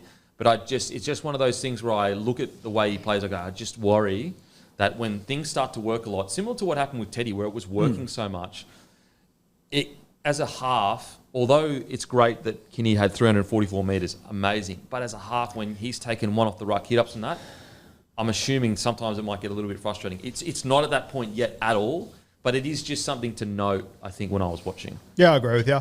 It's he actually broke the record in this game for the most metres in a game by a Titan ever. Oh, really? Broke his own record from 8 weeks before that. Jeez. No way. Jeez, what a season. What a season. He is electric. And he's punching above his weight massively. And, what might turn out to be his greatest skill set is that he's just readily available. Durability. It's going to be so important in this squad. In the modern game, with how many injuries there are, if you can be available every week, it almost let's say you're a 7 out of 10 player and someone else is an 8 out of 10 player or even a 9 out of 10, but you're available every week, you might be getting picked over. And when you're having this, and I refuse to have this conversation again about Titans fullbacks, but when you look at it, the biggest asterisk next to the other guys in the conversation is that they've got a lot of injuries. Yeah. But yeah, I thought Kinney, his explosiveness and just his ability to just generate momentum for his team at fullback, and his fitness, the amount of work he gets through. Outstanding. I just think that first half, they got off to such a great start. They just let themselves down by just not taking advantage of the momentum that was created by Kinney initially. Yeah, I don't know if this is as much a knock on David Fafita or just emphasises the impact of Kieran Foran, but David Fafita, who's just, as we know, a prolific try scorer for a back rower. When Jaden Campbell came back in round 14, I'm pretty sure that was the week, because Campbell came straight back in on the left and Foran went to the right. He scored a try that week, David Fafita. I think from memory it was off a kick, tap back or something as well. He hasn't scored since round 14, since Foran switched edges, which is remarkable, because he scores every couple of games. Dave Fafita, and as soon as he loses Foran, that just changes. It's just, Fafita, he can't win because, 2 years ago, he played the way he wanted to play and he would score 17 tries. And I'm not saying you're saying this. And everyone was saying, but you don't do none of the tough stuff. And now, people saying, but he's been a bit up and down. He's just getting through work. And it's I feel like Fafita can't win. If he does the basics and he gets through his work, he's not doing enough and he should be scoring tries. If he goes back to crabbing across field and breaking tackles, then it's he's just playing selfishly. I feel like he's a bloke that really just can't win. He's in a tough spot. He's just in a really tough spot. Now, granted, you still have sometimes the defensive stuff we've spoken about quite a bit. He can slack off, but he's still, for a club and a team that isn't a big team, he generates chat, Dave Fafita. He just generates chat. But yeah, so disappointing for the Titans, but it's probably, it's one of those seasons that they're really going to look back and go, we did so much good things, but at the end of the day, we're pretty much back where we're actually maybe even a worse position than we were, at least on the table, I mean, I think they're in the exact same spot. But in regards to, I think they would have hoped that they were further along. I think especially just after the last 8 weeks, you felt like they'd turned a corner. And I'm not saying they've gone backwards, but... For me, I know I'm being harsh, and look, I'm from the Gold Coast. I want them to go well. But it's been erased. Like, that 8 weeks for me, it doesn't mean anything anymore because I've seen it so many times at times. Put it this way. I see the Titans right now, they're where the Doggies were at last year. So, and what I mean, but I'm not expecting them to do what the Doggies did, but they're in a position where the pressure is mounting, where we're all sitting here about asking the question with Serraldo, like, yeah, you're new, yeah, you've got all these systems, but we're not seeing the results yet. And unfortunately, Desi you have to ask that question with Desi, like, yes, you knew, yeah, you got all these results, like all these new systems and whatever, but at the end of the day, there's no improvement. There's no improvement. Yeah, I see the argument, but I feel like it'd be very hypocritical to be harsh on Desi and ask questions because I've been so bullish about, and in praise of Cameron Serraldo. Comes in, new year, new roster, all those sorts of things, terrible season on the ladder. I think we have seen enough from the Titans to suggest, all right, now that Desi's had a full year with them, can make a few roster tweaks, I think it's okay. I think going into next year, they're in a better place with Desi's second year at the helm. I just think that the difference with Serraldo and Desi's been a coach for like 20 years or whatever. And I don't know whether it's acceptable that the team would go this far backwards under Des Hasler. Like, I don't think that the Titans are sitting there going, you know what? Like, this is acceptable. Like, this, yeah, it's Desi, it's new systems, we're building for the future. I think they probably would have expected a little bit better than where they're currently sitting. Now, next year will really be the answer to all our questions, though, because if they come out and kill it, then we can sit here and say, well, you know what? Desi's a mastermind because he took the long road, just like Serraldo did. Serraldo took the hard road, the really hard road, and hopefully he continues. Otherwise, we'll be sitting here next year going, no, he didn't. But he took the hard road, and he's getting rewards for it this year. I think it really just depends on year 2 of Desi will really give us an answer as to how bad year 1 was for him. But at this stage, I don't think the Titans are sitting there saying this has been a satisfactory year, and we're okay with the fact that we've taken maybe a step backwards, or at the very least, no step forwards. Put it this way, when Holbrook got sacked, they were 9th with players to come back and now they're currently, but we'll see. There's the other side of it that you can go, well, when they were 0-7, they would have been begging for 8 wins. I couldn't see a world where 8 wins comes from. Yeah, fair. So it depends how you want to look at it, I guess, but Yep. fuck, they're interesting now. I don't know where you'd place them on the ladder next year. Mate. Okay, Sharkies defeat the Knights 19-18 in a controversial game. Holy. Let's get to the big controversies. Phoenix Crossland gets 10 in the bin on the stroke of half time. There's a divide here. I don't know if there's a divide. I might be by myself. I thought it was craziness. Now, apparently, to my understanding, they'd only given away 3 infringements. Offside and a scrum early in the game. And then, obviously, those 2 infringements where the third one, Phoenix Crossland flops in and basically intentionally trying to slow the play of the ball down. I don't think it was a try-scoring opportunity, the next play or whatever, but trying to slow the ball down because it was half-time. Now, it is a pet peeve of mine that players do that, and it pisses me off that refs aren't harsher on teams. The amount of times I see some of the top-tier sides give 3 penalties away on their line and the ref does nothing about it, it infuriates me. However, what I don't understand is that has not been the standard for the whole year, where on your second penalty, like your second lying in the ruck, you get 10 in the bin. That hasn't been the standard all year. So that's where I can't understand it. Now, if this is the new standard that it's been set, I love it because I fucking hate teams lying in the ruck. But for me personally, I thought it's super inconsistent, super harsh, penalty sufficed. Yes, it's at half time, so it wouldn't have changed anything. I didn't like it. And that's the only thing that I was okay with it, is because if you are able to just lie there, you can lie there until half time and then they can call it a day. I was sort of okay with. I didn't even think it had anything to do with how many penalties they'd had before. I thought it was just, and I get it's not in a try scoring situation, but I also think it's very dangerous if you just allow teams to lie on the ruck and they can waste as much time as they want until half time to then just blow a penalty. I think you're inviting for that to happen. So We see it all the time, players do that. yeah, I don't disagree with you. Yeah. Maybe I'm leaning more towards your other party argument, which is this should be the norm. And I think it should be that if you're within the last minute before half time and you do this, which I think is fair play. I think it should be the norm. But I don't think it's kind of like the obstruction rule. Like all of a sudden we're pulling up. Timmy, what do you reckon, mate? I think it was a sin bin. And I think, to Guru's point, I'm not convinced, Kempy, that it was due to repeat offences or there'd only been 1-6 again, or it was. I think it's a standalone incident. The Sharks had all the momentum. They were peppering the line. The Knights were on the back foot. And there were two parts to this. He flopped, and then he stayed on him and laid, knowing that they wouldn't get another tackle if he stayed there. If it was just laying on the ruck or it was just a flop, I go, okay, that's very minor for attending the bin. I wouldn't do it. He did both. It was very deliberate what he was trying to do to get through to half time. I was happy for it to be a bin. Yeah, see, I see that every game players intentionally like let's say we see it all the time. Like when teams are under the pump, they will intentionally lie in rucks to give away 6 agains to give their team time to get back on the line.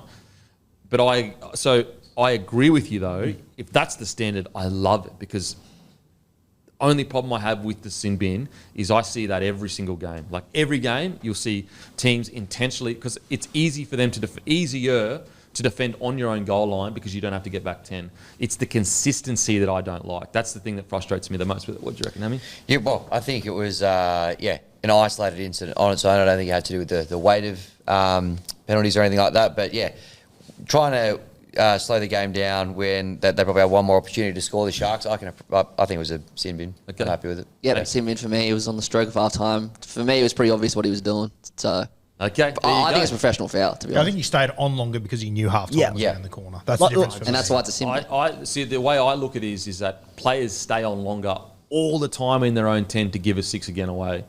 And so that's where I go.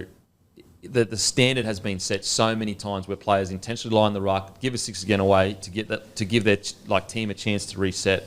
That's where I say that it's not consistent. I think the context changes a little bit when it's probably going to be the last play of the half. That's probably intensifies a little bit. I don't think it's been inconsistent. Like it doesn't, like the fact that when he lays in there and they go 6 again. Okay, how many other penalties have we seen through the year where they'll go 6 again? And the player will, once the player realises they've given the 6 again away, they still lay in the ruck because they're like, well, I've given the 6 again away anyway. However, I do agree with you in regards to, I want this to be the standard. It is not the reason why the Knights lost, though, in my opinion. I think that we can talk about the other penalties, but that period where they went 1 from 7 sets, it's just like the game's on the line. But I see what you're saying. Hey, look, that's 4-1. Let us know in the comments section. Tough day out for you. No, it's all right. It's all right. Am I a crazy person? Do you agree with the boys? Or do you think that it was definitely, boom, get him off the field? Just for clarity, though, I do say I want that to be the standard going forward. I cannot stand for the life of me teams that give away repeat 6 agains on their line. But let us know in the comment section. In regards to the other one with the field goals and all that, thoughts? Just quickly on the field goals, people ask when Kennedy was offside. My understanding is the bunker can't rule on offside. So that's why the bunker couldn't rule on Kennedy being offside. Why can't they rule on offside there when they did it for the kick out in the Storm Panthers game? I'm not sure. Anyway. I'm not sure. I don't make the rules. Yep. We should enforce them. Yeah. I thought that the Sharkies one that they kicked, I thought they were very hard done by in that one. What do you call them? Blockers or whatever? Steve Roaches. Steve Roaches, yes. I thought that was very harsh on the Cronulla Sharks. I mean, the result ended up going their way anyway, but I didn't think that was out-and-out blockers. What did you guys think? Well, I need to know what the blockers are, because I was watching the press conference and apparently Adam O'Brien was saying as long as they're onside and they can get the ball, it's not considered a blocker. But yeah, I don't. It was interesting. The one that they ended up kicking where they won the game, there's a couple of people that were blockers, but they ran through the line deliberately to make like you would a decoy. So see where I think the bit of confusion is and where it's very subjective is that. Okay, let's say that by the letter of the law, it was a penalty. It was illegal and it was a penalty. So be it. That's the rule. I just think that having 2 lead runners there, whether they're meandering forward and never going to get the ball or whatever, it's just the natural shape that every team runs around the ruck when you're playing out the back, which means every time someone goes for a field goal, you're nearly going to have 2 people, just by the nature of rugby league and your shape, they're going to be there. So, as I said, by letter of the law is probably the right decision, but as long as they don't make a wall and players have an avenue to get them, and as long as they don't go off their line to obstruct them, I'm okay with having the two blokes there. As said, they have an avenue. They can go through them or they can go around them. As long as they don't change their direction, I think that's fine. I'm a bit confused as to why they've introduced it, because I feel like the biggest problem wasn't actually about the blockers there. It was about teams putting players standing next to the marker so that the marker couldn't get through them.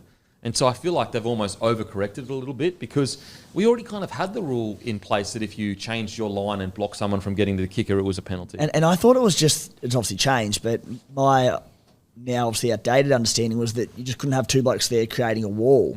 But in that circumstance, there was no wall created. Again, the rules probably tweaked, but...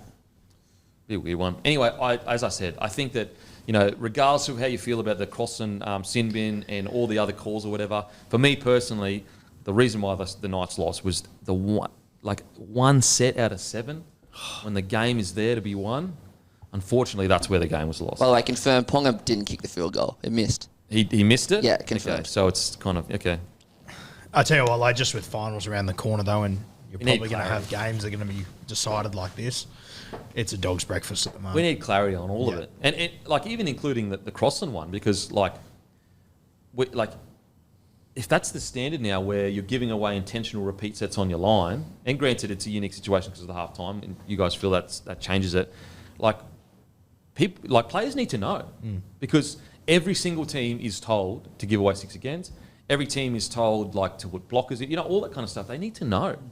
And some of these kind of decisions that refs have been making, it really does feel like, for example, the obstruction one, that feels like that's just randomly changed. The players need to know. In regards to performances, the Sharkies get the job done. I tell you what, Atkinson for me has done enough. I couldn't drop him when Hines and Trindle get back. I think you got to keep him at 6. Yeah, and I think Hines you got at 7. to give Hines the keys at 7. I think it's your best chance to win a comp, and let Atkinson be your 5'8". I think, said it since the preseason, I just think him and Trindle, they're too much alike, Hines and Trindle. I don't think it's going to work, and I don't think they've got time to make it work. Yeah, I'm with you, boys. I think it might have been 2 weeks ago, and I said, no, look, I'd just go Trindle and Nico. I think that's the best combination. I underestimated how good Atkinson was. It's now, 3 games this year that he's led the halves when they've had a hooker playing in the halves with him, and he's 3 from 3 with, really, really good. He didn't just get him around, but he set up the first 2 tries. He came up with a really big defensive play. It was about 10 left in the game. He jammed across and off the line, forced an error, got the Sharks ball back in the Knights half. He was just fantastic around in the board. So, and I think he complements Nico well. As Guru said, if you're going to win a comp, Nico needs to be the man and firing and getting all the touches. So, I'm with you. Yeah, I don't see how you can drop him. He's been so impressive in some big games. The one that probably stood out was the Storm one, probably the first time that he did that. And how could you possibly drop him? He's been so impressive. Thoughts on the Sharkies' performance? I thought they came out really well. First 10 minutes, I thought it was unforgivable. Atkinson's try through the middle there. Was Atkinson's try through the middle there? Where he stepped off his left foot, inside Thompson, inside the first try. Yeah. Atkinson, yeah. In the first few minutes. Through Frizzell and Thompson. Straight through the middle.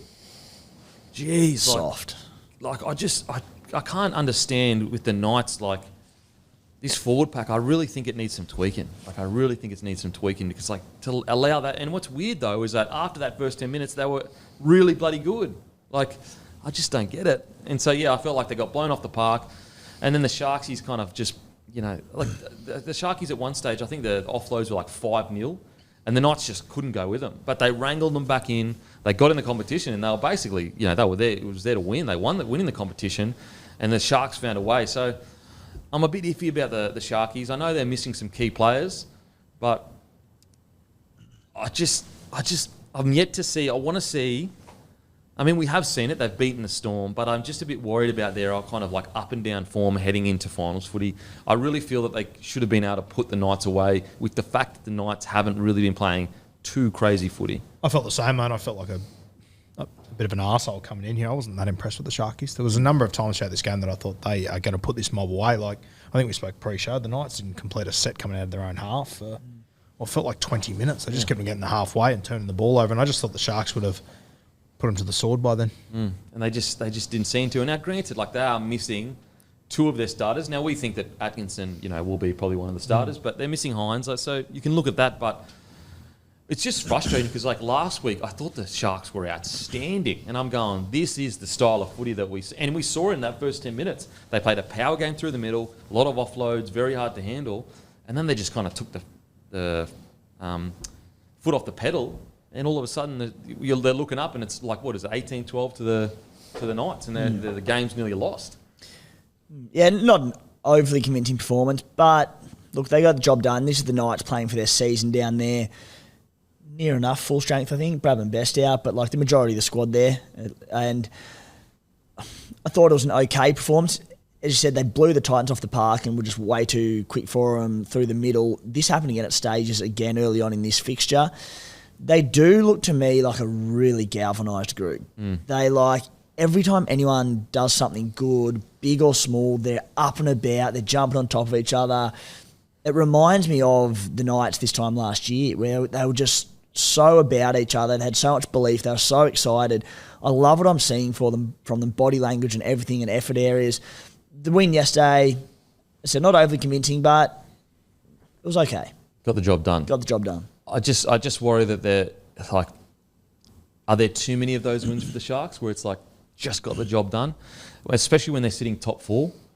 I want to see them, put it this way, the energy around the Dogs and even Manly to a degree, I got that energy from the Sharkies last week where I was like, okay, whereas this week, I don't know, just very mixed bag for me. And look, they got the win. You're right. The win's a win. They go on to next week. They're still in the top four, which is, I think from a bird's eye view, I think that they don't get enough credit for how good they're going, being in the top four. But I just want them to I feel like when you watch them, you can see the next step there. It's just beyond their reach. And I will say, though, in terms of outs, these are four blokes who could be back next week. Nico's probably another week, but you got Nico Hines out. Iro was out of this one. He's back this week. Teague Wilton was out. Tommy Hazelton was out, who's been enormous for them this year. I think we actually saw the impact of Tommy Hazelton, who was out on the weekend, and the pack didn't quite look the same. So there was a lot of outs. They had Jack Williams, who was sensational last week at lock. He played on the edge. So there was a few excuses. Where do you have Sharkies in the tiers of things? Do you have them in the same tier as the Doggies and Manly, do you think? Yeah, I said at the start of the show that I think they've done enough. I've probably got those top three, then I've got the Doggies, and then I've probably got Sharks and Manly. The next tier. Yeah, they're such a tough side because, as I said, when you look bird's eye view, you're really good as a club, top four again. Yeah. It's so hard, though, because you look at this Shark side and all I want to do is compare them against the top three. And all I want to say is I don't feel like they can beat those top three. There's another 12 other teams that can't beat those top three either on the big stage. But because the Sharks are on the doorstep and have been for 3 years, you want to compare them against those guys. I've got to say, I thought Jesse Ramian worked his butt off. 23 runs, 226 metres, 86 post contact, 9 tackle breaks, 5 offloads. I've got to say, best season of his career, you reckon? Mate, when we sat down and picked our origin teams, you guys all had him in your centres, and I sort of went, fuck, I don't get it. Sure, but the more I've watched him this year, the closer I've watched him, mate, he just gets up every single week. Every week. And defensively, he's been really good. The Sharkies' right side, I think it's the best defensive edge in the competition. Yeah, it said that in the call yesterday, didn't they? Yeah, and that's Rami and Katoa, yeah. Nikora. Which is a friggin' good start to have. Best defensive set. And you add in that the halves chopped and changed a few times as well. Yeah. And you add in the fact that they're not just defensive players, they're friggin' good in attack too. Yeah. So you hear stats like that and you give Fitzgibbon such credit because it's not like Rami, I mentioned him as being in my New South Wales side initially. And even you who loves rugby league was I don't know about that. But they're essentially the best defensive centre in the comp statistically. I had him game one as well. Yeah. With Latrell not considered, Jeez. They're just, really, really good. I think I want to see a little bit more from Kennedy, a little bit more heading into finals footy. I know he has more in him with try assists and everything like that.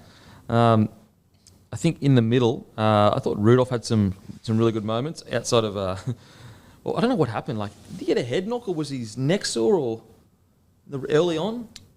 Who was that? Toby Rudolph. He got up and he was holding his kind of neck, head or whatever, but then you looked at the replay and I don't think he got hit there. He was in team of the week, but Oregon Kaufusi. I think that was the best game he's ever played. Yeah, speaking of offloads before there from Raymond, he had six Oregon He Kaufusi. ran for 160 metres too. Yeah. Like he didn't play insane minutes. He played 54. Got through a lot of work in that time. Talakai, 21 runs, 224 metres. Machine. Jeez Louise. I think Kaufusi, remember when we watched the preseason games and we were like, he was almost the forgotten bloke that left the Eels. And we talked about Niokore and all that kind of stuff. But, mate, in the preseason, you could tell Kaufusi was ready to go this year. He must have had a massive, massive preseason because it's easily been his best season in my opinion. Yeah, sorry to jump past Kaufusi and back to Kennedy. And I agree, if they're going to really trouble the best sides come finals, he probably needs to go up a level. But the knockdown on it was in Golden Point for the intercept. Oh, yeah. Oh my God, like saved them the game. Yeah. He has those plays in him. He's so, like, the bounce of the ball. Just got a good feel, like a good footy brain. That Ponga was in, home and hosed under the post, game over, knocked it down. That was brilliant. Oh, he almost got close to taking it. Yeah, he did. It was a lot closer than I thought it was. Yeah. Britton Nikora, I thought he was great. A try, 13 runs, 136 metres, 32 post contact, 2 tackle breaks, an offload, 40 tackles, only 2 misses. Geez, hasn't he just elevated his game? Because I feel like, we always knew he was a good defender, but then he probably would only run for like 67 metres a game. I think he's really changed that. Also, he's becoming a real attacking threat for them. Yeah. Ball playing as well. Sometimes they have this really good play where he'll almost get the ball out the back instead of the fullback on the edge. And it'll be him, the centre, and the winger. And he'll make that decision as to hit the centre or the winger. And it throws teams out of whack. 100%, because you're going, well, like there's a back rower out the back. Britton Nikora for me, been good. But look, wasn't the most convincing win, but they got the job done. Just quickly on the Knights before we pack her up. Frizzell, I thought was outstanding. Kai Pearce-Paul, I'll let you talk about him. But that try he scored was just a preview of kind of like what he can do. It was. I'll be honest with you. I thought that was a knock-on for all money. Really? Yeah. What about you guys? I thought it was a try. I thought it was a knock-on for sure. It Thought went it was upstairs okay, and he was but, sort of in contact. And I'll be honest, I didn't look at it carefully, but I thought it was a try. Are you on talking first about sight. to put it down? Or are you No, talking about in the contact before in the that when he was in contact the air. I before thought that. he definitely knocked it on. I thought it was very obvious. I mean, I'm happy to take a KPP try. I've been waiting what feels like a decade for it. But Did you punt on him? what do you think? I'm with you, Guru. I don't know. What do you fucking think, Tim? Guru, I'm with you. It was a knock on. It was not, go back and watch the 100% replay. contact, not in the reach out. contact. Yeah. I can see that. I'm happy to let it slide though. Mate, I just loved, and I just feel like we don't see it enough at the moment, but that one moment that KP got good ball down the left edge, you just can't defend it. Yeah. I'll tell you what, that kid that played the left centre, Kyle McCarthy, he's good. Got a bit about him. Held his Got a own. bit about him. Gagai worked his butt off as usual. His defensive job on Sifo I thought was outstanding. He's and Gagai's one of those guys that he always has effort in defence and good in contact, but sometimes his reads can let him down. But yeah, great on the weekend. He had a try, 14 runs, 189 metres, 30 post contact, 7 tackle breaks, 3 line breaks, a line break assist, and offload. He still can miss a few tackles here or there, but he never stops trying. Never stops trying. He just keeps getting the fact that he can still churn out this kind of footy. It feels like he's been around forever. I'm not sure what the end result was, but Tyson Gamble got injured the back end of the game, and I'm not sure if he's out for next week or whatever. But if he is, I am so interested to see what Adam O'Brien does. Whether he brings Jackson in, whether he brings Will Price. Okay, I might get a bait there. I don't know what. Colgar, who knows? Colgar, yeah. This half situation is just it's the most bizarre. I cannot understand it. All the players that were brought in aren't in the side anymore, in the starting side. And the one that not him, but the club went out of their way to turn him into not a halfback was Phoenix Crossland, and now he's back there. Mate. He spent a pre-season getting him ready to be a lock at one point. Because Brayley was coming back, so he's off the bench. I don't get it. And I will say some of their fifth tackle decisions is you need a proper 7 out there that's played quite. Anyway, with the Knights, they've been gritty and tough at times, but just their attack, it has just been so poor all year long. And I just feel like I spoke about it at the start of the year where when you rely, it's similar to the Broncos when you rely on Reece Walsh or Kalen Ponga to just have this incredible year. If they don't do that again, you're almost like looking for answers. Yeah. And I think they're kind of in that situation, the Knights, where unless KP's doing something crazy, they just struggle. They finished with, I think, 2 home games in Newcastle. Yeah. They play South this week, so They've got the draw to do it. they've got the draw to be able to do it, yeah. I think, do they need some things to go their way, though? They would, yeah. But if they can win all 3 of their games, they give them that'll get them to 30 points. Yeah. Alrighty, let's face a bit of music. Let's do it. By Sportsbet. All right, Thursday night game. Tigers, 4.60 host Manly, $1.20. 14.5 is the line at the 8th wonder of the world. Manly Tigers. What's the start? 14.5. Manly. Manly. Jeez. Manly Tigers. Manly Tigers to cover in the Luke Brooks barbecue game. Friday, 6 p.m. Warriors, 2.75 host the Dogs, $1.45. 7.5 is the line there. Dogs. I'm going to say the Warriors get up for SJ's last game in New Zealand. Oh, for I an didn't even upset. think of that. Shit. No, you've put your bet in, mate. Let's proceed. Yeah, Dogs in. I'm with you, Roo, and I just think the Dogs have to have a down game at some point. I'm with you. I think for SJ's farewell, I'm going to go the Wars. Dogs Warriors. Dogs for me. Broncos, $1.35 host the Eels, 3.25. 9.5 the line, Friday, 8 p.m. What?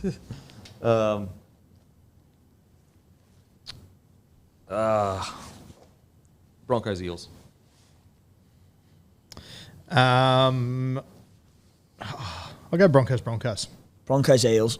Broncos. Eels for me. Saturday Arvo, Raiders, 3.28 host the Panthers, $1.34. 9.5 the line in that one as well. Panthers. Panthers. Wow. Panthers, Raiders for me. What are you looking at me like that for? Wasn't looking at You're you. a dog, mate. Storm, $1.17. Dolphins, 5.10. I'm not going to the bloody chook pen. 14. Well, 14.5 the line down in Melbourne. Storm Dolphins. Storm. Storm Dolphins. Storm. Rabbitohs, 2.59 host the Knights, $1.50. 5.5 the line in that one. Jeez. Knights. Knights, Bunnies. Knights. Knights 13 plus. Oh, What? gee whiz. If I'm a dog, what's that make him? I'll go Knights, Bunnies. Titans, 4.75 host the Chooks, $1.19. 15.5 is the line at the Gold Coast. Roosters. Roosters,